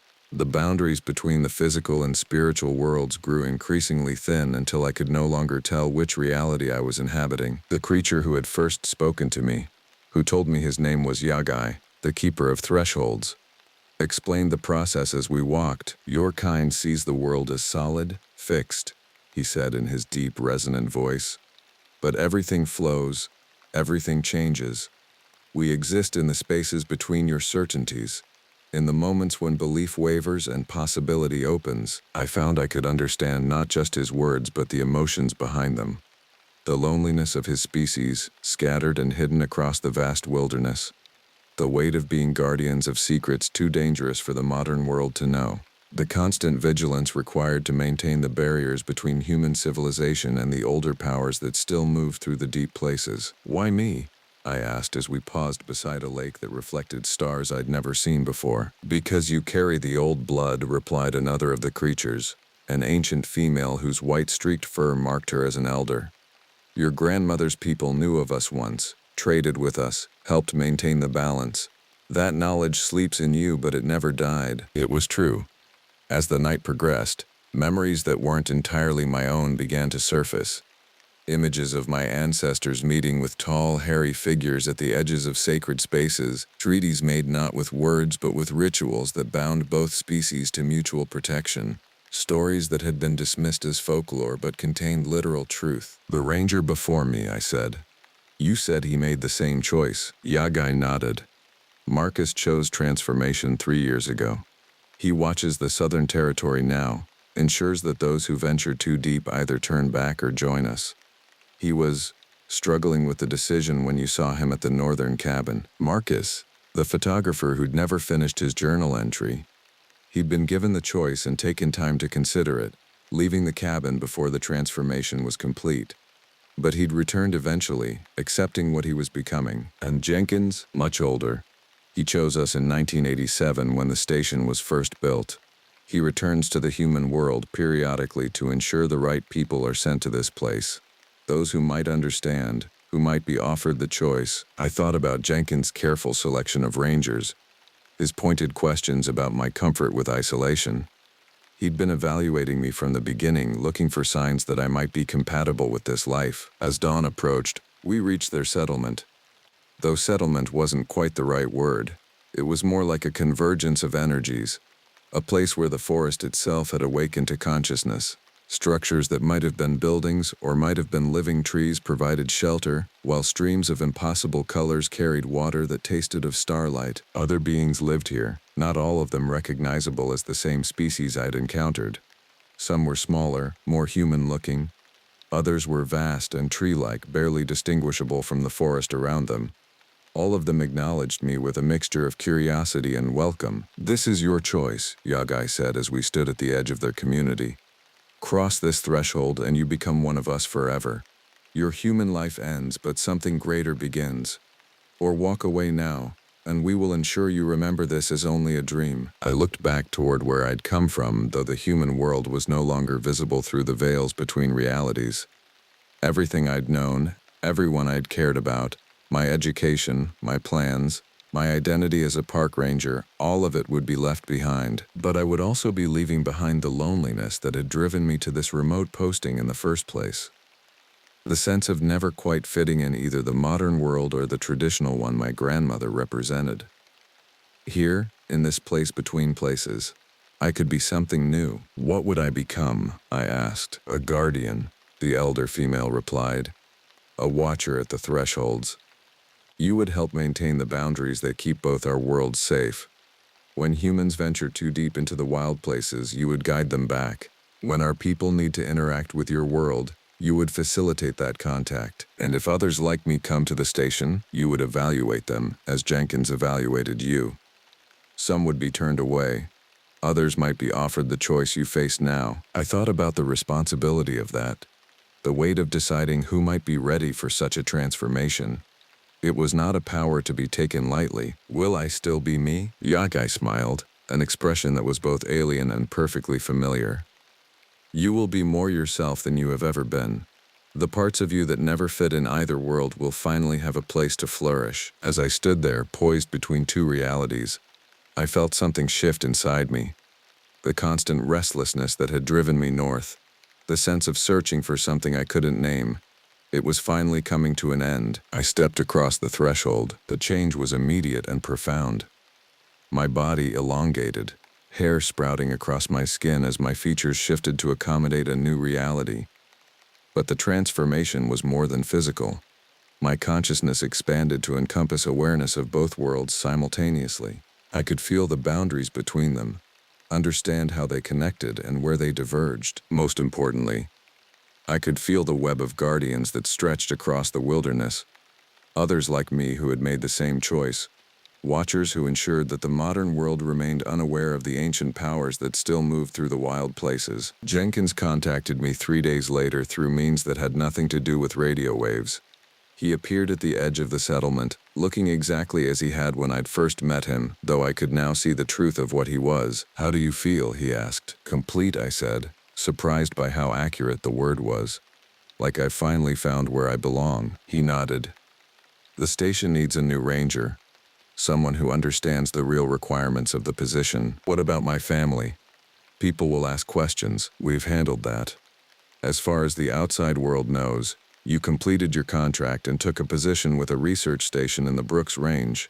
remote enough that communication is limited. I thought about my grandmother, who had always insisted that the old ways were still alive in the wild places.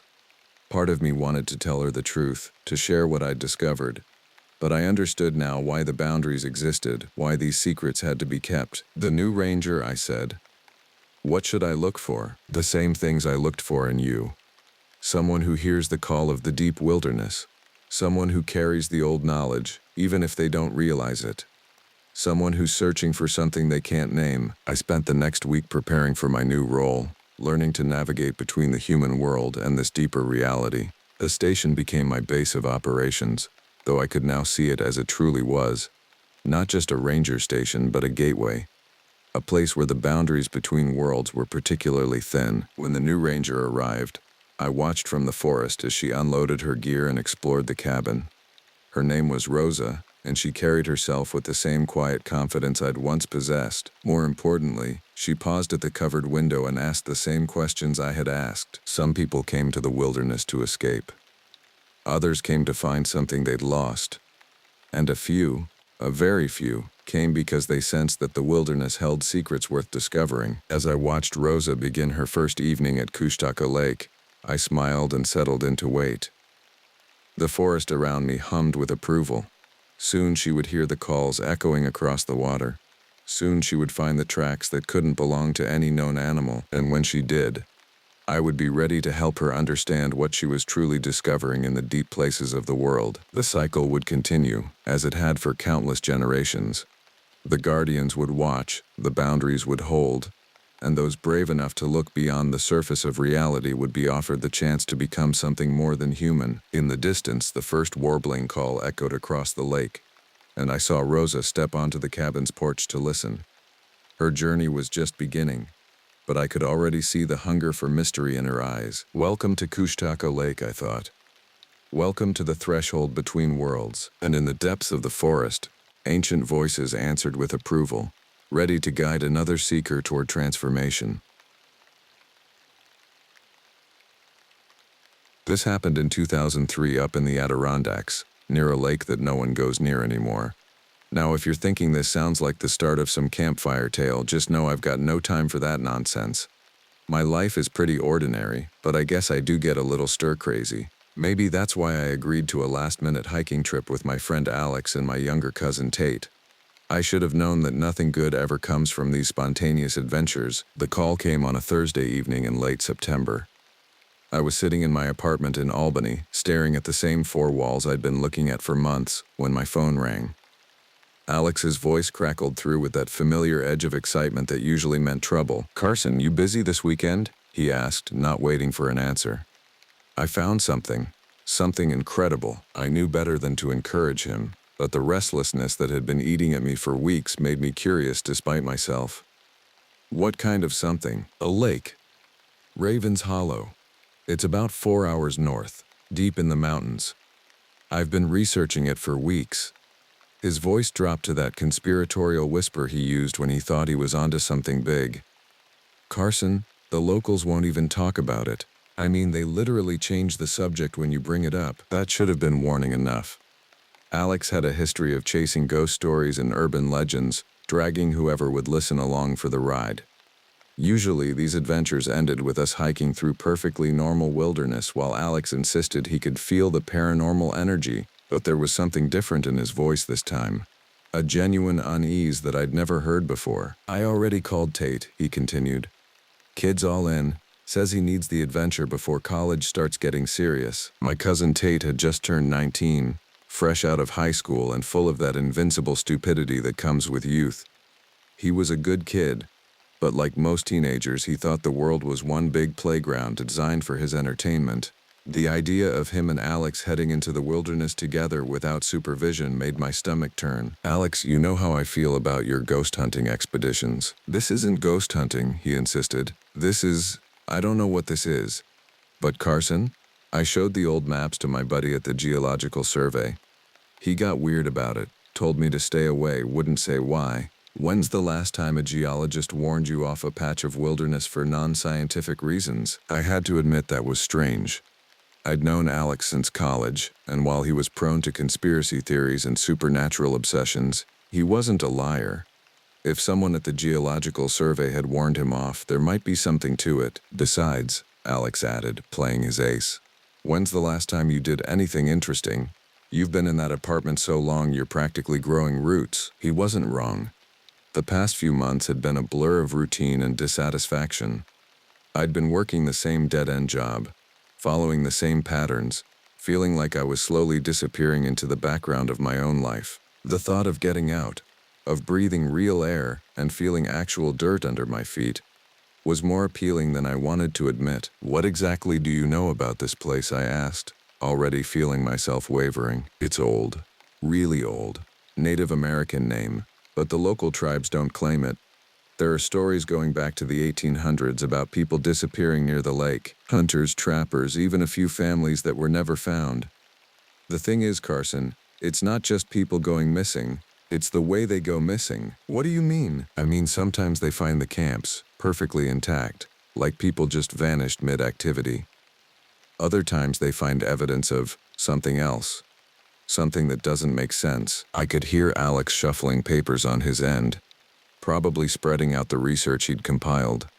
He was nothing if not thorough when something caught his interest. Look, I know how this sounds, he said, but I've been having dreams about this place. The same dream every night for 2 weeks. I see this lake, black as oil, surrounded by trees that look like they're leaning in to whisper secrets, and there's something watching from the other side. That gave me pause.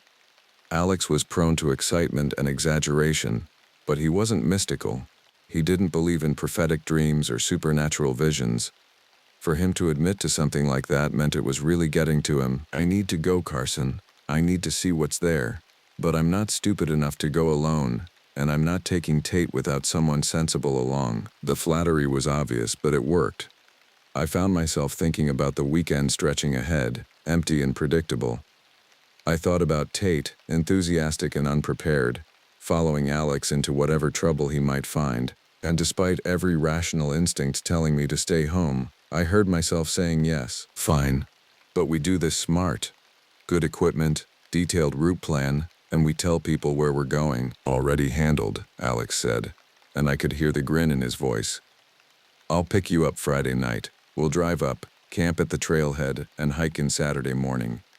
It's only about 8 miles to the lake. After I hung up, I sat in the growing darkness of my apartment, wondering what I'd just agreed to. Outside, Albany hummed with its usual urban noise, but for some reason it felt more distant than usual, like I was already halfway to wherever Alex wanted to take us. I spent the evening digging through my camping gear, checking and rechecking equipment I hadn't used in months. Everything seemed in order, but I couldn't shake the feeling that I was forgetting something important, something that might matter more than I realized. That night I dreamed of dark water and watching eyes, and woke with the strange certainty that my life was about to change in ways I couldn't possibly understand. Friday evening brought Alex to my door with his usual manic energy and a truck loaded with enough gear for a month-long expedition. Tate sat in the passenger seat, grinning with that infectious enthusiasm that made him impossible to discourage even when you knew you should try. Uncle Carson, he called out, using the childhood nickname that made me feel ancient at 32. This is going to be epic. Alex had spread maps across his dashboard, marked with highlighter and covered in his cramped handwriting. As we drove north, he explained his research with the dedication of a doctoral candidate defending his thesis. The lake sits in a depression that doesn't match the surrounding geology, he said, consulting his notes while navigating the increasingly narrow mountain roads. It's almost perfectly circular, about 200 yards across, and the locals claim it's impossibly deep. No one's ever found the bottom. Maybe because no one's ever tried very hard, I suggested. But Alex shook his head. They have tried. State Environmental Survey attempted a depth study in 1987. Their equipment malfunctioned, every piece of it all at once. Sonar, depth charges, even simple weighted lines. Nothing worked. Tate leaned forward from the back seat, clearly hooked. What do you think caused it? That's what we're going to find out, Alex said with the confidence of someone who'd never encountered a problem he couldn't solve through persistence and stubbornness. We drove deeper into the mountains as the sun set, the familiar comfort of civilization falling away mile by mile. The radio stations faded to static, then disappeared entirely. Cell phone coverage vanished somewhere around a town called Whitehall, leaving us truly isolated for the first time in recent memory. The roads grew rougher, winding through dense forests that seemed to press closer to the pavement with each passing hour. Ancient pines and maples formed a canopy so thick that even in daylight it would feel like perpetual dusk. Now, with full darkness fallen, our headlights carved a narrow tunnel through walls of black trees. How much further? I asked around 11 o'clock, starting to regret the whole enterprise. About 20 minutes to the trailhead, Alex replied, consulting a GPS unit that showed nothing but green wilderness in all directions. The parking area is just an old logging road, but it'll get us within 8 miles of the lake. Those 20 minutes stretched into 40 as we navigated increasingly primitive roads, some barely wide enough for Alex's truck. Twice we had to stop and move fallen branches, and once Alex had to back up nearly a quarter mile to navigate around a washout that looked recent. When's the last time anyone actually drove back here? Tate asked, voicing what we were all thinking. According to the Forest Service, this road gets maybe a dozen vehicles a year, Alex admitted. Mostly hunters during deer season, and even then, not many. Finally, we reached what could generously be called a parking area, a small clearing where the road simply ended, surrounded by trees so tall they disappeared into the darkness above. Alex cut the engine, and suddenly we were surrounded by the kind of silence that makes city dwellers uncomfortable. No traffic, no machinery, no human sounds at all. Just the whisper of wind through branches and the distant call of some night bird I couldn't identify. We set up camp quickly and efficiently, 3 experienced outdoorsmen who'd done this enough times to work without much discussion. But there was something off about the process. A tension that had nothing to do with normal pre-adventure nerves. You guys notice how quiet it is? Tate asked as we arranged our sleeping bags around a small fire. He was right. The silence was oppressive, almost unnatural. Even in remote wilderness, you usually hear something. Insects, small animals moving through the underbrush, the rustle of leaves. Here there was nothing but our own breathing and the occasional pop of burning wood. Probably just the altitude, Alex said, but he didn't sound convinced. We're pretty high up here. I checked my altimeter, 3,800 feet. High for the Adirondacks, but not enough to explain the absolute stillness surrounding us. We tried to maintain normal conversation around the fire, sharing plans for the next day and speculating about what we might find at the lake. But the words felt hollow, swallowed by the pressing darkness beyond our small circle of light. More than once, I caught myself straining to hear something, anything, that might break the suffocating quiet. My grandfather used to tell stories about places like this, Tate said around midnight, staring into the flames. Places where the spirits got confused, where they couldn't find their way to whatever comes next. Your grandfather was Cherokee, not local, I pointed out. But Tate shrugged. He said some places collect lost things, lost spirits, lost people, lost time. Said you could tell these places by the silence. Alex laughed, but it sounded forced. Good thing we're not lost spirits then. Not yet, Tate replied quietly, and something in his tone made us all fall silent. We took turns keeping watch, though none of us articulated why we felt the need.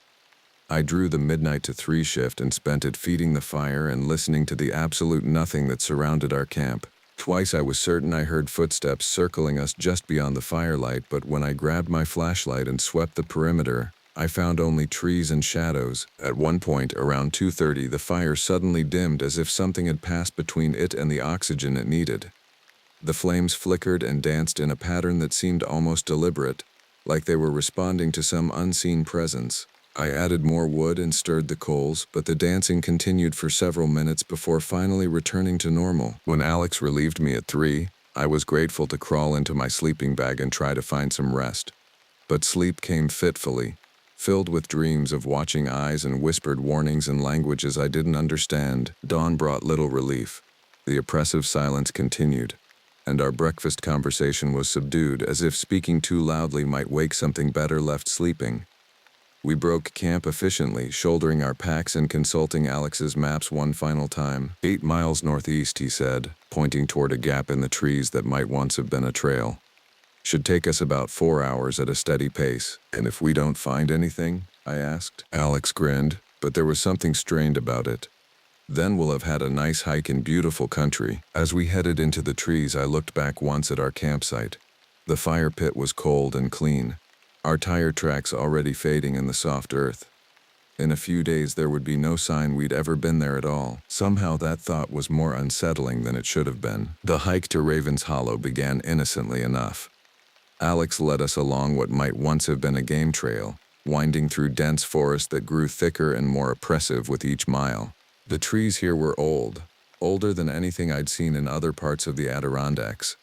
Their trunks massive and gnarled, their branches forming such a tight canopy that even at midday we walked in perpetual twilight. For the first few hours we maintained the casual banter typical of a hiking trip. Tate regaled us with stories from his first semester at college. Alex pontificated about various conspiracy theories, and I tried to shake the unease that had been building since we'd arrived at the trailhead. But as we went deeper, our conversation gradually died away. There was something about this forest that discouraged speech, as if the very air was too thick to carry casual words. The silence wasn't just the absence of sound, it was a presence unto itself, pressing against us with almost physical weight. "The trees are wrong," Tate said suddenly, stopping in the middle of what he'd been saying about his economics professor. Alex and I both looked around, trying to see what he meant. At first glance, the forest looked like any other: pine, maple, oak, the usual northeastern mix.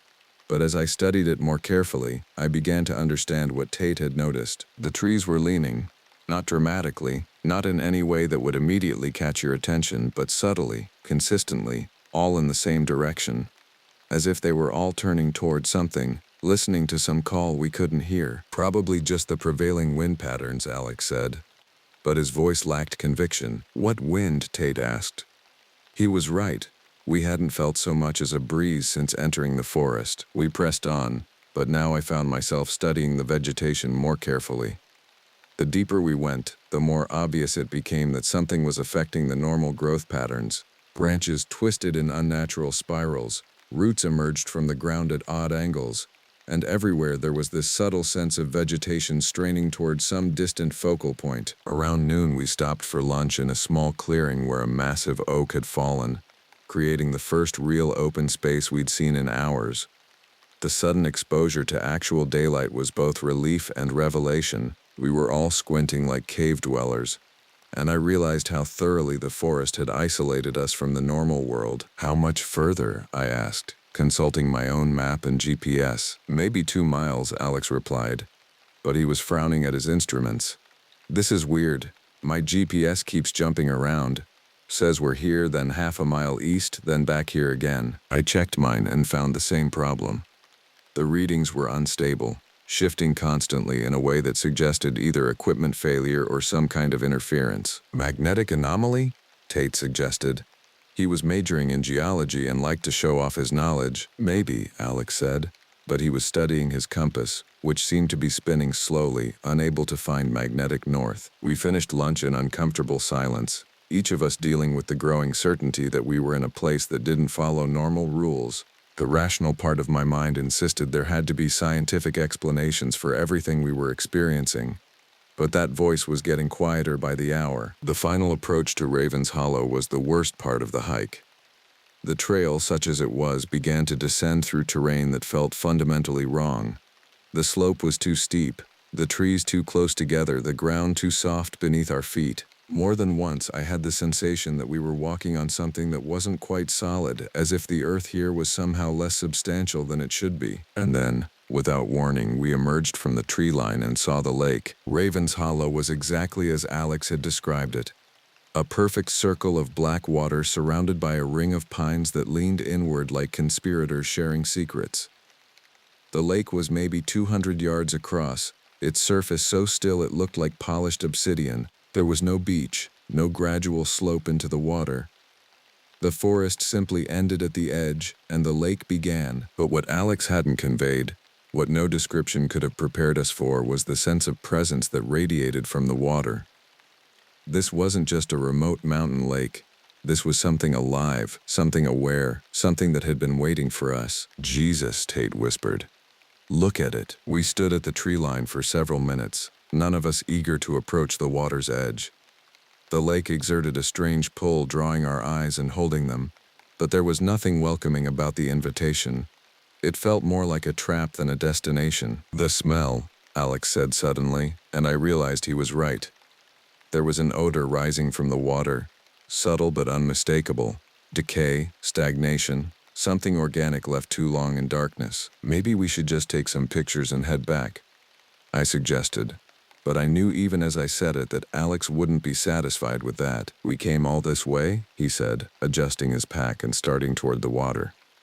Might as well get a closer look. Reluctantly, Tate and I followed. Each step toward the lake felt like walking deeper into some kind of field, as if the air itself was growing thicker and more resistant. By the time we reached the edge, I was breathing hard despite the minimal exertion. Up close, the water was even more unsettling. It was perfectly black, so dark that it seemed to absorb light rather than reflect it. When I crouched down and held my hand just above the surface, I couldn't see any depth at all. It was like looking into a pool of liquid night. "Alex," I said, "I think we should go." But Alex wasn't listening. He was staring across the lake, his face pale and his eyes wide with something that might have been fear or fascination. "Do you see it?" he asked quietly. I followed his gaze and felt my heart stutter. On the far shore, barely visible through the overhanging branches, was a figure. It stood perfectly motionless, tall and thin, its outline blurry against the backdrop of trees. "Is that a person?" Tate asked, but even as he spoke, we all knew it wasn't. The figure was wrong in ways that defied immediate analysis. Too tall, with arms that hung past its knees. Its posture was rigid, unnatural, like it was balancing on legs that weren't quite the right length. And though the distance made details impossible to discern, there was something about its stillness that suggested it wasn't alive in any conventional sense. "Maybe it's just a dead tree," I said, but I didn't believe it. As if responding to my words, the figure moved.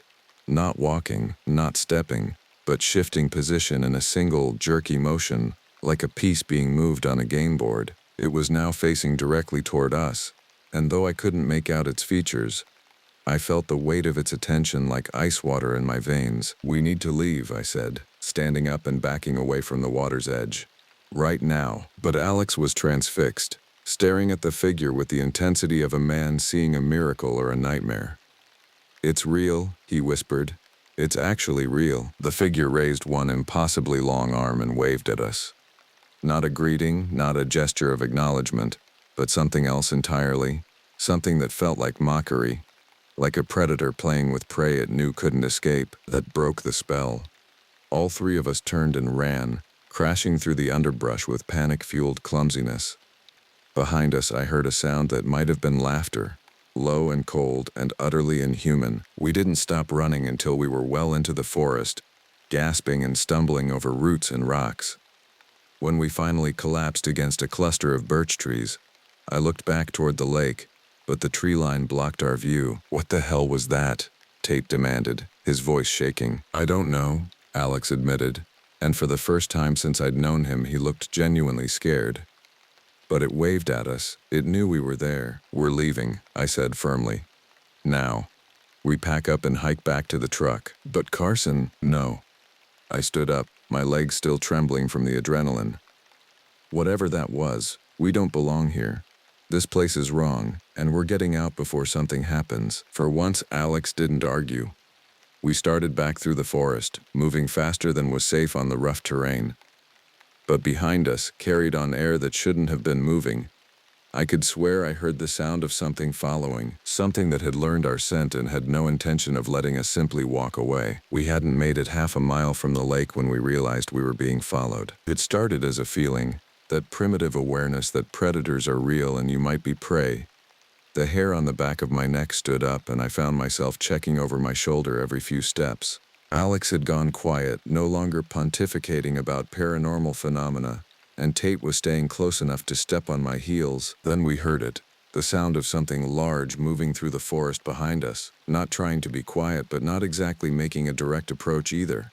Branches snapped, leaves rustled, and occasionally there was a wet sliding sound that made my skin crawl. "Maybe it's just a bear," Tate suggested, but his voice was tight with fear. "Bears don't sound like that," Alex replied, and he was right. Whatever was following us moved wrong, with irregular pauses and sudden bursts of motion that suggested something unnatural about its gait. I stopped and held up my hand, motioning for silence.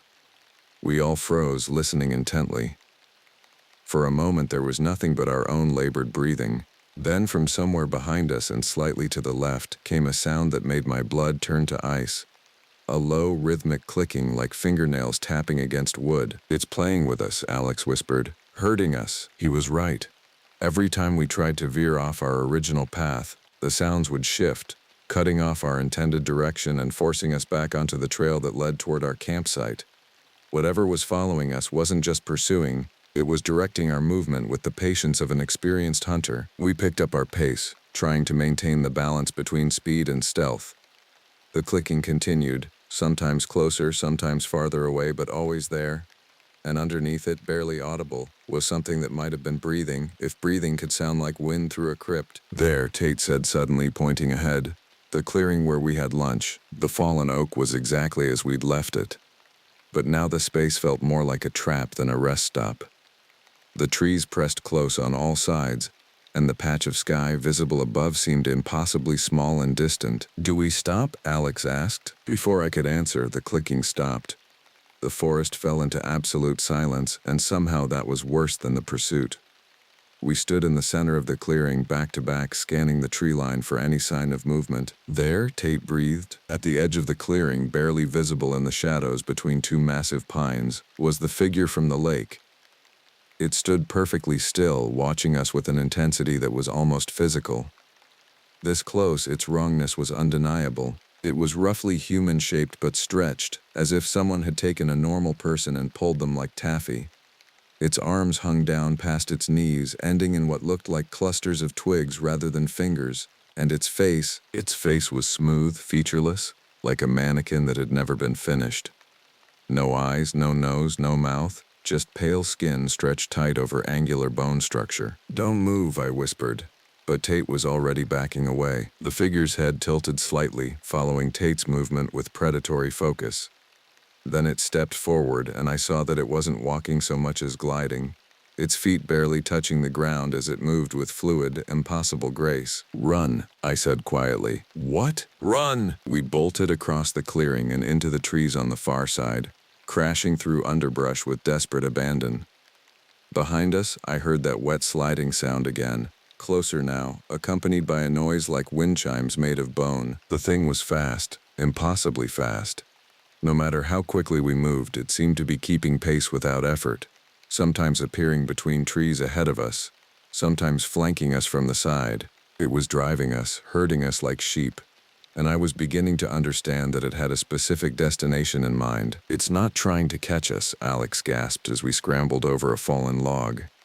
"It's leading us somewhere." "Where?" Tate demanded. Before anyone could answer, I stumbled into a spider web and felt the sticky strands cling to my face. But as I wiped them away, I realized they weren't spider webs at all. They were too thick, too strong, and they had an oily quality that made my skin burn where they touched. "Don't touch those," Alex warned. But it was too late. The strands were everywhere now, hanging between trees like some kind of grotesque decoration. And as we pushed deeper into the forest, they grew thicker and more numerous. We're in its territory now, I realized with growing horror. It's been preparing for this. The sticky strands formed an increasingly dense maze, forcing us along a specific path that led deeper into the forest. Every time we tried to deviate, we found ourselves entangled in the viscous web, struggling to break free while that clicking sound grew closer. And then Tate screamed. I spun around to see him caught in a cluster of the oily strands, fighting to pull free as something pale and elongated reached out from behind a tree. The thing's arms stretched impossibly far, its twig-like fingers brushing against Tate's shoulder. "Get away from him!" I shouted, grabbing the largest branch I could find and swinging it at the figure. The branch passed right through it, as if it wasn't entirely solid. But somehow, impossibly, those finger twigs made contact with Tate's skin, leaving dark marks that spread like ink stains through fabric. Tate cried out in pain and stumbled backward, clutching his shoulder. Where the thing had touched him, his shirt was disintegrating, and underneath, his skin was turning black. "Tate!" Alex grabbed our cousin's other arm, helping to pull him away from the reaching figure. But the thing wasn't done. It glided closer, its featureless face tilting as if examining its handiwork. Then, impossibly, a slit appeared where its mouth should be. opening wide to reveal darkness that seemed to extend far deeper than any throat should go. The clicking sound was coming from inside it, I realized. The rhythmic tapping of something moving in the depths of its impossible throat. Move, move, move. I pushed Alex and Tate ahead of me, back toward what I hoped was the direction of our camp. We ran blindly through the maze of sticky strands, some part of my mind noting that they seemed to be dissolving now, clearing a path for our escape. The thing was letting us go, but not out of mercy. It was done with us, satisfied with whatever it had accomplished when it touched Tate. By the time we reached our campsite, Tate was barely conscious. The black mark on his shoulder had spread down his arm and across his chest, and his skin felt cold and clammy. Alex helped me get him into the truck while I threw our gear into the back with shaking hands. "Hospital," I said, starting the engine.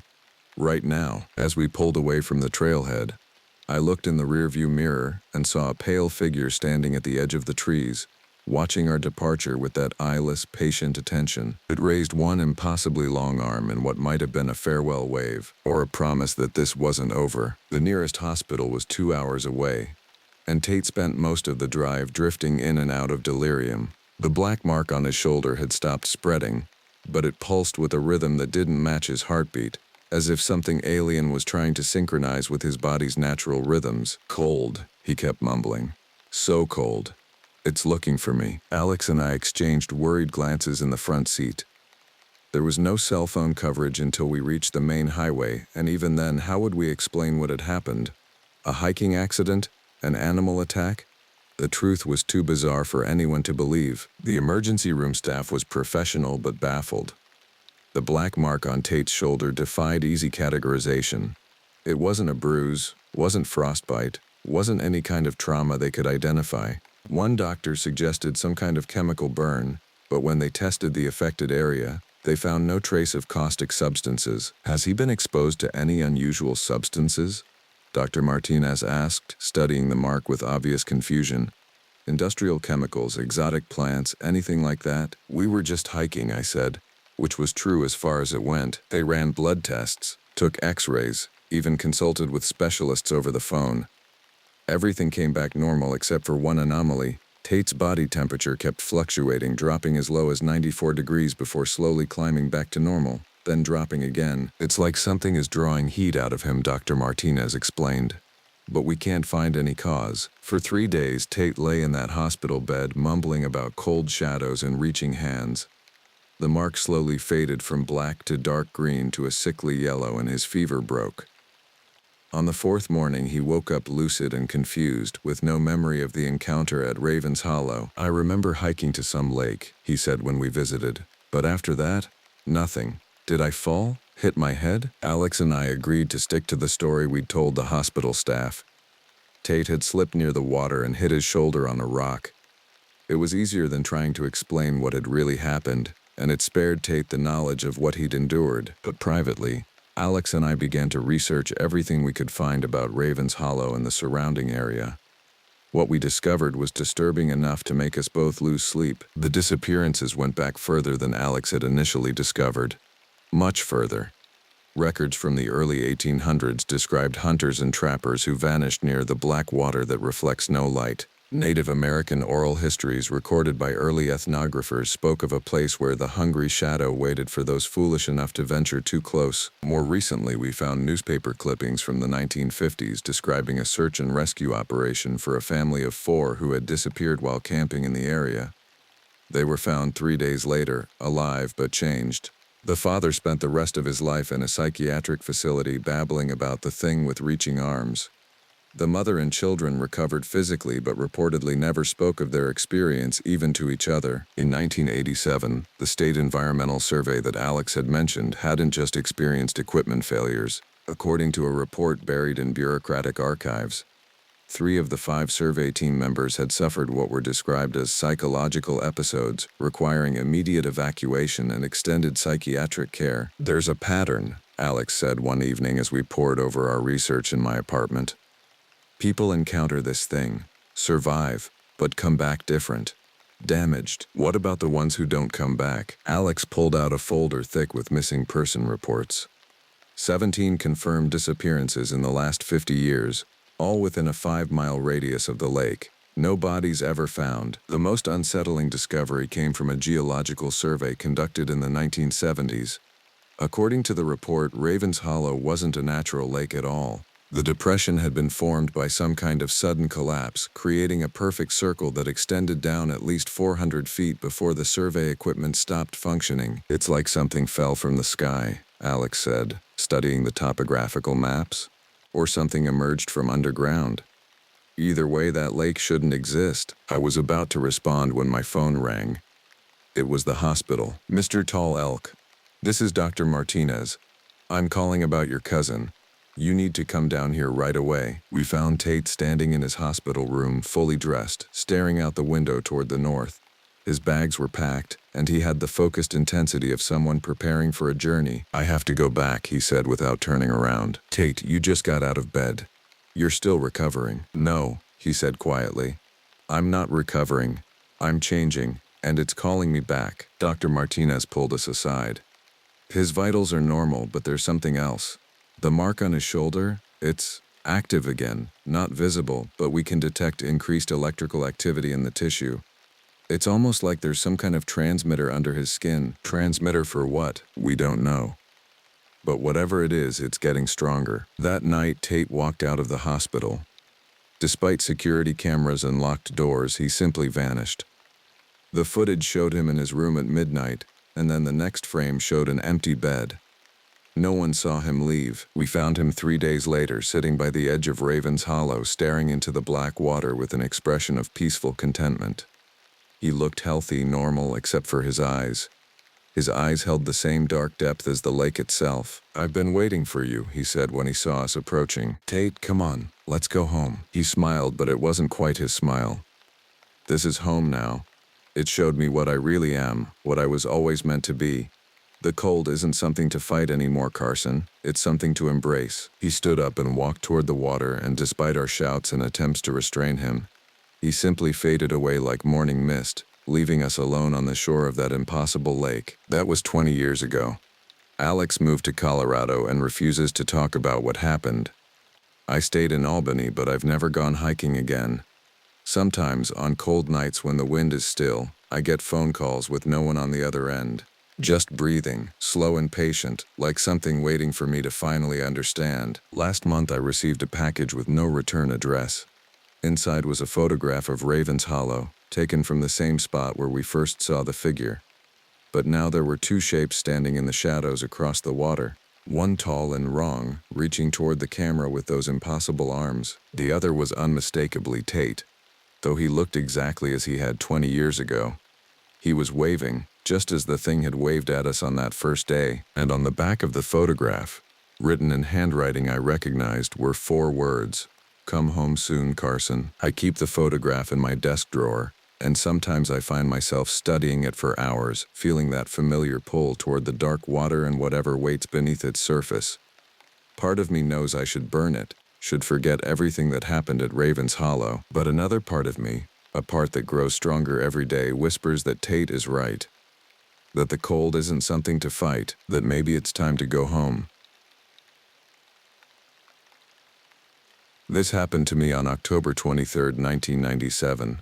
At the time, I was just a few years into my role as a deputy sheriff in quiet, rural Redstone County, Montana. Country living suited me well. The endless mountain vistas, the clean air that cut through your lungs like a blade, the kind of silence that city folks never understand. Most nights the radio crackled with nothing more exciting than Mrs. Henderson's reports of teenagers toilet papering her fence, or Jake Morrison's monthly Drunk and Disorderly at the Coppermine Tavern. I thought I'd seen just about everything small-town life could throw my way. Bar fights that ended with handshakes and apologies. Domestic disputes that dissolved once someone sobered up. The occasional tourist who'd gotten turned around on the mountain roads, low on gas and high on panic. Simple problems with simple solutions. Then came the night that changed everything. I was working the late shift, mostly dealing with the occasional drunk driver weaving his way home from the tavern, or a domestic disturbance that would resolve itself by morning. The county stretched for hundreds of square miles, but the populated areas clustered near the valley floor, leaving vast expanses of Jefferson National Forest rolling away into darkness. On quiet nights like this, you could drive for an hour and see nothing but pine trees and the occasional set of deer eyes reflecting in your headlights. Things were slow. Real slow. Maybe too slow, considering how eerily quiet the radio had been all evening. The kind of quiet that made you check your equipment twice, wondering if something had gone wrong with the dispatch system. I'd driven my usual patrol route, past the high school where kids like to park and drink, through the residential streets where porch lights cast yellow pools on cracked sidewalks, out to the truck stop where the overnight drivers grabbed coffee and complained about the mountain grades. Nothing. Not even a speeding ticket. A little past 1 a.m., the radio finally crackled to life with a burst of static that made me jump. A woman's voice came through, breathless and tinged with hysteria, barely understandable over the interference. The signal faded in and out like she was calling from the edge of the world. Sheriff's Department. Need help. My husband. Something in the woods. I grabbed the handset, my pulse quickening. Ma'am, this is Deputy Matthews. Can you repeat that? What's your location? More static. Her voice came through in fragments. Near our property. Attacked him. I can't find, oh God, there's so much blood. Ma'am, I need you to stay calm and give me your address. What's your name? Evelyn Hartwell, 4847 Timber Ridge Road. Please hurry, I think Derek's dead. The line went silent except for the steady hiss of static. I tried raising her again, but got nothing. Timber Ridge Road, I knew it. Way out on the edge of the county, tucked up against the sprawling Jefferson National Forest. A dirt track that wound through miles of dense woods to reach a handful of isolated properties, the kind of place where your nearest neighbor might be 10 miles away. And cell phone coverage was spotty at best. Protocol dictated partner backup for any potential violent crime scene. But everyone else was at least 30 minutes away, probably more given the winding mountain roads. The way the woman's voice had trembled, every second could count. Derek might be bleeding out while I waited for backup that wouldn't arrive until it was too late. I made the decision to head out there alone. The drive to Timber Ridge Road took me deeper into the mountains than I'd been in months. The main highway curved through valleys where scattered ranch houses sat dark under the stars, then climbed into foothills thick with lodgepole pine and Douglas fir. My headlights swept across empty road, catching the occasional flash of reflective tape on a guardrail or road sign. The last stretch of road to the property was unpaved, barely more than a bumpy dirt track snaking deeper into the trees. My Crown Vic bounced and scraped over ruts and rocks, branches scraping against the windows like fingernails on glass. The trees pressed in on both sides, their trunks disappearing into black shadow beyond my headlight beams. I'd driven this road maybe twice in my 3 years with the department.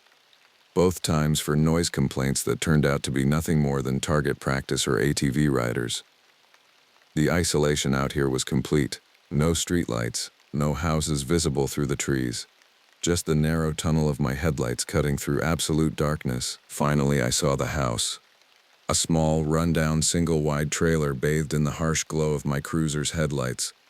The front door hung wide open, swaying slightly in the mountain breeze. No lights were on inside.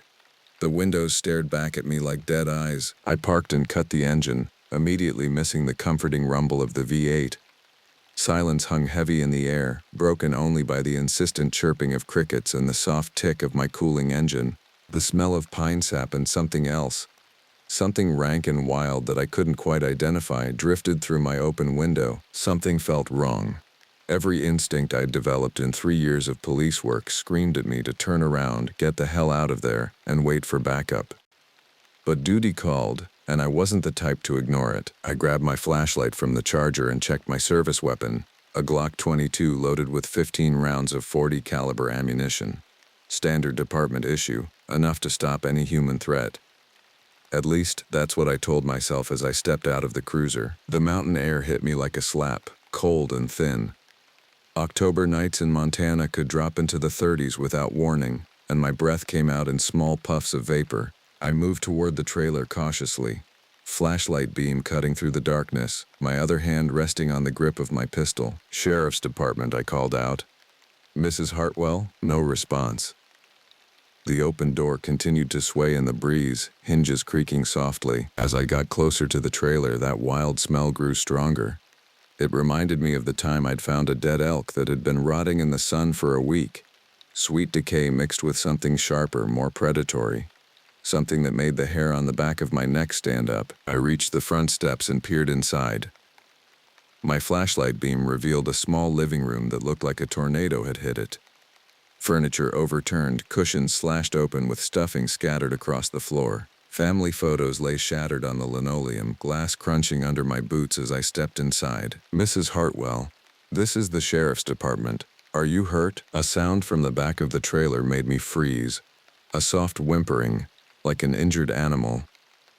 I followed the sound through a narrow hallway past a destroyed bedroom and into the small kitchen. The back door stood open, and through it I could see a figure huddled on the wooden steps. It was Evelyn Hartwell, and she was alive. Evelyn sat hunched on the back porch steps, her arms wrapped around her knees, rocking back and forth in the pale spill of my flashlight. Her clothes were torn, not just ripped, but shredded as if by massive claws. Dark stains covered her blouse, and I could see angry red welts across her pale arms. Ma'am? I kept my voice soft as I approached. Mrs. Hartwell? I'm Deputy Matthews. You called for help. She looked up at me with eyes that had seen something no one should ever see. They were wide and glassy, pupils dilated with shock. When she tried to speak, only a broken whisper came out. He's gone, she said. Derek's gone. I holstered my weapon and knelt beside her, pulling out my radio. Dispatch, this is Unit 7. I have a victim at 4847 Timber Ridge Road. I need EMS and backup. Priority 1. Static answered me. I tried again with the same result. The mountains played hell with radio signals, and we were too far from the nearest repeater. Mrs. Hartwell, Evelyn, I need you to tell me what happened. Where's your husband? Between choked sobs and gasps, she told her story. Derek had been acting strange for weeks, she said.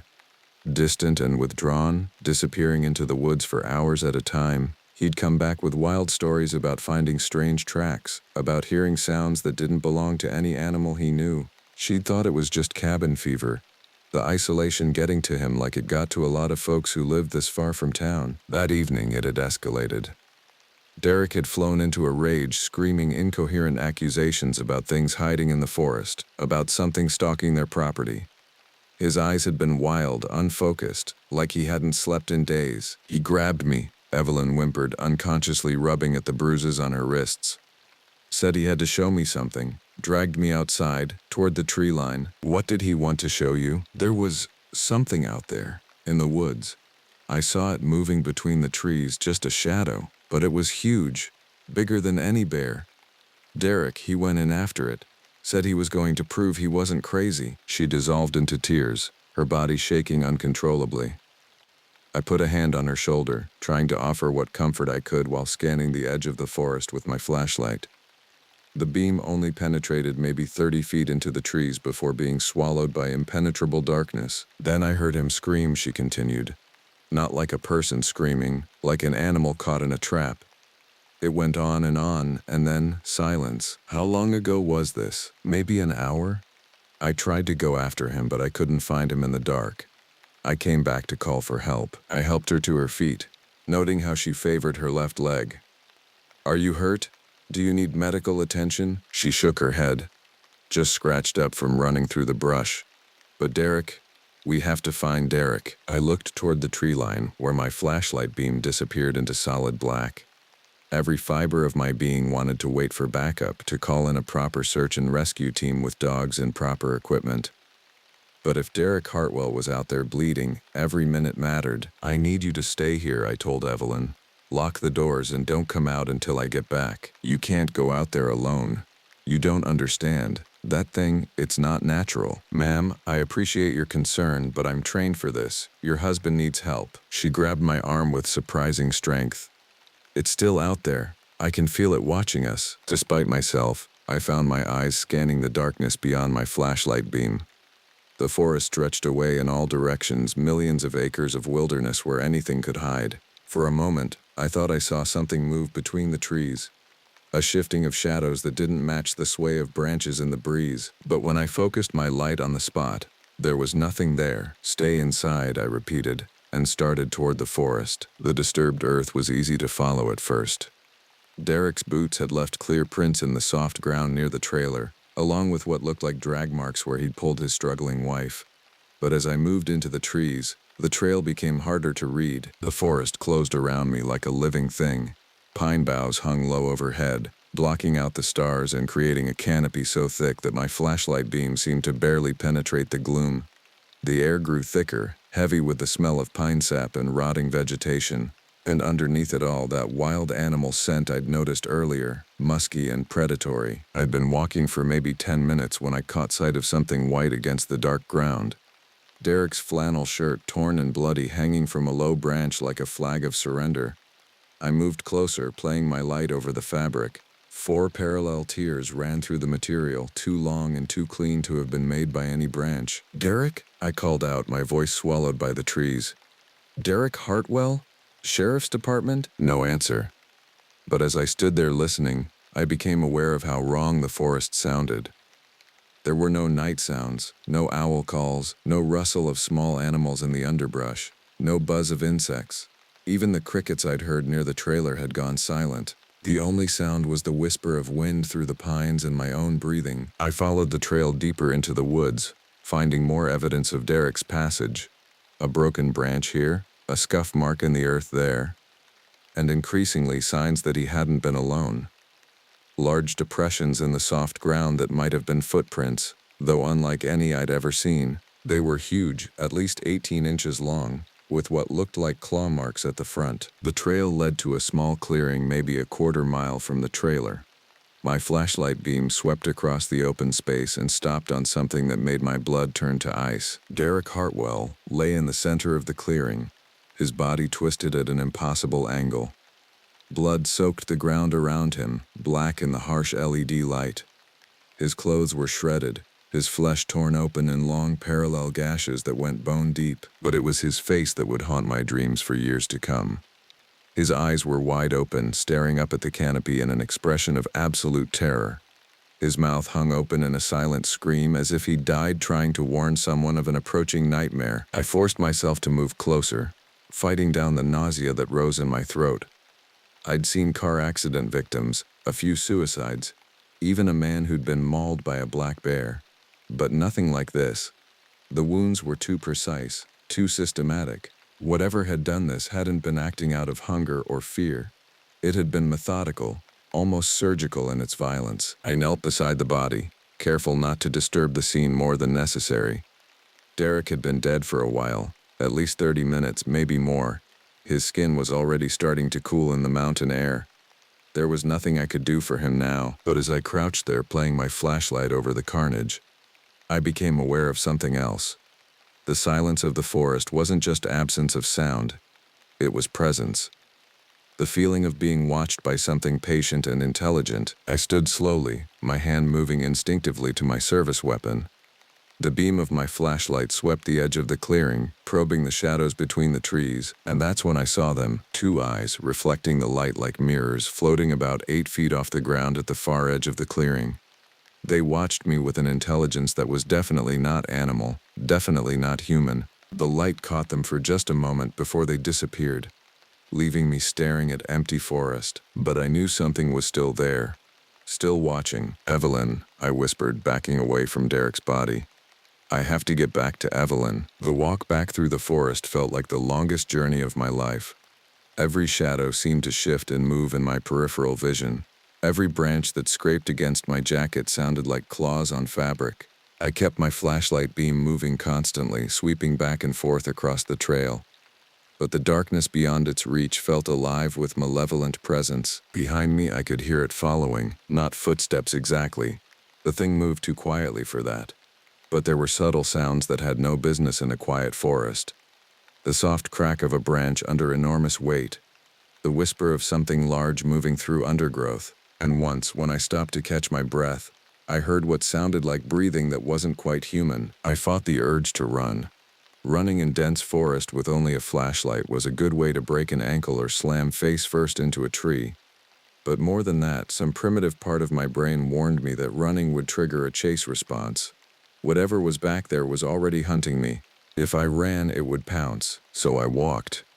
Steady, measured steps that carried me back toward the trailer and Evelyn.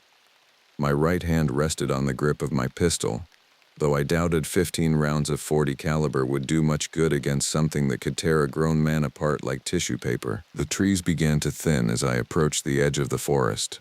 Through the gaps between trunks, I could see the trailer and my patrol car sitting exactly where I'd left them. Yellow light spilled from the trailer's windows. Evelyn had managed to get the power back on, or maybe it had never been off. From this distance, everything looked normal, peaceful even, but the thing behind me was getting closer. I could feel it now, a presence that raised every hair on my body. The air itself seemed to thicken with predatory intent. Whatever was stalking me through the darkness was deciding whether to attack or simply follow me back to its previous victim. I reached the edge of the trees and stepped into the small yard around the trailer. Immediately, the oppressive feeling lessened. Not gone. I could still sense eyes watching from the forest, but reduced to a manageable level of dread. "Evelyn?" I called out as I approached the front door. "It's Deputy Matthews, I'm coming in." No answer. The door stood slightly ajar, which wasn't how I'd left it. A chill ran down my spine that had nothing to do with the mountain air. I pushed the door open with my foot, keeping my weapon drawn. "Evelyn, are you all right?" The living room was empty, furniture still overturned from whatever had happened earlier. I moved through the trailer quickly, checking each room. Kitchen empty, bedroom empty, the small bathroom at the end of the hall empty, but the back door was wide open, swaying in the breeze. I stepped out onto the back porch and played my flashlight across the small yard. There, at the edge of the tree line, I found her. Evelyn Hartwell stood perfectly still, her back to me, staring into the forest. "Evelyn!" I approached slowly, my weapon still drawn. Something about her posture seemed wrong, too rigid, too unnatural. "Evelyn, we need to get out of here." She didn't respond. As I got closer, I could see that she was trembling, her whole body shaking like a leaf in a hurricane. Her hands hung at her sides, fingers splayed wide as if she was trying to grab onto something that wasn't there. "Evelyn, can you hear me?" Still no response. I moved around to face her, and what I saw made my blood freeze. Her eyes were wide open, pupils dilated to black pools. But she wasn't seeing me. She was staring at something beyond me, something in the forest that I couldn't see. Her mouth hung open slightly, and a thin line of drool ran down her chin. "Oh, Jesus," I whispered. She was catatonic, locked in some kind of traumatic dissociation that had left her mind completely detached from reality. And that's when I heard it behind me. A low, rumbling growl that seemed to come from everywhere and nowhere at once. It vibrated through the ground under my feet, through the air around me, through my bones themselves. I spun around, bringing my flashlight up with my left hand and my pistol with my right. The creature stood at the edge of my light, just where the yellow LED beam began to fade into darkness. It was easily 8 feet tall, bipedal but wrong in every way that mattered. Its limbs were too long, ending in hands that looked more like bear paws with opposable thumbs. Its skin appeared smooth and dark, stretched tight over muscles that bulged and rippled with each breath. But it was the head that locked my knees and sent ice water through my veins. Wedge-shaped like a wolf's, but larger and more intelligent. The mouth was pulled back in a grotesque snarl that revealed rows of teeth. Not the simple fangs of a predator, but something more complex, more purposeful. Teeth designed for more than just killing. And the eyes. Christ, the eyes. They reflected my flashlight beam like a cat's. But behind that shine was an intelligence that was alien and hostile and hungry. We stared at each other across 20 feet of mountain air, predator and prey sizing each other up. I could hear my own breathing, harsh and rapid. My hands shook so badly that the flashlight beam danced across the creature's massive form. This was no bear, no known animal. This was something else entirely, something that had no business existing in any rational world. "Easy," I whispered, as much to myself as to the thing watching me. "Easy now." The creature tilted its head slightly, and I had the horrible impression that it understood me. Not just the words, but the fear behind them. It was reading me the way a poker player reads tells, calculating my speed, my strength, my willingness to fight. I thumbed off the safety on my Glock and brought it up in a standard two-handed grip. The tritium night sights glowed green in the darkness, centered on the creature's massive chest. "Stay back," I said, my voice steadier than I felt. "Don't come any closer." The thing made a sound that might have been amusement, a huffing exhalation that showed rows of gleaming teeth. Then it took a step forward. I fired. The muzzle flash lit up the forest for a split second, and the sharp crack of the .40 caliber round echoed off the trees. I saw the creature flinch as the bullet struck its shoulder, but it didn't go down, didn't even stagger. Instead, it let out a roar that shook the windows of the trailer behind me. Not pain, anger. I'd heard it, but not enough to stop it. And now it was pissed. It charged. Even expecting it, I wasn't prepared for the creature's speed. One moment it was 20 feet away, the next it was on top of me. I got off 2 more shots before its weight slammed into me like a freight train, sending both of us crashing to the ground. We rolled in the dirt and fallen leaves, the creature's claws raking across my chest and arms. I managed to get my gun hand free and pressed the muzzle against its ribs, firing point blank. The creature shrieked and threw itself backward, giving me enough room to scramble to my feet. Blood ran down my arms from deep scratches, and my uniform shirt hung in tatters. But I was alive, and I still had my weapon. The creature circled me now, staying just outside the range of my flashlight. I could see its eyes glowing in the darkness, along with what looked like a dark stain spreading across its shoulder where my first shot had connected. "Come on," I panted, trying to keep my voice steady. "Come on, you bastard." It feinted left, then right, testing my reactions. I tracked it with my pistol, trying to anticipate which direction it would attack from next. But it was too fast, too intelligent. It was learning my patterns, waiting for the right moment to strike. Behind me, I heard a soft whimper. Evelyn was still standing there, locked in her catatonic state, completely oblivious to the battle raging around her. The creature heard it too. Its head swiveled toward her, and I saw its lips pull back in what might have been anticipation. "No," I said, moving to put myself between them. "You want someone. You take me." The thing looked back at me, and again I had that unsettling impression of intelligence. It was considering my offer, weighing the pros and cons of different prey. Then it made its choice. The creature rushed me again, but this time I was ready. I dove to my left, rolling across the hard ground and coming up in a shooting stance. The thing overshot me by several feet, its momentum carrying it past where I'd been standing. I put 3 rounds center mass, the muzzle flashes strobing like lightning in the darkness. At least one found its mark. I heard the wet slap of bullet meeting flesh, saw the creature stumble and nearly fall, but it recovered faster than anything that size had a right to. It spun toward me with fluid grace, those alien eyes locked onto mine with what looked like personal hatred. Blood now stained its torso in several places, dark patches that glistened in my flashlight beam. But it was still moving, still hunting, still very much a threat. How many rounds did I have left? 7? 6? I'd lost count in the adrenaline rush of combat. The creature began moving in a wide circle around me, just outside the effective range of my flashlight. I tried to track it, but keeping the beam on target while maintaining a proper shooting stance was proving impossible.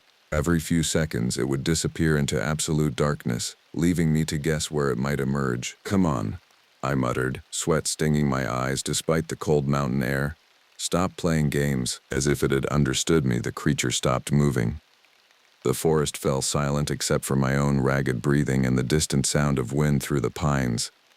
Even Evelyn's soft whimpering had ceased. I swept my flashlight back and forth across the tree line, searching for those reflective eyes. Nothing. It was like the thing had simply vanished into the night. A branch snapped somewhere to my left. I spun toward the sound, finger tightening on the trigger, but found only empty forest. Another sound came from behind me, the soft whisper of something large moving through undergrowth. I turned again, heart hammering against my ribs. It was playing with me, using the darkness and my own fear to break down my defenses. And it was working. I could feel panic starting to cloud my judgment, making me jump at shadows and waste ammunition on ghost targets. "Think," I told myself. "Think like a cop, not a victim." The creature was wounded. I was sure of that much. It was bleeding, possibly more hurt than it was letting on. And it was intelligent enough to use tactics, which meant it was also intelligent enough to make mistakes. I backed toward the trailer, using the structure to protect my rear. If I could get inside, I might be able to barricade the doors and windows, maybe even find a phone that worked. Not much of a plan, but better than standing in the open like a target. I'd made it maybe halfway to the porch when the creature struck again. This time it came from above, dropping from the low roof of the trailer like some nightmare vision of death. I caught a glimpse of it silhouetted against the stars, all claws and teeth and alien grace, before it slammed into me with the force of a falling piano. We went down hard, my flashlight flying away into the darkness. The creature's weight pinned me to the ground, and I could feel its hot breath on my face as it tried to get its teeth into my throat. I managed to get my left forearm up just in time, grunting in pain as powerful jaws clamped down on the thick material of my jacket. My right hand still held my pistol. I jammed the muzzle against the creature's ribs and pulled the trigger repeatedly, the sharp cracks muffled by its massive body. It roared and thrashed, releasing my arm and scrambling backward. I rolled away and staggered to my feet, my left arm hanging useless at my side. The creature had retreated to the edge of my vision, crouched low and breathing heavily. Dark fluid, its blood dripped steadily from multiple wounds, but I was in even worse shape. My left arm felt like it was on fire, and I could feel warm blood running down my fingers. My service weapon felt impossibly heavy in my right hand, and when I tried to raise it, the sights wavered like leaves in a breeze. The creature was hurt, but I was dying. It seemed to sense my weakness. It began moving forward again, slowly this time, savoring the approach. Those alien eyes never left mine, and I could swear I saw triumph in their depths. I tried to lift my pistol, but my right arm refused to cooperate. The adrenaline that had carried me this far was wearing off, leaving behind waves of pain and exhaustion that made my knees buckle. The creature was 10 feet away now, close enough that I could see the individual teeth in its grotesque maw, count the scars that crisscrossed its dark hide. Close enough to smell its rank breath and the copper scent of blood, both its own and mine. 5 feet. It rose up on its hind legs, towering over me like some primordial god of violence. Its claws caught what little starlight filtered through the trees, gleaming like surgical instruments. "Go to hell," I whispered, and managed to raise my gun one last time. The shot went wide, the bullet disappearing into the forest without effect. The creature batted the pistol from my hand with casual ease, sending it spinning away into the darkness. This was it. After 3 years of small-town policing, after surviving the academy and patrol training and every nightmare call that came with the badge, I was going to die in a nameless patch of Montana forest, killed by something that wasn't supposed to exist. The creature drew back one massive arm, claws extended. I could see my death reflected in its alien eyes, and then something hit it in the head with the sound of a church bell. Evelyn Hartwell stood behind the staggered creature, holding what looked like a cast-iron skillet in both hands. Her face was set in a mask of pure determination, all traces of her earlier catatonia burned away by fury. "For Derek," she screamed, bringing the heavy pan down again on the creature's skull. The thing spun toward her with a roar of rage, momentarily forgetting about me. That brief distraction was all I needed.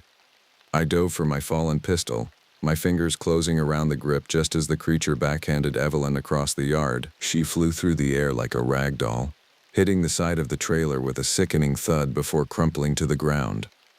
The cast-iron skillet rang against the trailer's metal siding and fell silent, but her sacrifice had given me the opening I needed. I rolled onto my back and emptied my remaining rounds into the creature's torso, the rapid-fire shots echoing across the mountains like thunder. Blood sprayed from multiple wounds as the heavy bullets found their mark, and the thing staggered backward with a shriek of pain and fury. My slide locked back on an empty chamber. I was out of ammunition, and the creature was still standing. But something had changed. The fight had gone out of it. Blood poured from at least half a dozen wounds, and its breathing came in ragged gasps. For the first time since this nightmare began, it looked like what it was, a dying animal. It took one step toward me, then another. But each movement was slower than the last, more labored. Its alien eyes had lost their predatory gleam, replaced by what looked almost like confusion. 10 feet away from me, it stopped. It swayed on its feet for a moment, looking at me with an expression I couldn't read. Then it turned and stumbled toward the forest. I watched it disappear into the trees, leaving a trail of dark blood on the autumn leaves. Part of me wanted to pursue it, to make sure it was really gone, but I could barely stand, let alone chase a wounded monster through dense forest. Instead, I dragged myself over to where Evelyn lay crumpled against the trailer. She was unconscious but breathing, a trickle of blood running from her nose. Her pulse was steady and strong, She'd live. I managed to find my flashlight and check the area around the trailer one more time. No sign of the creature, but the blood trail led clearly into the forest. Whatever the thing was, it was hurt bad. Maybe bad enough to die from its wounds. Maybe. The rest of that night passed in a blur of emergency vehicles and questions I couldn't answer. Someone, a passing motorist maybe, or a neighbor who'd heard the gunshots, had called 911. State police, EMTs, even a fish and wildlife officer who took one look at the scene and went very quiet. They found Derek's body where I'd left it in the forest clearing. The official report listed his death as a bear attack, despite the fact that no bear had ever left wounds like those. Evelyn backed up my story about a wild animal attack, though she conveniently forgot about the creature's more unusual characteristics. The blood trail disappeared after about 100 yards, leading investigators to conclude that I'd wounded but not killed the animal responsible. A team of hunters spent 3 days combing the forest without finding so much as a hair. Officially, the incident was classified as a wild animal attack. The unusual circumstances were attributed to poor visibility, adrenaline, and the trauma of combat. No one wanted to admit that something unknown was stalking the forests of Montana. Evelyn Hartwell disappeared about a week after her husband's funeral. She sold the trailer to a real estate company and left no forwarding address. I tried to track her down for months afterward, but she'd vanished as completely as if she'd never existed. I stayed with the department for another 2 years, but my heart wasn't in it anymore. Every call into the forest made my palms sweat. Every shadow seemed to hold teeth and claws. I started carrying a backup weapon, then a third gun, then a rifle in my patrol car. Nothing felt like enough. Eventually, I transferred to the city. Became a homicide detective in Great Falls, where the monsters were human and the darkness was electric. I'm good at my job. I understand the evil that people do to each other, the casual cruelty that civilization barely keeps in check. But none of those horrors compared to the memory of that night in the forest.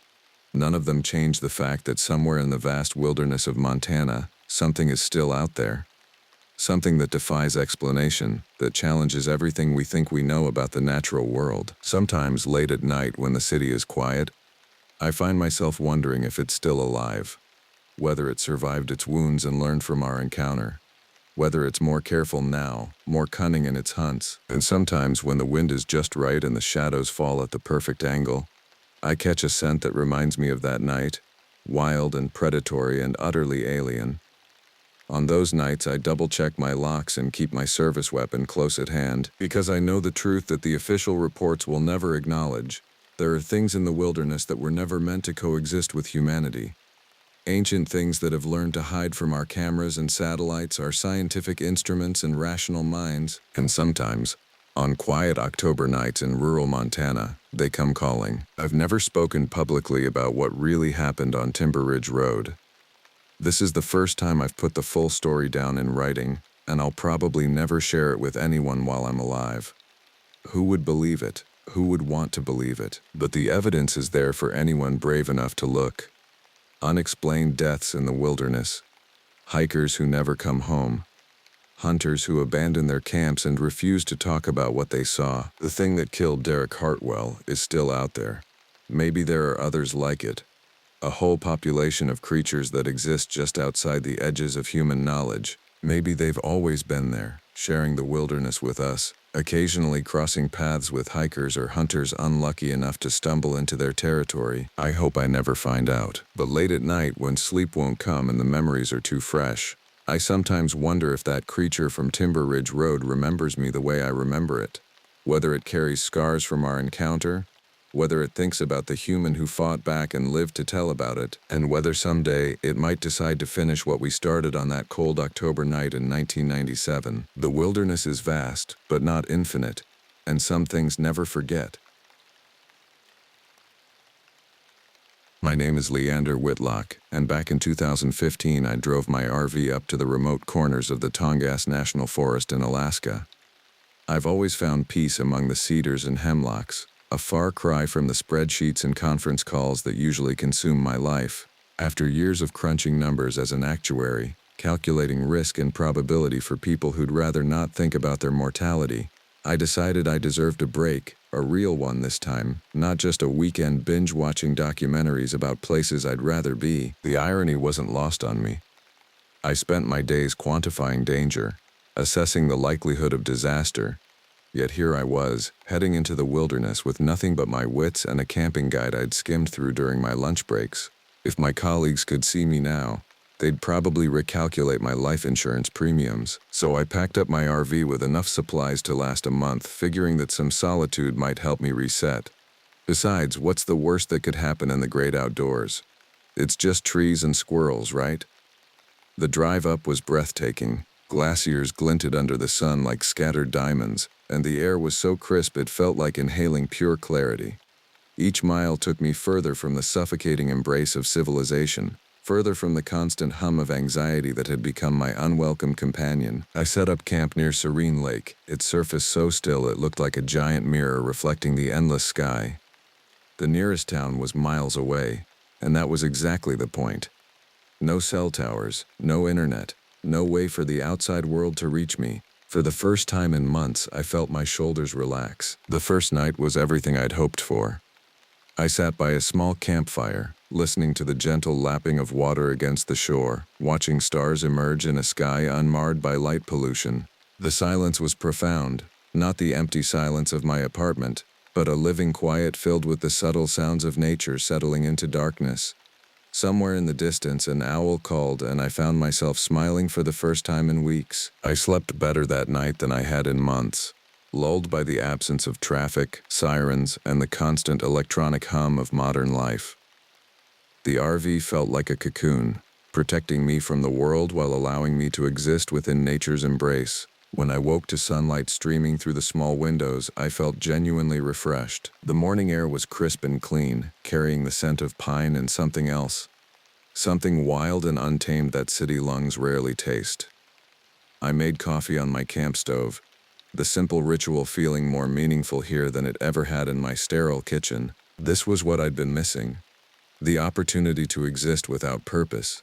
To simply be. As I sipped my coffee, I noticed how the morning light played across the lake's surface, creating patterns that shifted and danced with each gentle breeze. It was hypnotic, almost meditative.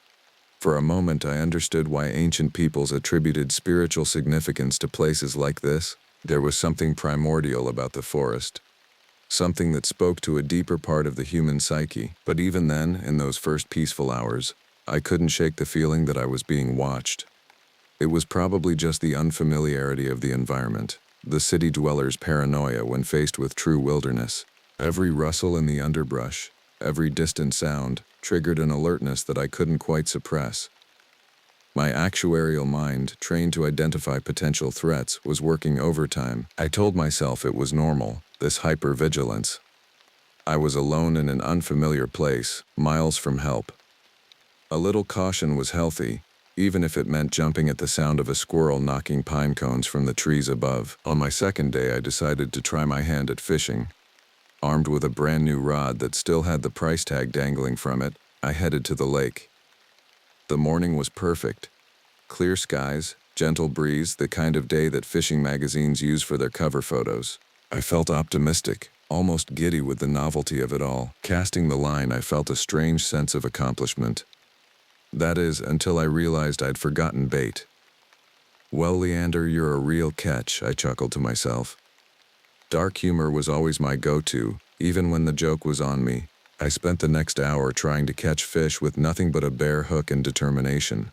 Feeling increasingly foolish but oddly content, the sun climbed higher, and I found myself settling into a rhythm. Cast, wait, reel in, repeat. It was mindless in the best possible way. The kind of activity that allows thoughts to drift without direction. I thought about my job, my empty apartment, the life I'd built that felt increasingly hollow. Maybe this trip was exactly what I needed. A chance to remember who I was beneath all the professional obligations and social expectations. As the sun began to dip, painting the sky with hues of orange and purple, I heard rustling from the tree line. Probably just a deer or maybe a particularly clumsy squirrel. The sound was rhythmic, deliberate, like footsteps on fallen leaves. I glanced over casually, expecting to see some wildlife ready to mock my angling skills. The rustling grew louder, and curiosity got the better of me. I set down my rod and turned toward the sound, half expecting to see a bear or moose, something that would make for a good story back home. Instead, I saw a man emerging from the shadows between the trees. He was tall and lean, wearing a tattered flannel shirt and jeans stained with what looked like mud or something else. His beard was unkempt, wild, streaked with gray that caught the dying light, but it was his eyes that made my breath catch.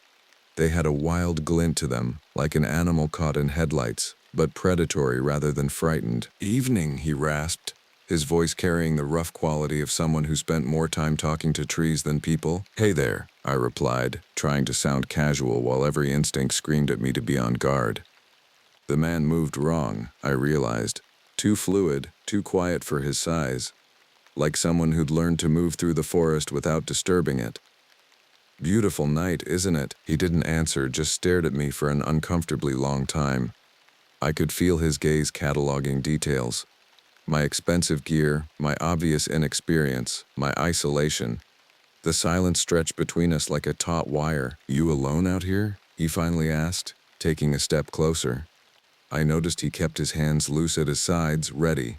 For what, I didn't want to know. "Just me and the fish that refused to be caught," I said with a weak laugh, gesturing toward my rod.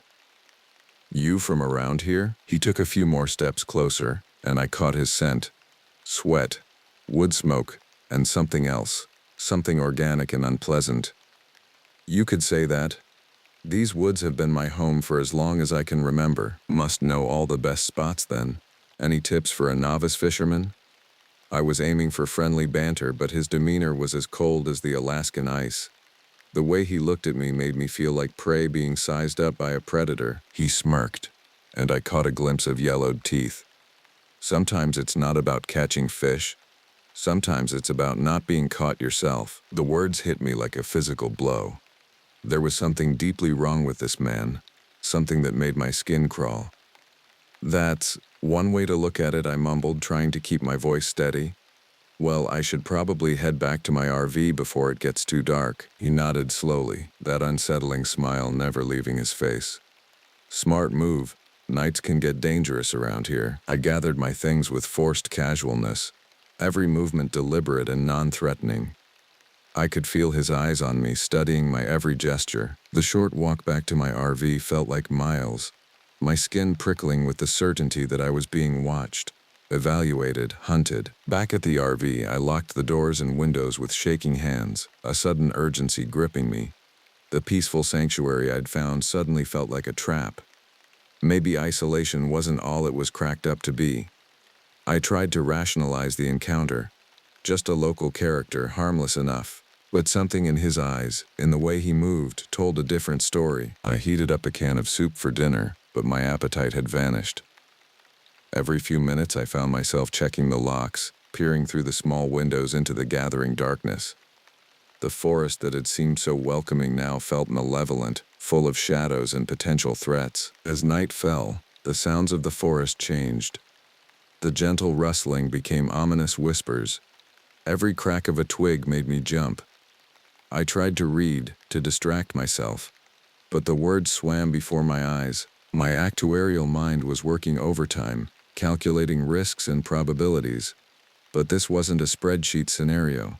This was real, immediate, and terrifying. That night, sleep evaded me. Every creak of the RV seemed amplified.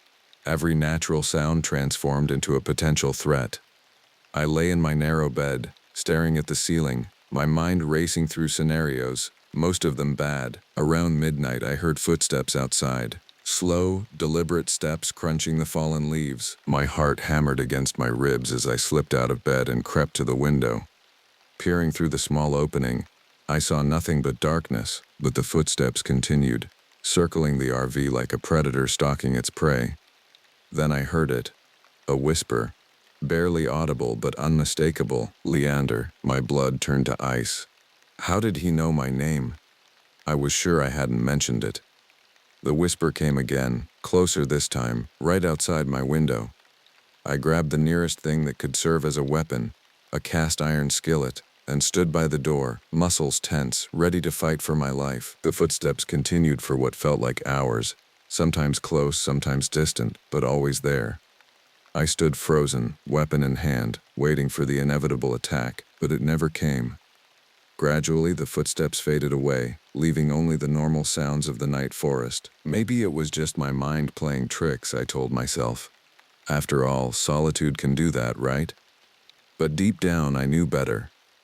I had stumbled into something sinister, something that had been waiting in these woods for someone exactly like me. The next morning, I decided to move camp. The decision felt like surrender, but I couldn't shake the terror of the previous night. As I packed up my gear, I noticed something that made my blood run cold. Footprints circling the RV. They were deep and erratic, as if someone had been pacing all night, working themselves into a frenzy. I studied the prints with growing dread. They were definitely human, size 11 or 12 boots, with a distinctive wear pattern on the left heel. But it was the way they circled my RV that disturbed me most. Like a predator marking territory, claiming ownership of prey. A shiver ran down my spine as I realized how vulnerable I'd been.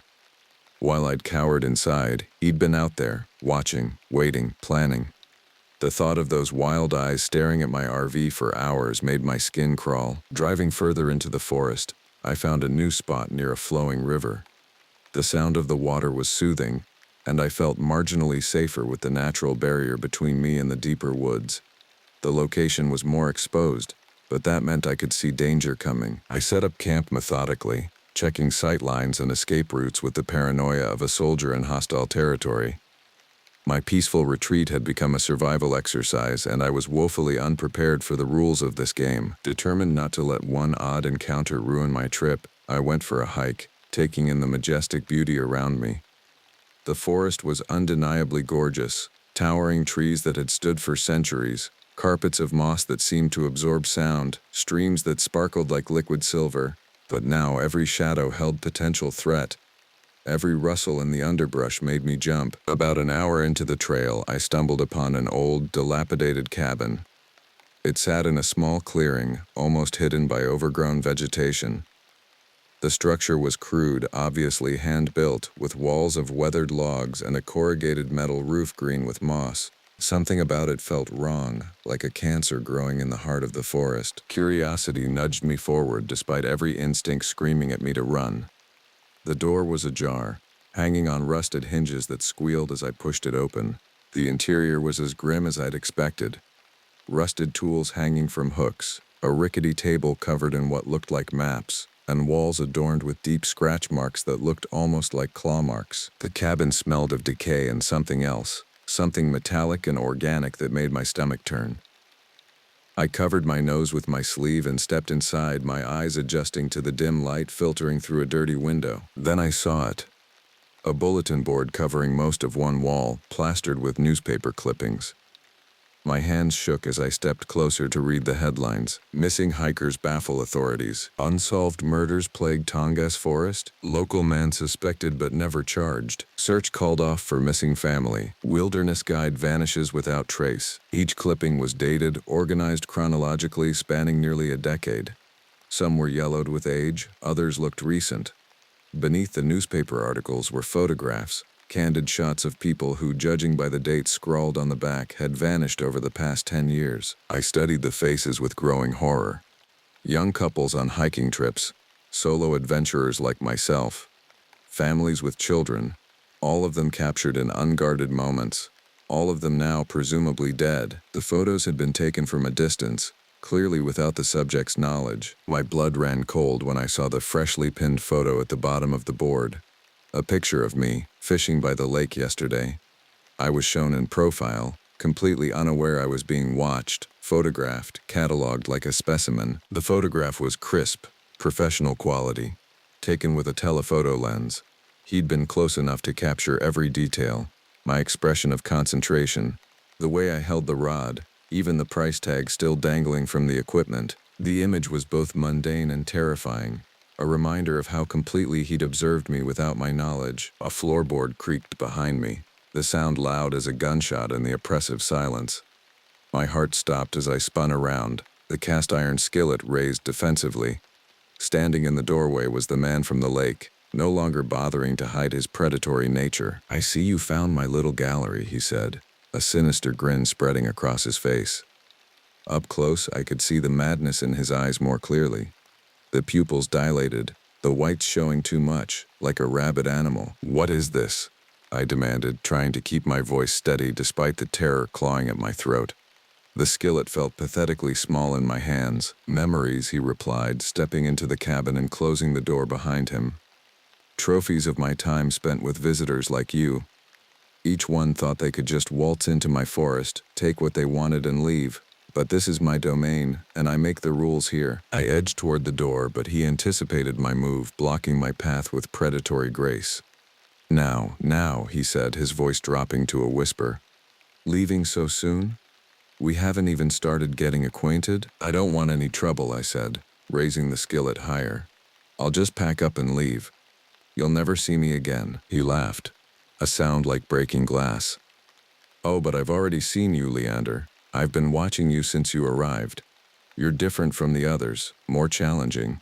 This is going to be fun." The casual use of my name sent ice through my veins. "How do you know my name?" "I make it my business to know everything about my guests. Leander Whitlock, age 34, actuary from Seattle. Lives alone, no family to speak of, rarely travels. Perfect prey for someone like me." The depth of his knowledge was terrifying. Somehow he'd researched me, learned my patterns, my vulnerabilities. I was trapped not just physically but informationally. He knew me better than I knew myself. Without thinking, I swung the skillet with all my strength. It connected with his shoulder, producing a dull thud that should have dropped him. Instead, he barely flinched. He let out a grunt, not of pain but of amusement. "Feisty one, aren't you?" he said, grabbing my wrist and twisting until I dropped the skillet. "I do so enjoy the ones who fight back. Makes the game more interesting." He lunged at me, and we both crashed onto the splintered floor. His hands wrapped around my throat, his grip tightening with practiced precision.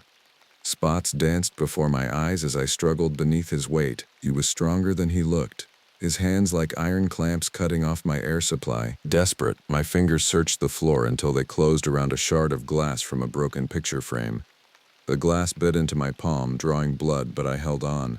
Summoning every ounce of strength, I drove it into his arm. He howled, more in surprise than pain, recoiling just enough for me to shove him off.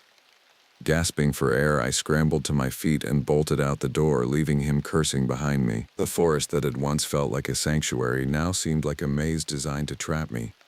Branches tore at my clothes as I raced through the underbrush, my lungs burning, my legs pumping like pistons. Behind me, I could hear him crashing through the forest, his pursuit relentless. "You can't run forever, Leander," he shouted, his voice echoing through the trees. "I know these woods better than you know your own home." I ran blindly through the forest, brambles tearing at my clothes, low branches whipping my face. My actuarial mind, trained to calculate probabilities, was screaming statistics at me. The odds of surviving a pursuit by someone who knew the terrain, who had obviously done this before, who had turned murder into a refined art. The numbers weren't good. "Watch me," I yelled back, adrenaline fueling my desperate flight. But even as I said it, I knew he was right. This was his territory, his game, his rules. I was an office worker playing against a predator who had spent years perfecting his technique. The terrain was treacherous. Fallen logs, hidden roots, sudden drop-offs that could snap an ankle or worse. I stumbled repeatedly, my city-soft hands getting shredded by thorns and rough bark. Behind me, his footsteps were gaining, steady and confident where mine were panicked and clumsy. My lungs burned, my legs felt like rubber, and I could taste copper in my mouth. But terror kept me moving.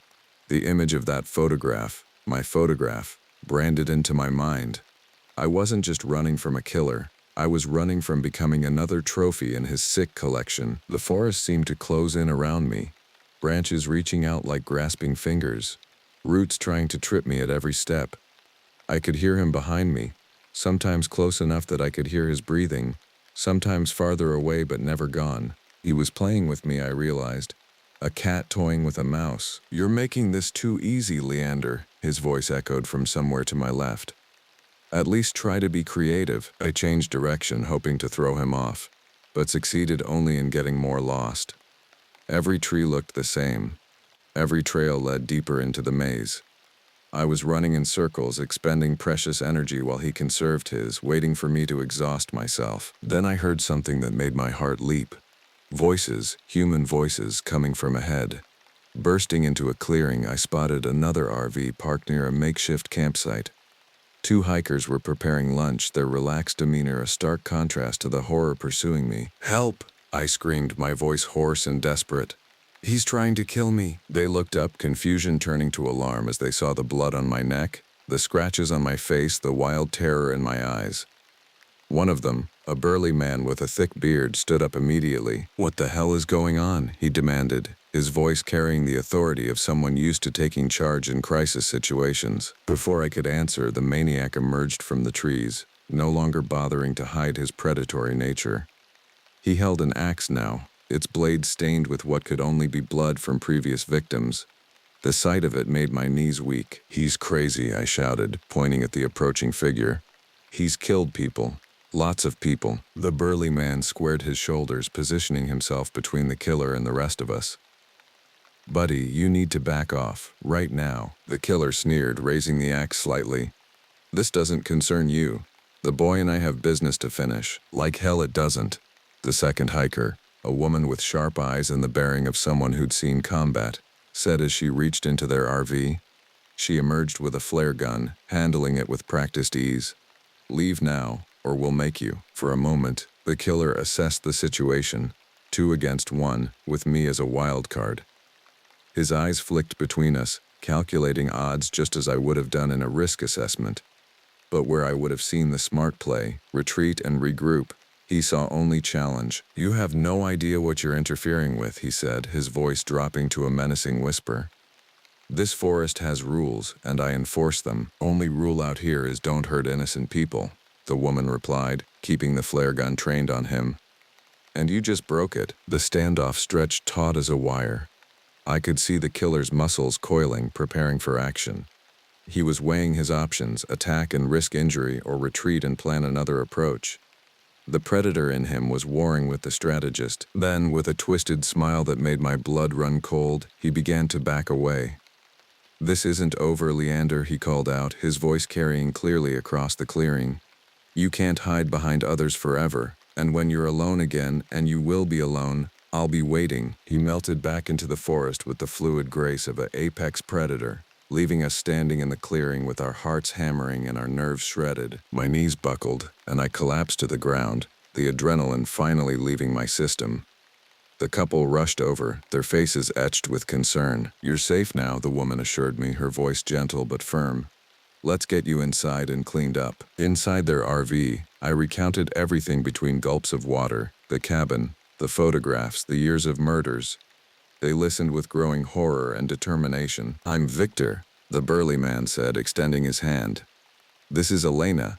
We're both retired military, been exploring the Alaskan wilderness for years. We've heard rumors about people going missing," Victor said grimly. "But we never thought we'd actually encounter." He gestured vaguely toward the forest. "We need to contact the authorities," Elena insisted, already moving toward their radio equipment. "There's no signal out here," Victor replied. "We'll have to drive to the nearest ranger station." A sudden thud against the side of the RV silenced us all. The sound was too heavy, too deliberate to be natural. Then came another, and another. "He's back," I whispered, terror creeping back into my voice. The first window shattered as a rock crashed through, sending glass shards flying. Elena ducked, cursing like the soldier she'd been.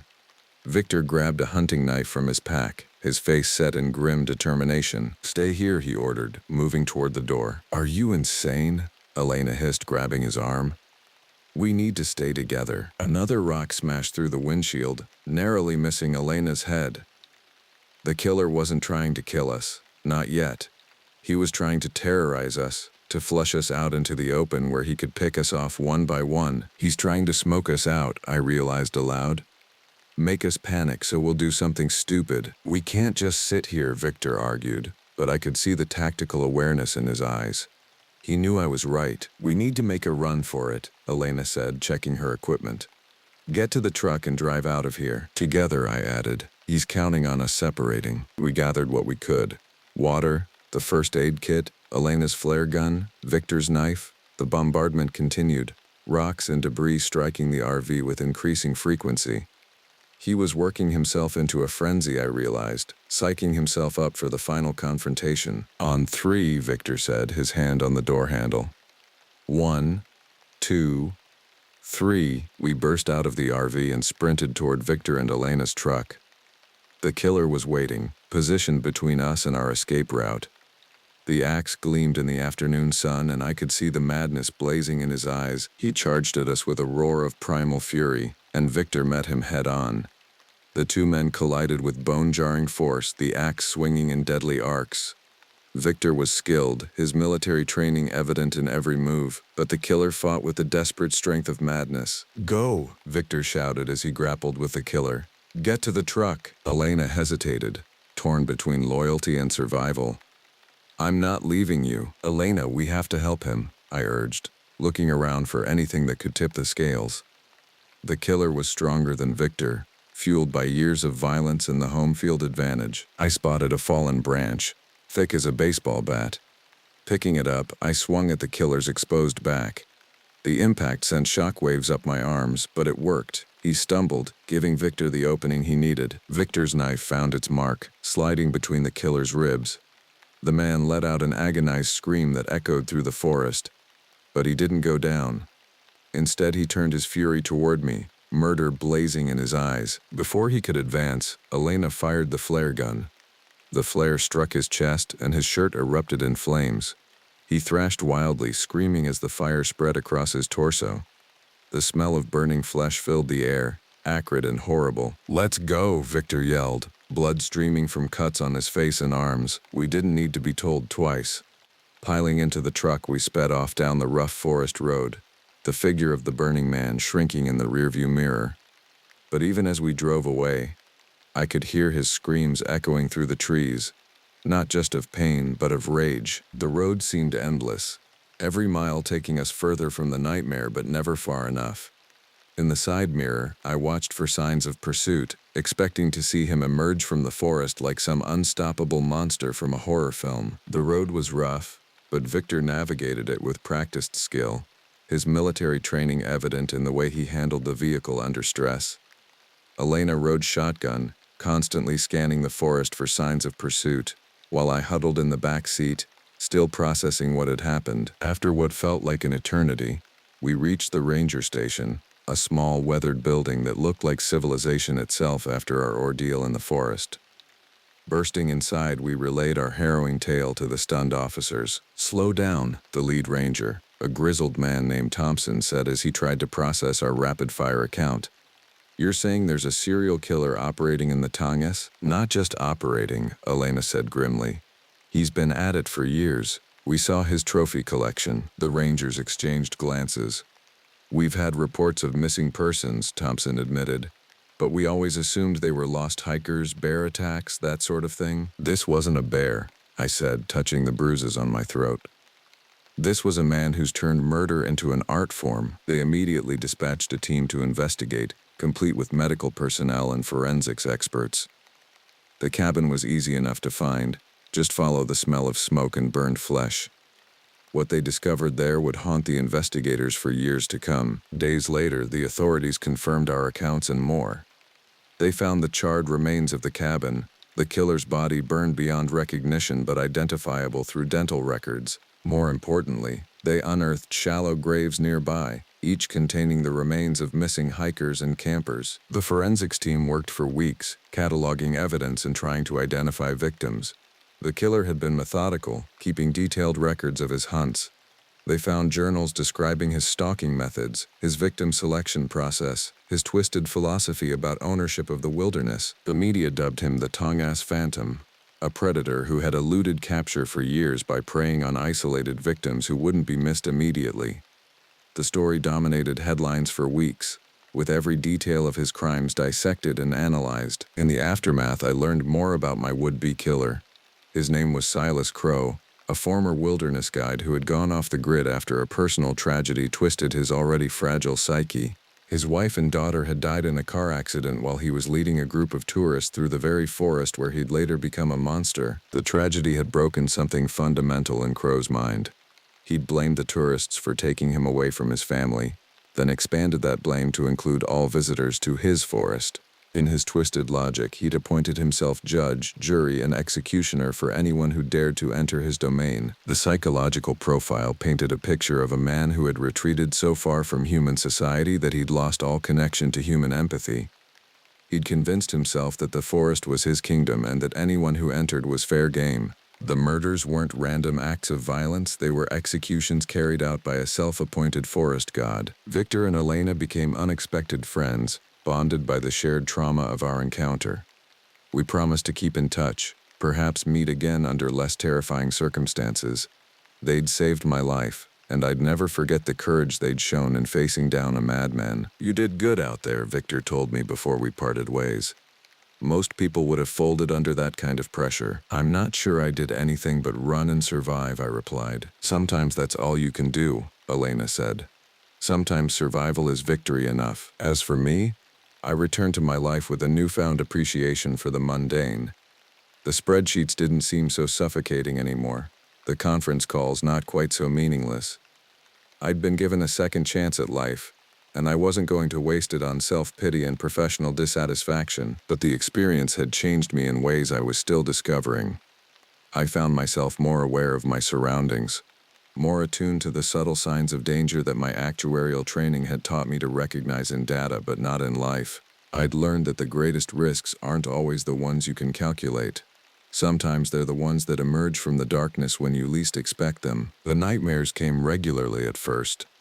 Dreams of being hunted through endless forests, of photographs pinned to walls, of wild eyes gleaming with predatory intent, but gradually they faded, replaced by dreams of the forest as it had been in those first peaceful hours, a place of beauty and tranquility, unmarred by human darkness. I never went camping alone again, not because I was afraid, though I was, but because I'd learned the value of human connection, of having people who would fight for you when the darkness closed in.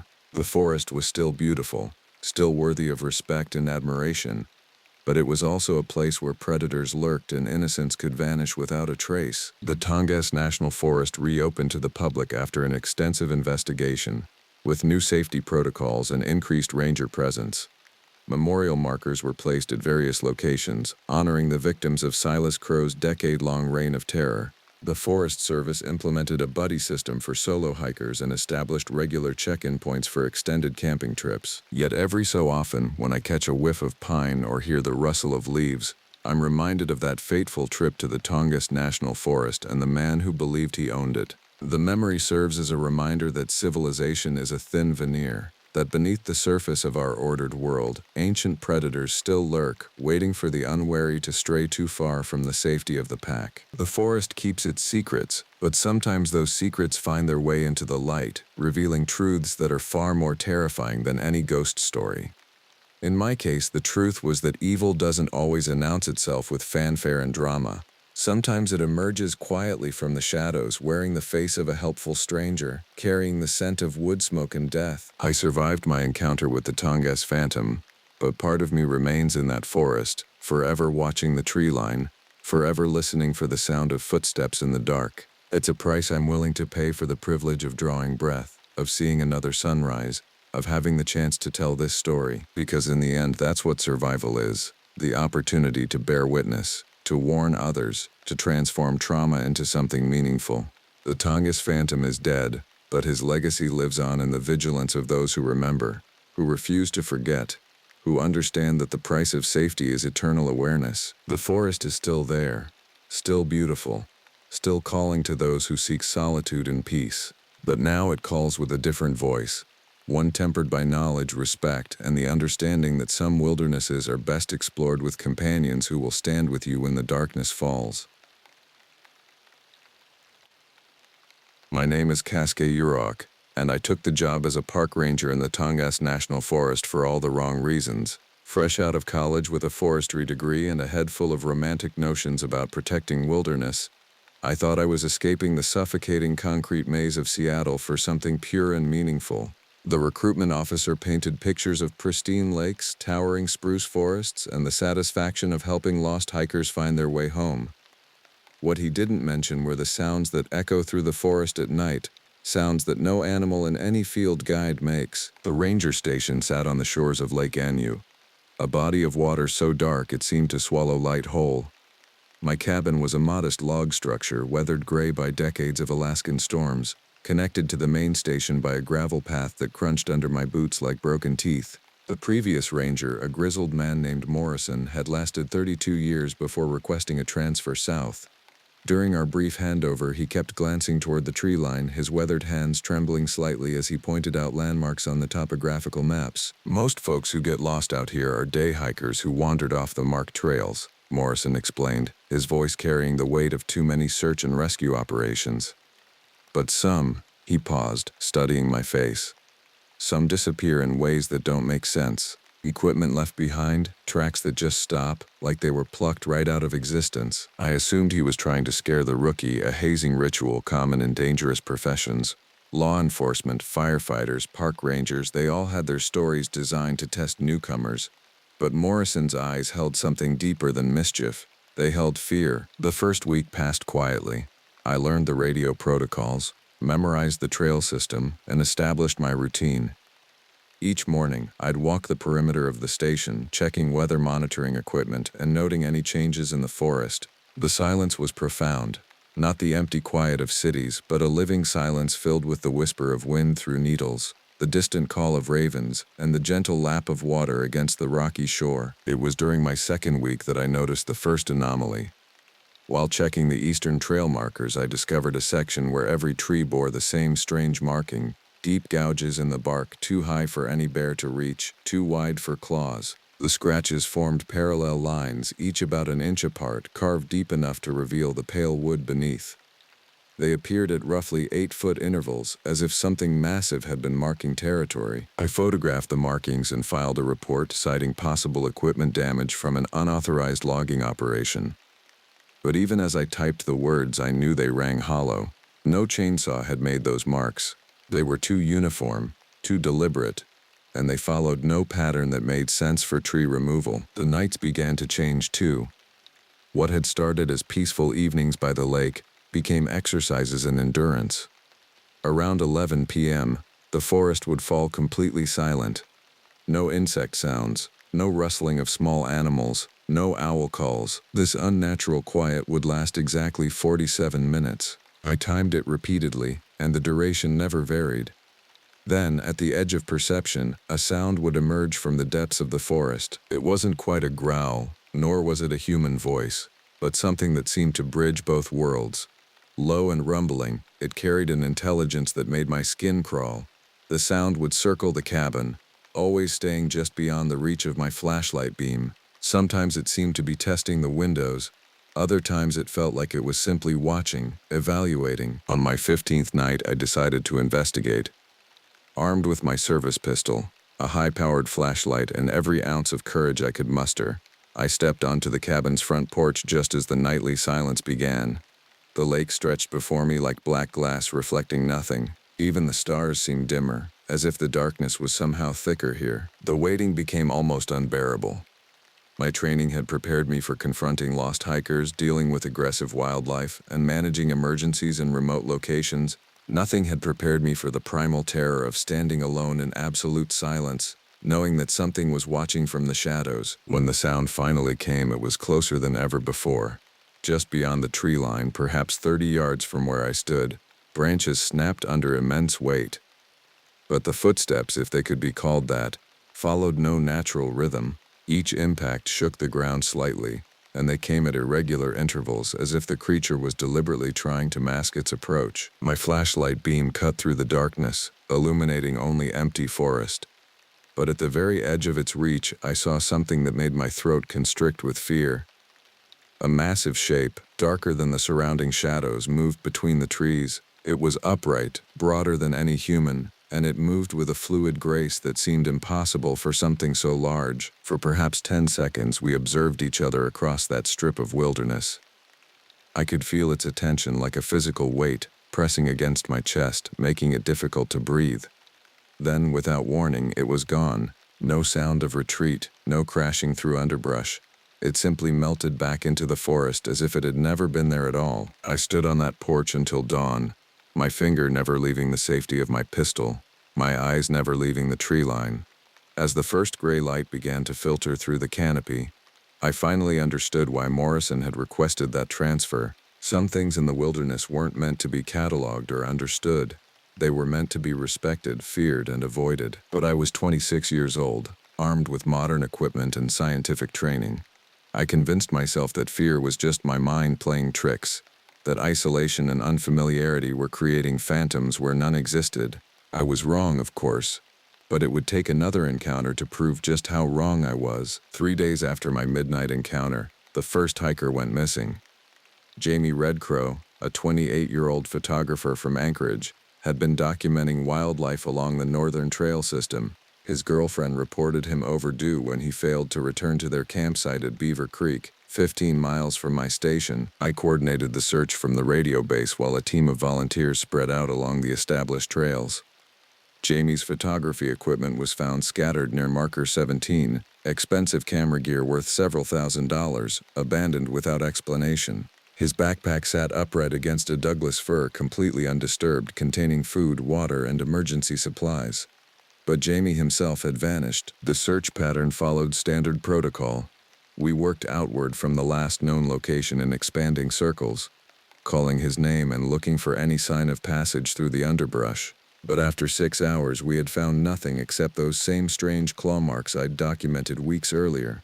Fresh ones this time, carved into trees along the exact route Jamie would have taken. As team leader, I was required to file incident reports with state authorities. The forms demanded explanations, theories about what might have happened. I wrote about disorientation, possible animal encounters, and the dangers of solo hiking in remote areas. But privately, I kept returning to the impossibility of the scene. No human being simply vanishes while leaving their survival gear behind, and no animal attack leaves equipment so precisely undisturbed. The search continued for 4 days. On the 3rd day, we found tracks. I was working the eastern grid with 2 volunteers when Martinez, a local hunting guide, called out from a game trail roughly half a mile from where Jamie's gear had been discovered. In a patch of soft earth beside a seasonal creek, a series of impressions led away from the established trail system and into the deepest part of the forest. The tracks were unlike anything in my field guides. Each print measured approximately 18 inches long and 8 inches wide, showing 5 distinct toe impressions. The depth of the impressions suggested a creature weighing several hundred pounds, and the stride length measured nearly 6 feet between prints. But most disturbing was their clarity. These weren't the blurred or partial tracks usually found in wilderness settings. They were sharp, detailed, and impossibly fresh. Martinez refused to follow the trail. A man who had guided hunters through Alaska wilderness for 20 years.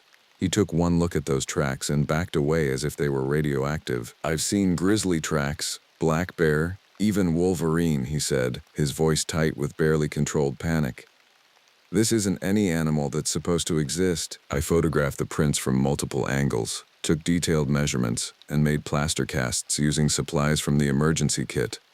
The documentation would be valuable for wildlife authorities, I told myself, though I already knew no official report would ever acknowledge what we had found. The trail led deep into old-growth forest where the canopy was so thick that midday felt like twilight. Massive spruce and hemlock trees, some over 300 years old, created cathedral-like spaces between their trunks. The forest floor was covered in a thick carpet of needles that muffled sound and made walking feel like moving through a dream. I followed the tracks alone, despite protocol requiring partner systems for deep forest investigation. Every instinct screamed at me to turn back, but the possibility of finding Jamie alive drove me forward. The trail was easy to follow. Whatever had made these prints wasn't trying to hide its passage. Broken branches marked its route, and occasionally I found tufts of coarse dark hair caught on bark at heights no human could reach. After 2 hours of tracking, the trail led to a clearing I had never seen on any topographical map. It was perfectly circular, roughly 50 yards across, and completely devoid of vegetation.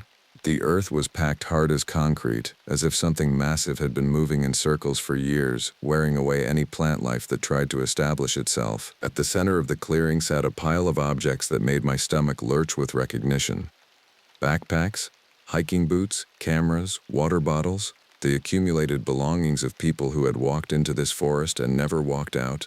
I counted items from at least 12 different individuals, arranged in a careful spiral pattern that spoke of intelligence and intention. Jamie's day pack sat at the very top of the pile, as fresh as if it had been placed there minutes before my arrival. The logical part of my mind tried to process what I was seeing in terms of known phenomena.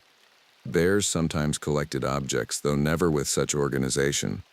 Human predators might create trophy collections, though the remote location made that explanation unlikely. But even as I catalogued rational possibilities, I knew I was looking at something beyond normal categories of understanding. I was photographing the scene when I heard the sound that had haunted my nights, that low, rumbling vocalization that seemed to come from deep within the forest.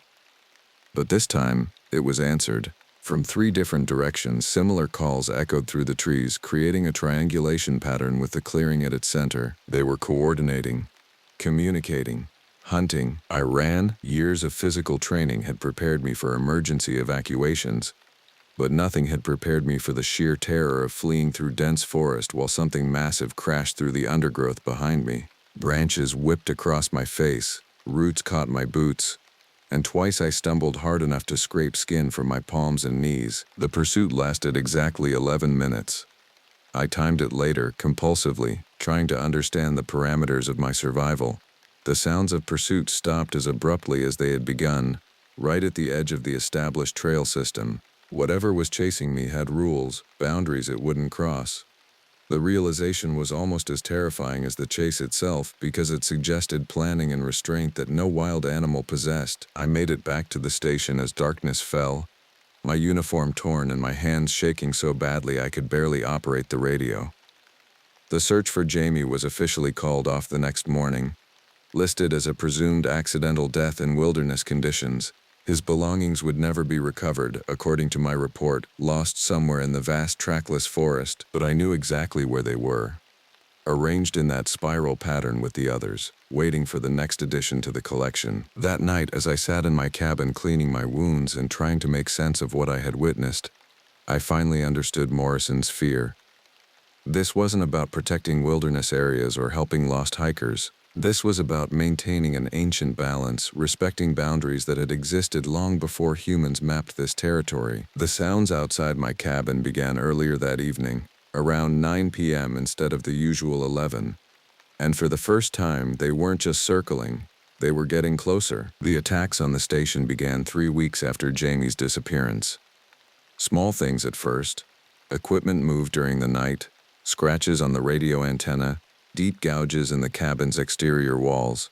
Each morning brought new evidence that something was testing our defenses, probing for weaknesses. I had reported the incidents to headquarters, requesting additional personnel and equipment upgrades.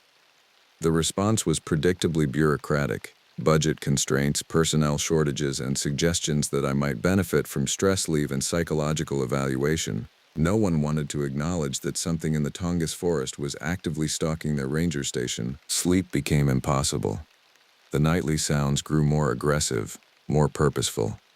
Heavy footsteps circled the cabin for hours, accompanied by vocalizations that seemed almost conversational, as if multiple creatures were discussing strategy. Sometimes I caught glimpses of shapes moving past the windows, always at the edge of peripheral vision, never clear enough to photograph or properly identify. During daylight hours, I documented everything: track measurements, hair samples, damage assessments, behavioral patterns, building a case file that no one would ever officially read.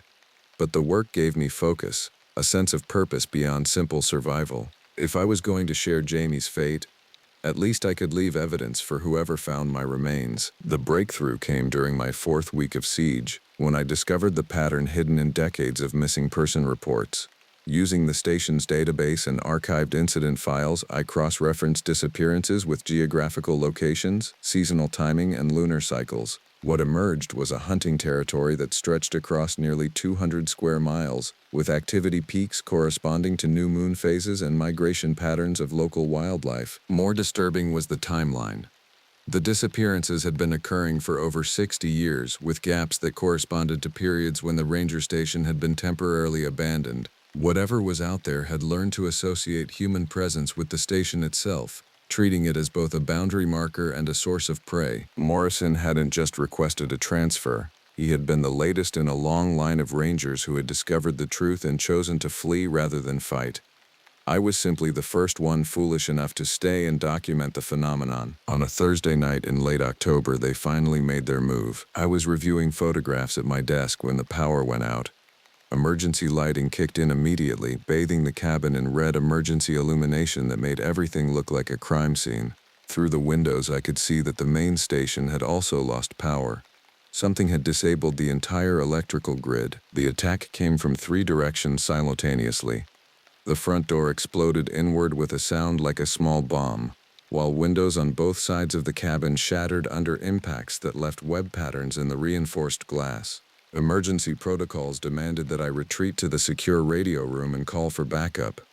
But the hallway was blocked by a shape so large it had to duck to fit through the doorway. Up close, the creature was even more impossible than I had imagined.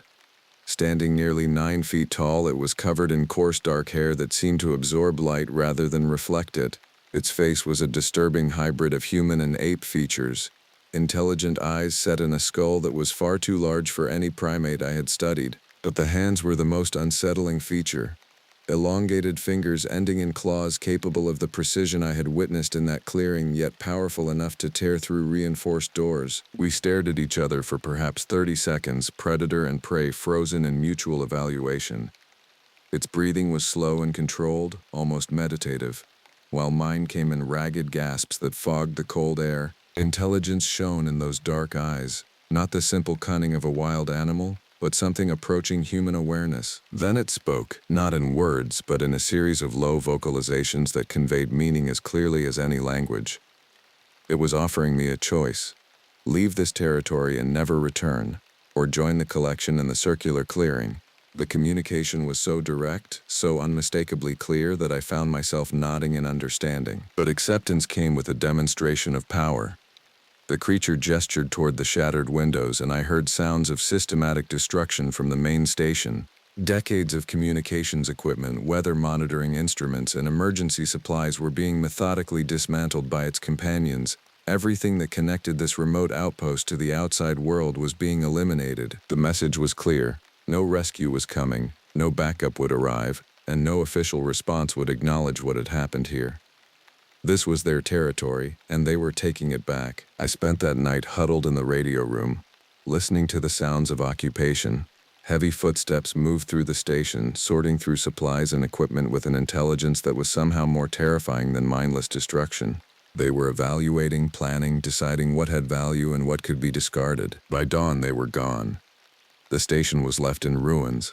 Not the chaotic destruction of vandalism, but the precise dismantling of a structure that had outlived its usefulness. Every piece of communications equipment had been removed or destroyed. Emergency supplies were scattered but not stolen, as if to demonstrate that survival wasn't being made impossible, merely relocated. I packed what I could carry and began the 40-mile hike to the nearest highway. Behind me, the Tongass Forest reclaimed what had always belonged to it, erasing the temporary human presence as if we had never existed. The official report blamed the destruction on a severe weather event, combined with electrical failures and structural damage from years of insufficient maintenance. No mention was made of the creatures that had occupied these mountains long before humans arrived to draw boundaries and establish stations. I never returned to Alaska. The nightmares followed me south, but they were manageable in cities surrounded by concrete and electric light.